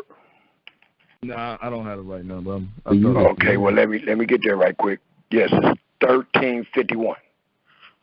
Okay, it says primitive root, rather identical with 1350 through the idea of freeing, repudiating, to soil or figurative, desecrate, defile, pollute, stain. So desecrate, defile, pollute, and that was say them again. Say that again. This is 1351, and I think it's Gaal. That's the foul, correct? Gaal. Yeah, 1351. Yes, it says a primitive root, rather identical with 1350, through the idea of freeing, i.e., repudiating, to soil or figurative, desecrate, defile, pollute, or stain. So it was several words that deal with the word defile. To become unclean. Or deal with the word. I heard pollute. You heard pollute? So all, like I said, you're going to find similar meanings for both, unfoul and unclean. You're going to find similar meanings, but they mean a little different based on the aspect that they are brought upon a person. Because the first thing that went to my mind was talking about being defiled and I'm going to Numbers right now, Numbers chapter 9, and see what is the definition for defiled. Because it said about a man being defiled by a dead body. My dogs. Quick question for the listener. Defiled. Hold on. Defiled is under 2931. Two total different definitions. 2931. Someone look up 2931 and give us that definition. And that will show that defiled and unclean is both of them negative, but there are two different definitions, and those definitions apply to how one is contaminated, what one is actually contaminated with. So what do the word defiled means? 2931.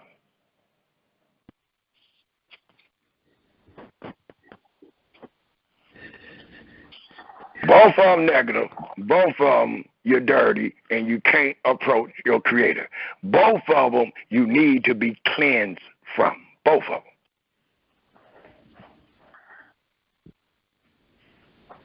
It ain't no soap or nothing that we have that can clean us. According to Ezekiel 36, the Almighty said he will clean us from all our defilement, from all our uncleanness. And I personally think that the defilement was in a religious aspect as far as him not eating the meat, because if you look in Daniel the 5th chapter, when they celebrated and ate with their deities and stuff like that, they did the same thing. They ate the food and they drank the wine. And they praised their deities. So I think it was defilement in the religious aspect. That's why I asked the question at the beginning. Yeah, it's all religious. It's all religious, though, brother. Even the dietary law, that's religious. But I understand where you're going. And like I said, it could have been, but we were just going actually dealing with what was said in that chapter, dealing with Daniel not want to defile himself with the king's meat and wine. Why? Like I said, you can go to the 5th verse, 5th chapter, and might come to a conclusion, but that conclusion is not in the 1st chapter. Shalom. Did somebody find that definition yet in Numbers? I need you to read that before we go on. All right. Numbers 9 and 6. Numbers 9 and 6. Talmay? You talking about Talmay? Yeah, that was in Numbers. I didn't hear it. Oh, okay. It says Talmay. 2931? Yes, sir. Okay. Talmay. Foul in a religious sense. Defiled, infamous, polluted, pollution, unclean. An objective meaning unclean. It can denote impurity or defilement. Isaiah 6 and 5, Ezekiel 22 and 5. It can also refer to ritually unclean items such as people, things, foods, and places. The land east of the Jordan, yes, sir. Josiah 22 and 19. Hosea 22 and 19, and foreign lands, Amos 7 and 17, were unclean in contrast to the land of Israel. So, Brother Zen, did you get that? Yes, sir. Hallelujah. I got it. Praise God. Great comment, brothers. Great question.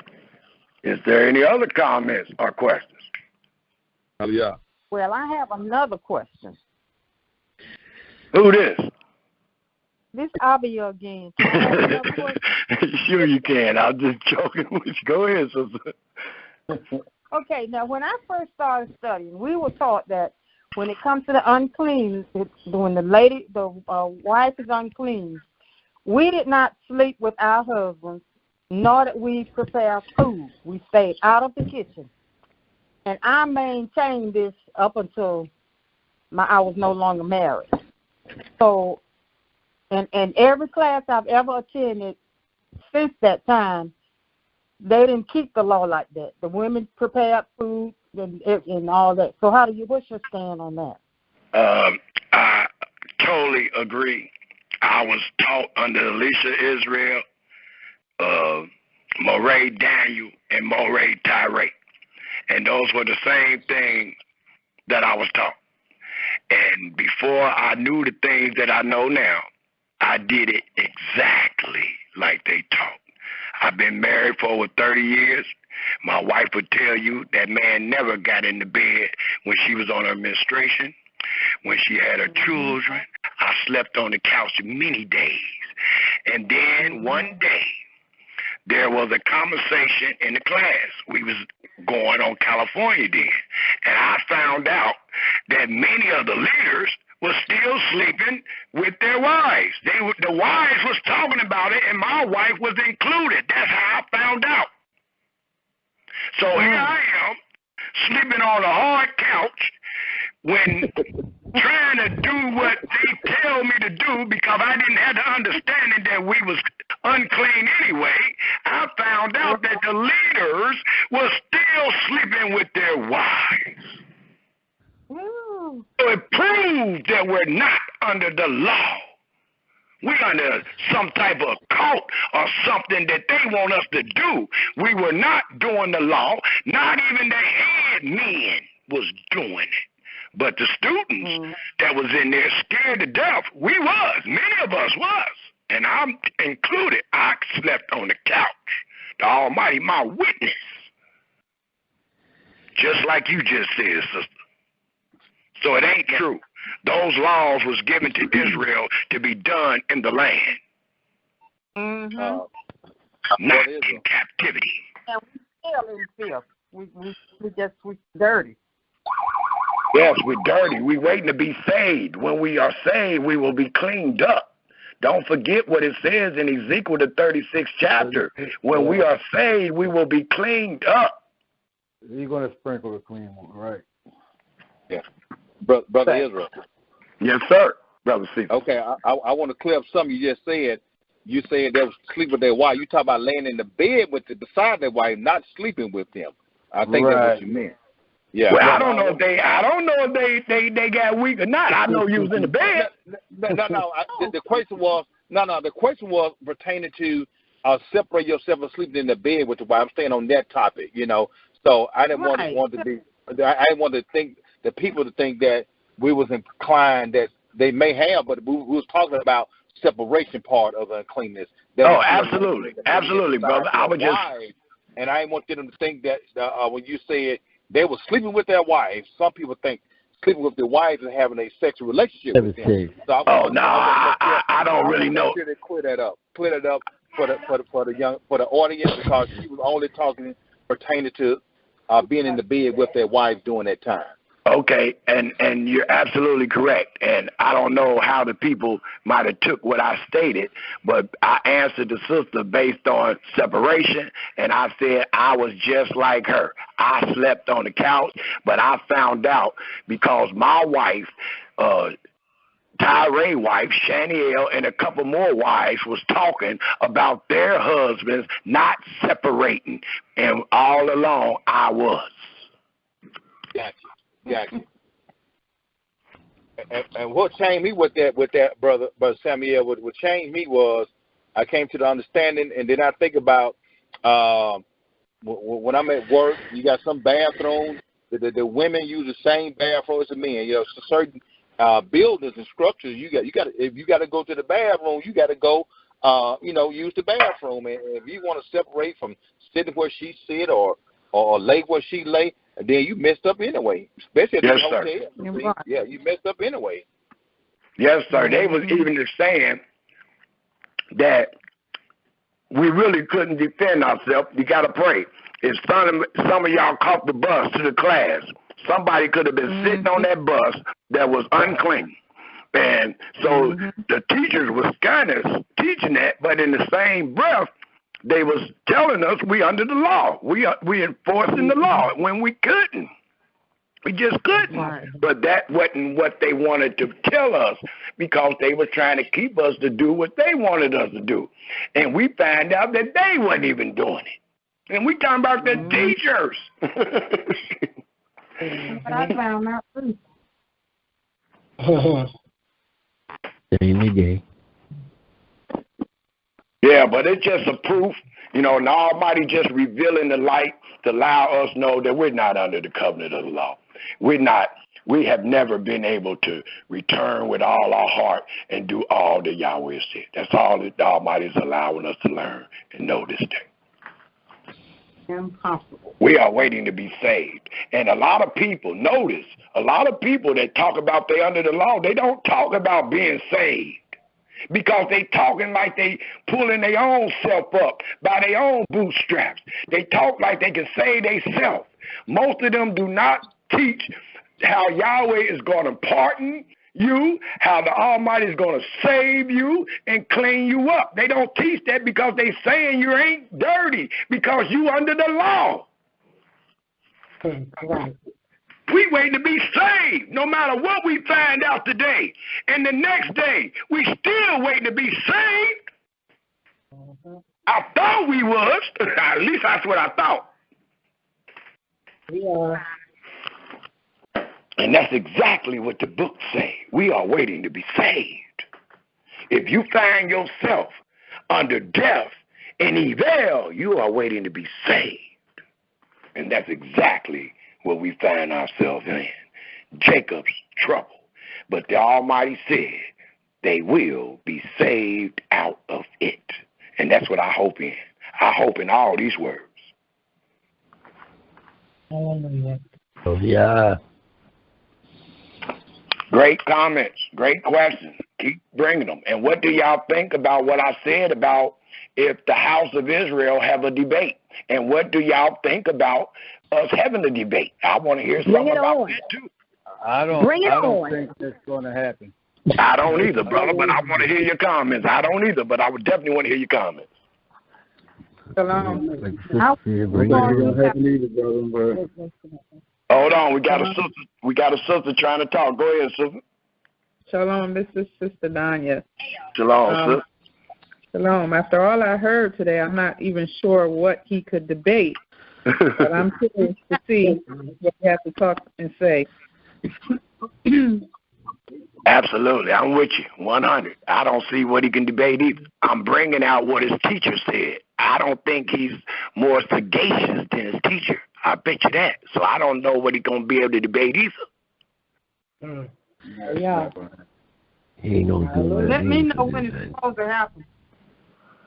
Oh, I'm going to let everybody know because they said it ain't really valuable. We ain't got number 12 internet followers, so he said already that that's not even valuable. But it lets us know that he's talking with his head and not with the book because the book tells us every soul is valuable. In the book of Jeremiah, it says, if I can find one, I will save the city. In the book of Genesis, it said, if I can find 10, I will save the city. The book of wisdom speak about saving souls. So every soul is valuable, but not to my brother. He a little greedy. So if one soul don't mean nothing to him. Yeah, my friend brings out that the truth ain't popular anyway. Yes, sir.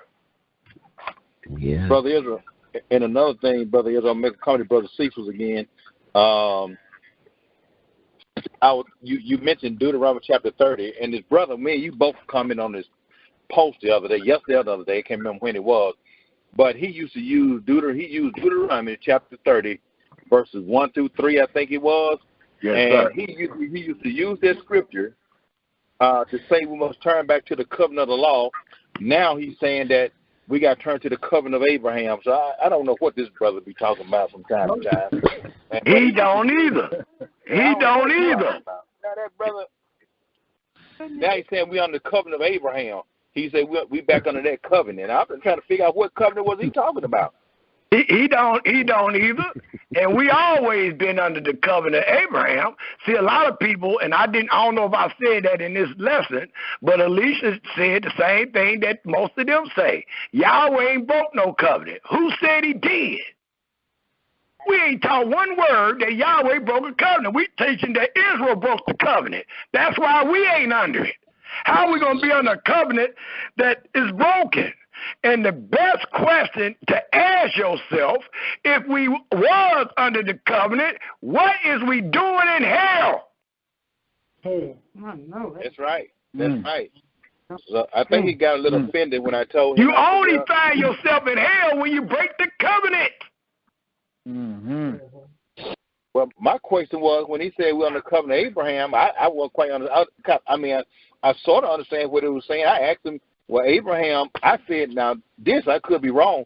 Abraham married his sister. I thought maybe he was implying that we can marry our sister or something.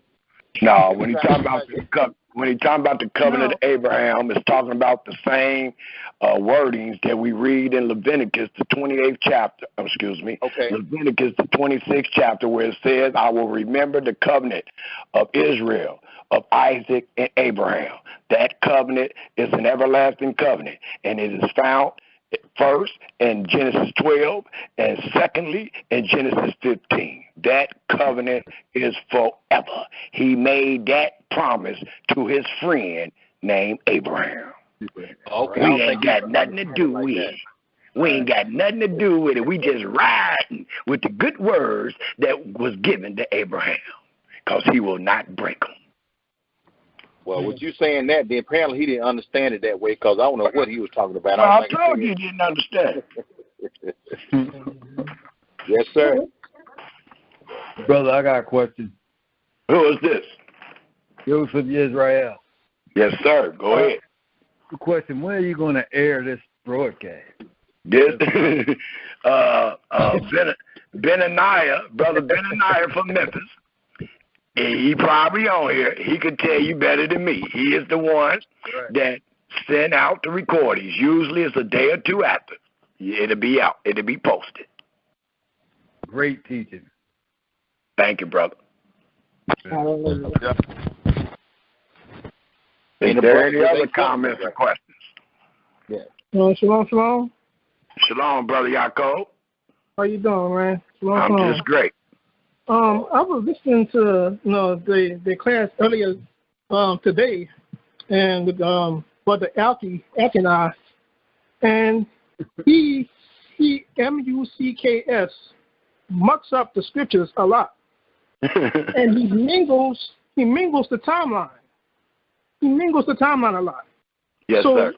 So you won't actually catch what he actually doing, and he does it in order to get in your pocket before that revolving door moves. Remember, they talk a lot about a revolving door, and they know that door is going to move, and so they get you in there, try to keep you in there, and put that fear of him in you, in order to get you to continue to pay that tithe. Absolutely. Yeah. So that's why he mucks up the scripture so much. Well, I mean, you got to think about it now. He's just a student. You know, Alicia and them was the teachers, and they the one taught those things. That's just like you say about the tithe. They said when we was studying on Brewster back in '93 and all that, he said that they prayed to the Most High, and they knew that, and the Almighty knew, they said they knew and the Almighty knew that we wouldn't be able to keep our tithes for a year and every 3 years. So they have came to the conclusion, I got people on this phone that tell you that I am telling the truth. They said they came to the conclusion that we are to pay tithes every week. That way we don't mess up against Yahweh. So they were saying it's too hard for us to try to save our tithes for a year, save our tithes for 3 years. So they council come up to the conclusion that we should pay tithes every week. All along, we were not to pay tithes at all. The tithes come from the promised land. You're not in the promised land.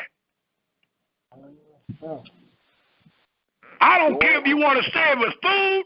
I don't care if you want to say it was money. The main thing you must get in your head is that the tithes consist of the blessings that Yahweh put upon that land. Proof. And one more thing, one more comment. The way you actually get these people is to realize, to ask them, when was the covenant reestablished? Because if you could ask them that and have them prove to you that when it was reestablished, because remember in Ezra 7, verse 628, it wasn't reestablished until we got back into the land of promise. It's right there in Ezra. So if you can ask them, when was the covenant law reestablished, and when was the Sabbath reestablished in captivity? Because remember, in the scriptures, there's no scriptures in the book that a covenant or the law was reestablished in the land of your captivity. That never happened. And they know that. And they know that. Thus, they tell you today, when you find out about it, that's when you under it. That's what they're saying today. When you find out about it, that's when you under it. And that is the stupidest thing in the world, because that is not how the fathers got it. The fathers was brought under it, and they was taught it. Here we is, already under it, and then we learn it. What type of mess is that? You mean you made an agreement, you made a contract, and you didn't know what the stipulations was until after you made it? That is a fool. That's a fool in any business deal. Exactly. So they teach that once you find out about it, you under it. And that is a lie. Great comment. Is there any other comments?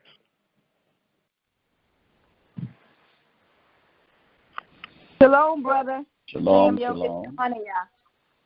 Who is this? Yohania. Yohania. How you doing, sis? I'm wonderful. You just made my night. You just made you don't know how excited I am right now. Yeah. I just pray that we all pray to the Most High that His truth be known, because it's so many of our people that think they're doing the right thing, okay, and they're being misled. And I pray that we can pray for our people that truly love the Most High, that's seeking the Most High with all their heart, mind, soul, and strength, that they get it. So I pray that we can all pray for our people to know the truth. Hallelujah. Hallelujah. Hallelujah. Great. Shalom, my twin brothers. Hallelujah. Shalom. Hallelujah. So what do y'all think about the position of the house of Yeshurun? We are only going to debate if you are willing to make an oath or a covenant between the Almighty and the people publicly, and that we make an oath or a covenant before Yahweh and the people that whoever loses debate, they must convert to the truth. Do you think that's a great idea, or you think I should do it another way? No, that's I think wonderful. it's a great idea. That's the only way. That's wonderful. Bro, never seen it like that happen before. Hold on, I done heard 20 people at the same time. Go ahead, say your comment. This brother, y'all man speaking. The brother, the one who mentioned the spoils, so he didn't want to talk about it. Ain't no spoils. So if he want to debate over the spoils is winning the souls of the people. Hallelujah. Hallelujah. Hallelujah. Say what you said, Sarah. And also, they need to sit down and quit teaching. Say that again. I say also, I feel like they need to sit down and quit teaching. If they're not teaching the truth and not telling them what thus say God, they need to sit down. Oh yeah, that's what I mean. That's what I mean by whoever. That's what I mean, sister. By whoever lose, convert. So once you convert, you ain't teaching no more. You gonna sit down and learn, because you already in there. You ain't gonna keep teaching. You gonna sit down and learn and be converted. That's what I mean, sister. Hallelujah. And We taking the job, and the tithes out his pocket. Well, that's what I mean, sister. Praise y'all. Taking the job and the time. That ain't gonna happen. I already know that. Praise the Almighty God that His word and His truth is going to come forth. Because we've been lied to too much on so many levels. Absolutely. And the Almighty tired of it. So if the man is foolish enough to accept the debate, we're going to win and we're going to make them convert. I don't believe that they will. And if they did have the debate, I don't believe that they will convert. But one thing I do believe, they will be found a liar in the eyes of the Most High and in our eyes. Yes. Hallelujah. Because if you lie to the Most High, we definitely don't supposed to trust you. If you can lie to the Most High, we ain't going to trust you. Right. We'll trust him no way. No, we don't. I almost said the wrong thing. No, we don't supposed to trust them. Because you don't have no fear. You dangerous. Do we got a brother trying to say something? Shalom. Yeah, brother. This is brother. Shalom, brother Sam. Hold on, you got two people talking at the same time. Go ahead, brother. I think that's my brother from Michigan. Yeah. Go ahead, brother. Thank you, brother. Shalom, brother Shemuel, and all the brothers and sisters that are here tonight. Brother, I wanted to go back to Brother Daniel and the defilement and the uncleanliness. And I just wanted to say that the way I took that was not. It's important to me, just to me, but the way I took that was that Daniel already knew something. He understood, had wisdom and knowledge, and he chose while he was in a foreign land to stay true to what he knew, and therefore sought a way out. He made an effort to do the right thing, even though he wasn't practicing the law. So when it comes to the things that we run into in life, we are faced with choices, and it's at those points in our lives that we really find out a lot about ourselves and where we are and how we take our walk in the foreigner's land, in the oppressive land, or whatever land we're in, while we're waiting for Yahweh to save us and redeem us and rescue us and cleanse us. So I just wanted to encourage somebody out there that we're not saying, you become a wild buck or something because we're in a land and we all filthy and we can't keep the law in this land.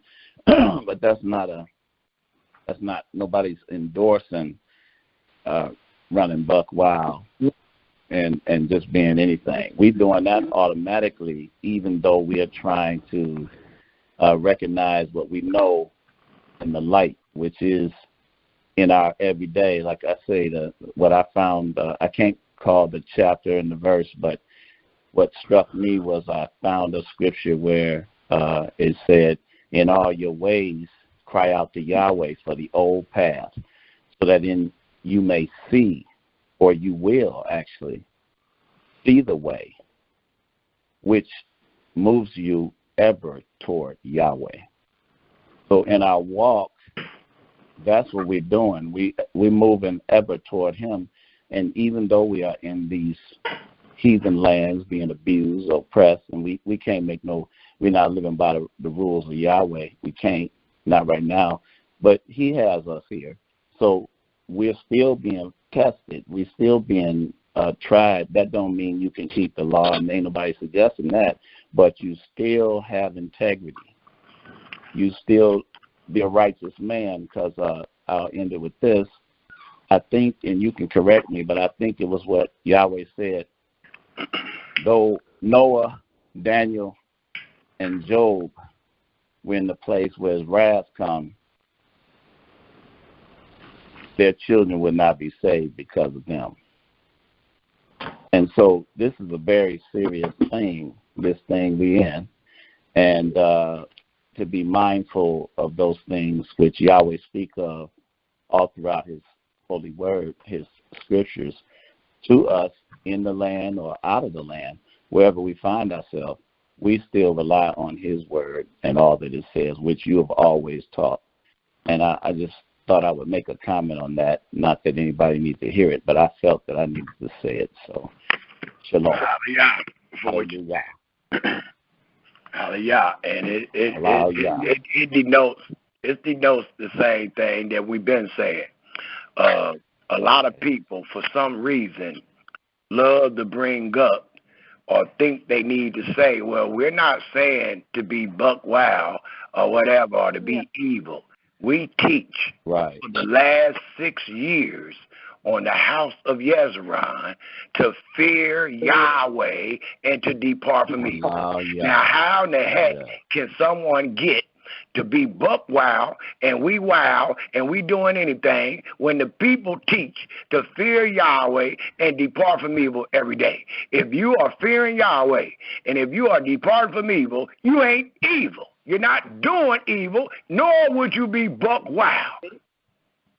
And the only way we are able to do that, the same way Daniel did. Daniel used integrity. The word is right there in the verse. He used integrity, and that's what we're using today. Every day we say fear Yahweh and depart from evil. That comes from our integrity. If you don't want to use your integrity, if you don't want to fear Yahweh and depart from evil, guess what? You're going to eat the king's meat and you're going to drink his wine. There's no way around it. That's right. Very good. Hallelujah. I appreciate that, brother. Is there any other comments or questions? Great comment, my brother. Yeah. One more. Go ahead, sister. This is Aubrey in Atlanta. Okay, so now we know that we are not in our dwelling place, homeland. So when the word tell us as far as the laws, the statutes are and testimonies are concerned, when that word tell us to do a certain thing or to not do it, my understanding is that that's what I should do. That's what we should do. Because I know we cannot keep all these laws, but can we just do what we constantly can as far as the word is concerned? Well, as I just stated, and as the brother just stated, using Ezekiel, the 14th chapter, I love to use Job, the 1st chapter. The Almighty tells us to fear Yahweh and to depart to eschew evil, to flee from evil, to depart from evil. So when you using your integrity and you fear Yahweh and you depart from evil, you're not doing evil. And I had a sister last night ask me, well, you tell people to depart from evil and to fear Yah, and they depart from evil where they don't eat swine and all that, why can't we keep the Sabbath then? Well, the reason why is because you will be fearing evil by not keeping the Sabbath, because you're supposed to have the understanding of the holy and know exactly what the Sabbath denotes. So I wouldn't be fearing evil, telling you to keep the Sabbath in the land of captivity, and it does not denote keeping the Sabbath in the land of captivity. So for me to depart from that, which I was doing, I was taught to keep the Sabbath. So I thought I was actually keeping it. But we have learned to use our integrity, we have learned to fear Yahweh, and we have learned to depart from evil. Well, that was one of the evil things we departed from. Lying to our brothers and sisters, perpetrating, reenacting, keeping the Sabbath in captivity when our fathers never was commanded to keep the Sabbath in captivity. That's it. Hallelujah. Yeah. Hallelujah. That's what they need. Got a question, Brother Samuel? Yes, sir. You got a question? Well, actually, two. The second one gonna be off the subject, but I have a little grandson that we're very crazy about. So I teach him. I know we teach Yahweh and fear Yahweh and depart from evil. But you got to understand. Well, what I understand is that we got young children born in the world where homosexuals. They're gonna be born into a world where homosexuals right. I can't just tell him fear Yahweh depart from evil. I still have to go in that book and tell him why this is not accepted behavior. Tell him why, even though we're not under the covenant of the law, I'll still have to teach those things to him. Even though some people don't want to say the word law, but what's in the book, we'll say that for safe speech. I still have to teach him those things to tell him why. He might say, well, why?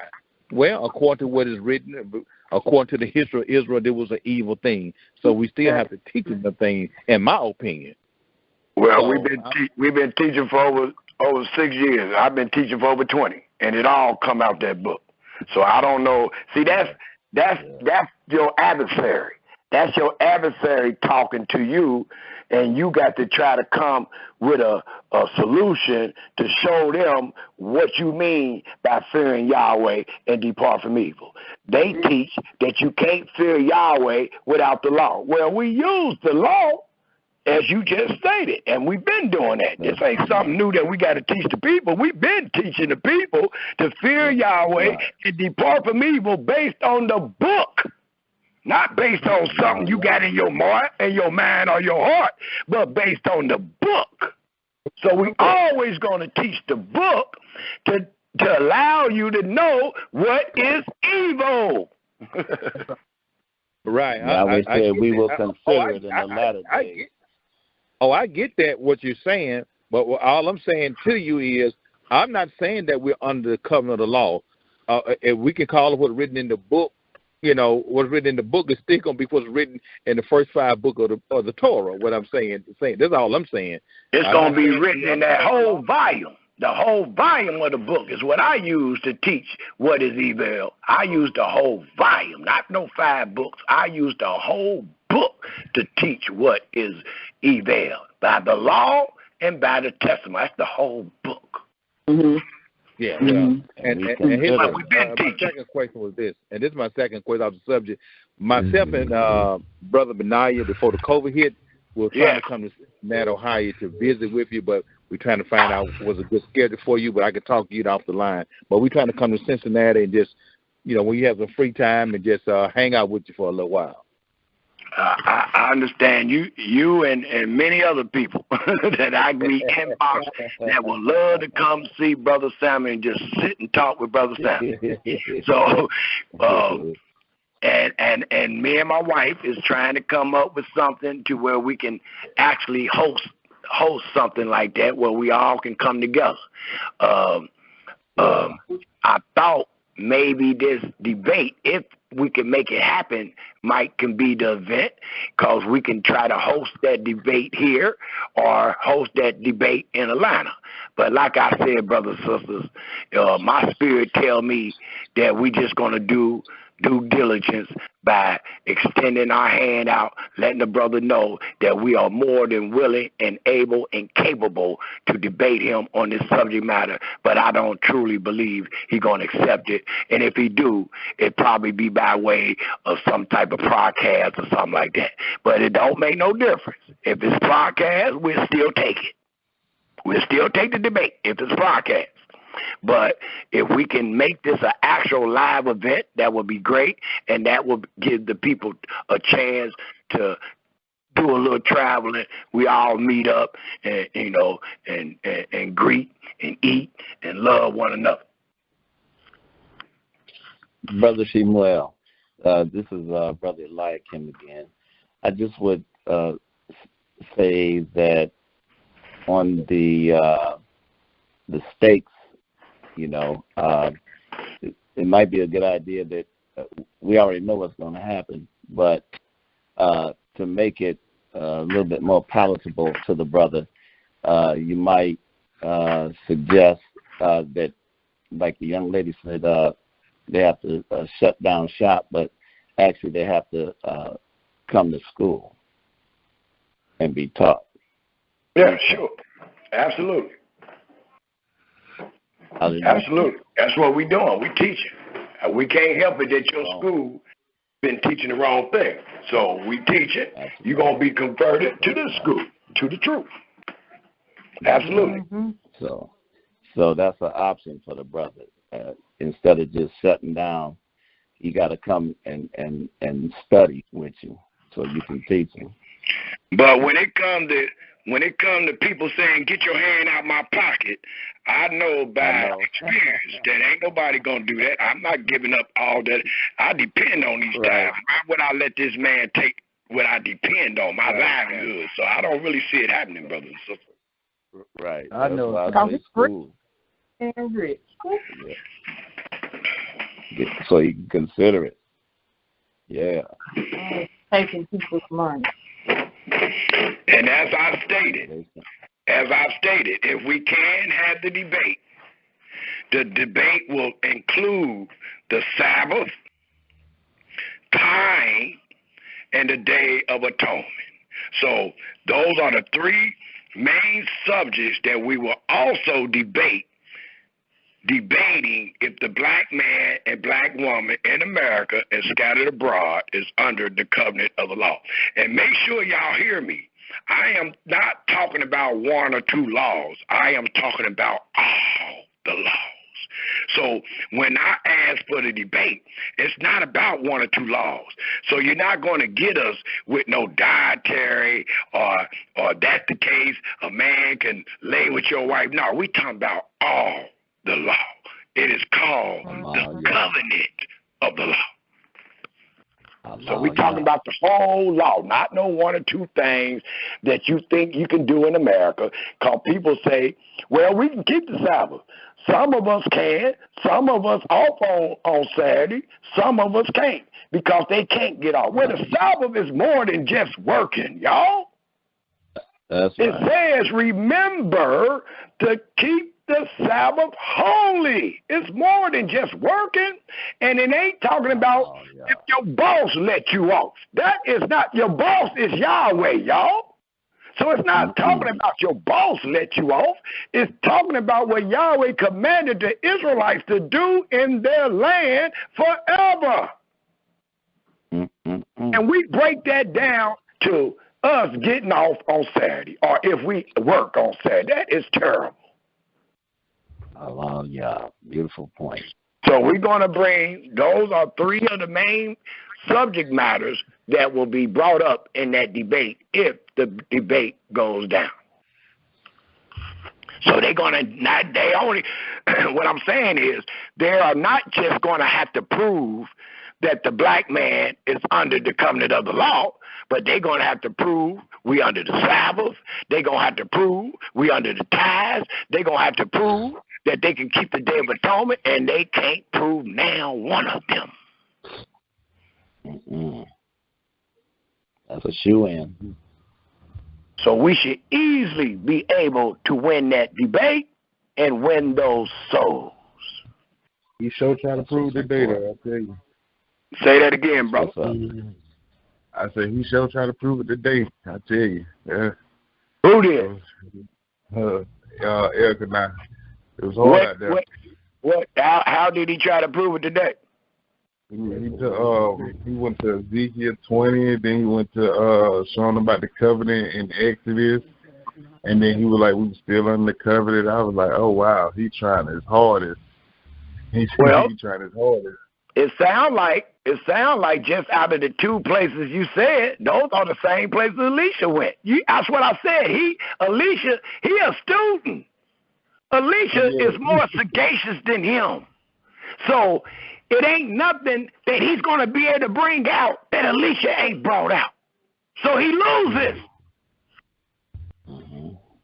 I understand he trying because that's his livelihood. I heard he truly depend on tithes. So that's his livelihood. I understand he trying. They all do when it comes to that money. And then I had made a statement about it, about that money situation on one of my videos. I was telling Brother Yaakov we were talking about it in this little group thing we had going on about the Most High. He don't need no money. He owns everything. He created everything. And I was like, men today worship money. Plus, it's mixed. It's mixed. It's not like a solid fabric. Most people don't know it's fabric. They might think it's paper, but it's mixed with, you know what I'm saying? So I was like, why would he want that? People worship that. Tithes weren't even about money. And it was a certain people who collected tithes because they didn't have an inheritance. So,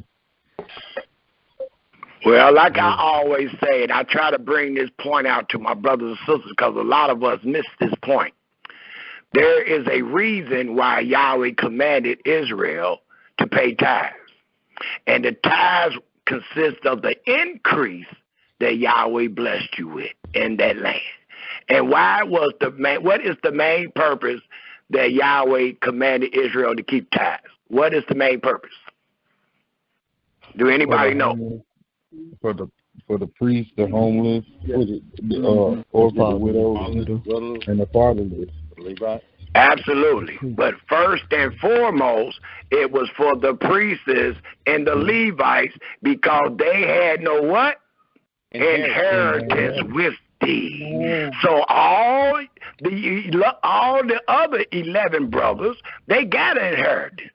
So Yahweh command all the other 11 brothers to tithe a tenth of your increase that I'm going to bless you with for your brother. And that was which was Levi and the priests. Yep. So that is the main reason when you get into the law. When you get into the law, that is the main reason Yahweh commanded the Israelites to pay tithes, to make sure that you do not forsake Levi and the priests. So the Levites collected all the tithes, and then there is what is called a heave offering, and that denotes a tenth of all the best. So what happened was Levi collects all the tithes, and then Levi got to be obedient and go through all those tithes and take a tenth of the best out of all those tithes that they just received and give it to Aaron and his sons, which is called a heave offering. The rest go to the Levites, the fatherless, the widow, and the stranger that was born in our house. We ain't talking about somebody walking around the corner. Noah lived next door. But the stranger that was born in our house and bought with our money, that is the stranger Yahweh is talking about. Hallelujah. And you do it any other way than that, you have broken the law. You do it any other way different than what is written, you broke the law. Thank Yahweh for his law. Hallelujah. But great comment, brother. And that's exactly how it is. They got their own thing. There is no law telling the Israelites to collect tithes in captivity. And we teach by the law and the testimony. So if you want to show that your brother is wrong, all you got to do is show the testimony. Show what our fathers did. Show it. That's all you got to do. You ain't got to talk it. Show it. Allah, yeah. You can talk it to them. We want to see it. We don't want to hear that talk. We're tired of talking. We've been talking for years. Show us. Right. And they can't do those things. I'm sorry. Go ahead, Brother Samuel. No, I just said they can't. Go ahead, bro. I'll say a lot of reasons why a lot of people in Cincinnati at the over there with Murray Elisha was they did a lot of things because they say he was a prophet and he claimed to be a prophet. He said he was a prophet and they actually call him prophet down there. I'm telling you what I know, not what I'm speculating, because I used to be the MC of the Circle Law Conference down there in Cincinnati and different places back in those days. So they looked at him as a prophet, and what he said was the truth, nothing but the truth. And I'm telling you the truth on this line tonight. That he looked at as a prophet. Well, he said something. Oh, go ahead. Go ahead and finish up, bro. Oh, I'll finish up. That was it. That's what I had. Well, I'll go ahead and say, well, he said something similar to that. He didn't say it out bold, but he said many people have messed up with this book because there was no teaching priest or prophet. So he's saying the reason why y'all don't understand the book, or I don't understand the book, because there is no teaching priest, or there was.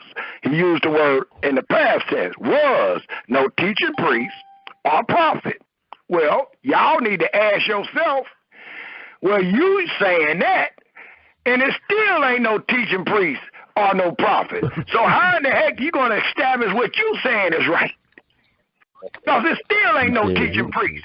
People might call you a priest, people might call you a prophet, but you know for a fact, based on your own statement, there is no teaching prophet nor priest.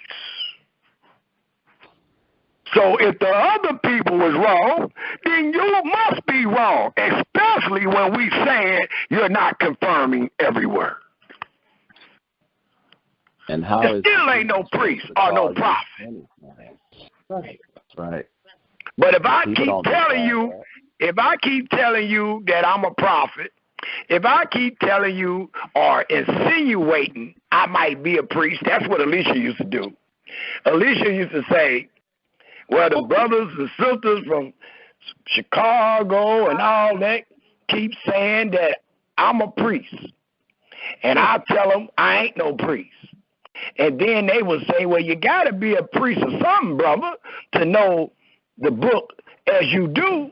Now, if you keep saying that over and over to us, don't you think the people going to think you a prophet or a priest? Absolutely. Yeah, he supplanted that in your mind. He supplanted that in your heart by telling you, and all the times, and sometimes that was true. But still, you making the comment, you could have easily ended that and say, I am not no priest nor no prophet. But he left it in the air for you to choose. You get it? Y'all quit calling me that. Exactly. That's why you got people that say he a prophet and a priest, because he left it in the air for you to say that. He could have easily squashed that controversy and said, no, I'm not no prophet nor a priest. Right. Just like I teach. I'll hurry up and tell you, I ain't nothing but your brother. I ain't nothing else. I ain't no Murray, none of that. I'm your brother. Yeah.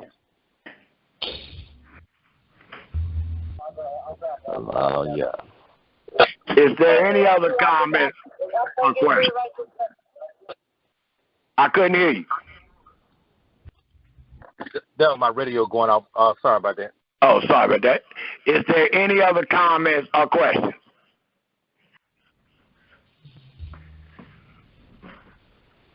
If there isn't any other comments or questions, I'm going to go ahead and end the presentation. I don't want to hold y'all any longer. I appreciate and thank you for lending an ear that you may hear, that you may fear Yahweh and depart from evil. I just wanted to bring forth this presentation and see how the people felt about making a debate with the brother Elkanah in Atlanta. It sounds like everybody is for it. So what your brother would do, as bold as a lion, I will extend my hand out to brother Elkanah tomorrow. I'm going to let you know. That way, if anybody get it, he get it. I'm going to let him know, too. I will record the phone conversation because I am experienced.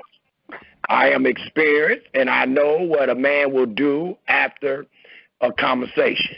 You'll go back and lie. So I'm not into lying, so I'm going to try my best to record the conversation that me and Elkanah have tomorrow. But I will extend my hand to brother Elkanah, and I will let y'all know exactly what he tells me. Very good. Thank you. One brother here, brother Eliakim. Brother, can you explain to me, because I came in a little late, what prompted the whole debate thing, and then doesn't the scripture say that Yahweh does not delight in debate? But I know you brought up a good point. I got here in time to hear you bring out the good point for saving souls, but not for that fighting and stuff. Well, yeah, wasn't talking to us. Is that what? Am I understanding that correctly? I really didn't catch all that you said. You said something about that Yahweh don't desire debate, and what else? Well, I read where Yahweh mentioned he don't delight in others debating. What chapter is that in verse? I don't recall that, brother. I'll have to get it for you. I think you might be talking about one debating for strife, talking about them fasting and all that. That's not the same debate. We're not talking about that. We're talking about in the sense of debating our cause with our neighbor. Plus, we are speaking from our brother calling us out. The brother called me out. He said he would debate anybody that teach that we're not under the covenant of the law. So I was more than eager to welcome that, especially if he's willing to make an oath and a covenant with the Almighty and the people. I definitely is more than willing and able to have that debate with my brother. I see. And I agree. He's not going to make no oath. Hallelujah. I'll tell you that now. Say that again. Thank you, brother. I said, I don't think he's going to make no oath. I don't think you're going to get that. Well, if it ain't no oath, if we're not going to swear, to the Creator, I ain't got nothing to say, but I ain't playing no more. I done experienced almost 30 years of play. I don't do that, brother. I don't do that no more. Yes, sir. Hey. Yes, sir. Hey, that's a beautiful thing. We're going to make it. He said spoils. We're going to see how much spoil he really after. Okay. Hopefully it's for the truth. Is there any other comments or questions?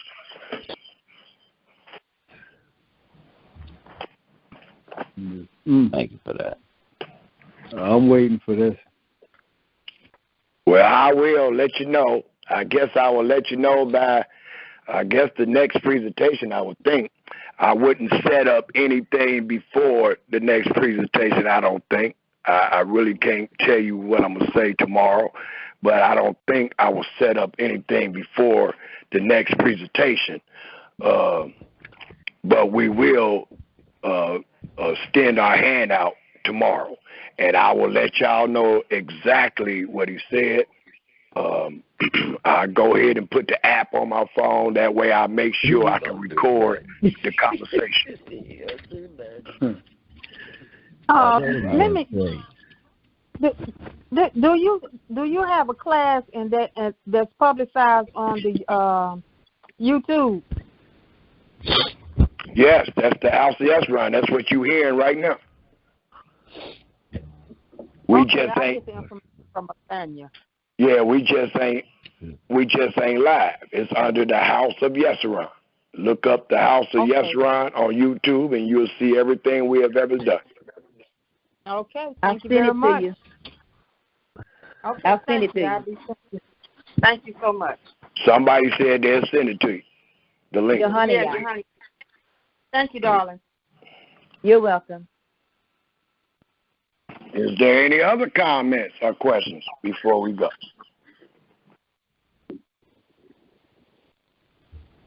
I just want to say, Brother Shemuel, go ahead, brother. One woman.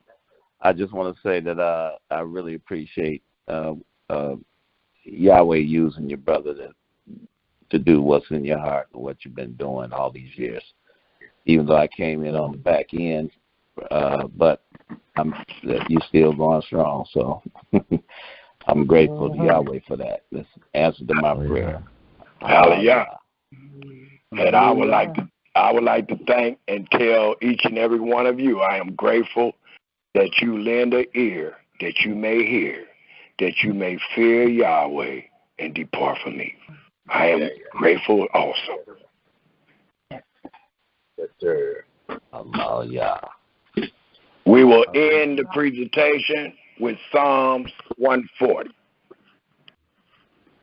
Let us all please turn our scriptures to Psalms 140, and I will read the Psalms for us all. And it reads, Deliver us, Yahweh, from the evil man. Preserve us from the violent man, which imagine mischief in their heart. Continually are they gathered together for war. They have sharpened their tongue like a serpent. Adders' poison is under their lips. Selah. Keep us, Yahweh, from the hands of the wicked. Preserve us from the violent man who have proposed to overthrow our goings. The proud have laid a snare for us and cords. They have spread a net by the wayside. They have set gins for us. Selah. We said unto Yahweh, Thy art our Elohim. Hear the voice of our supplications, O Yahweh. O Elohim, the Master, the strength of our salvation. Thou hast covered our head in the days of battle. Grant not, Yahweh, the desire of the wicked. Further not his wicked device, lest they exalt themselves. Selah. As for the head of those that compassed us about, let the mischief of their own lips cover them. Let burning coals fall upon them. Let them be cast into the fire, into deep pits, that they rise not up again. Let not an evil speaker be established in the earth. Evil shall hunt the violent man to overthrow him. We know that Yahweh will maintain the cause of the afflicted and the right of the poor. Surely the righteous shall give thanks unto thy name. The upright shall dwell in thy presence. Hallelujah, hallelujah, hallelujah, and shalom, Israel. Shalom, family. Shalom, family. Shalom. Shalom. Yeah. Alice said it. But now. Great thinking.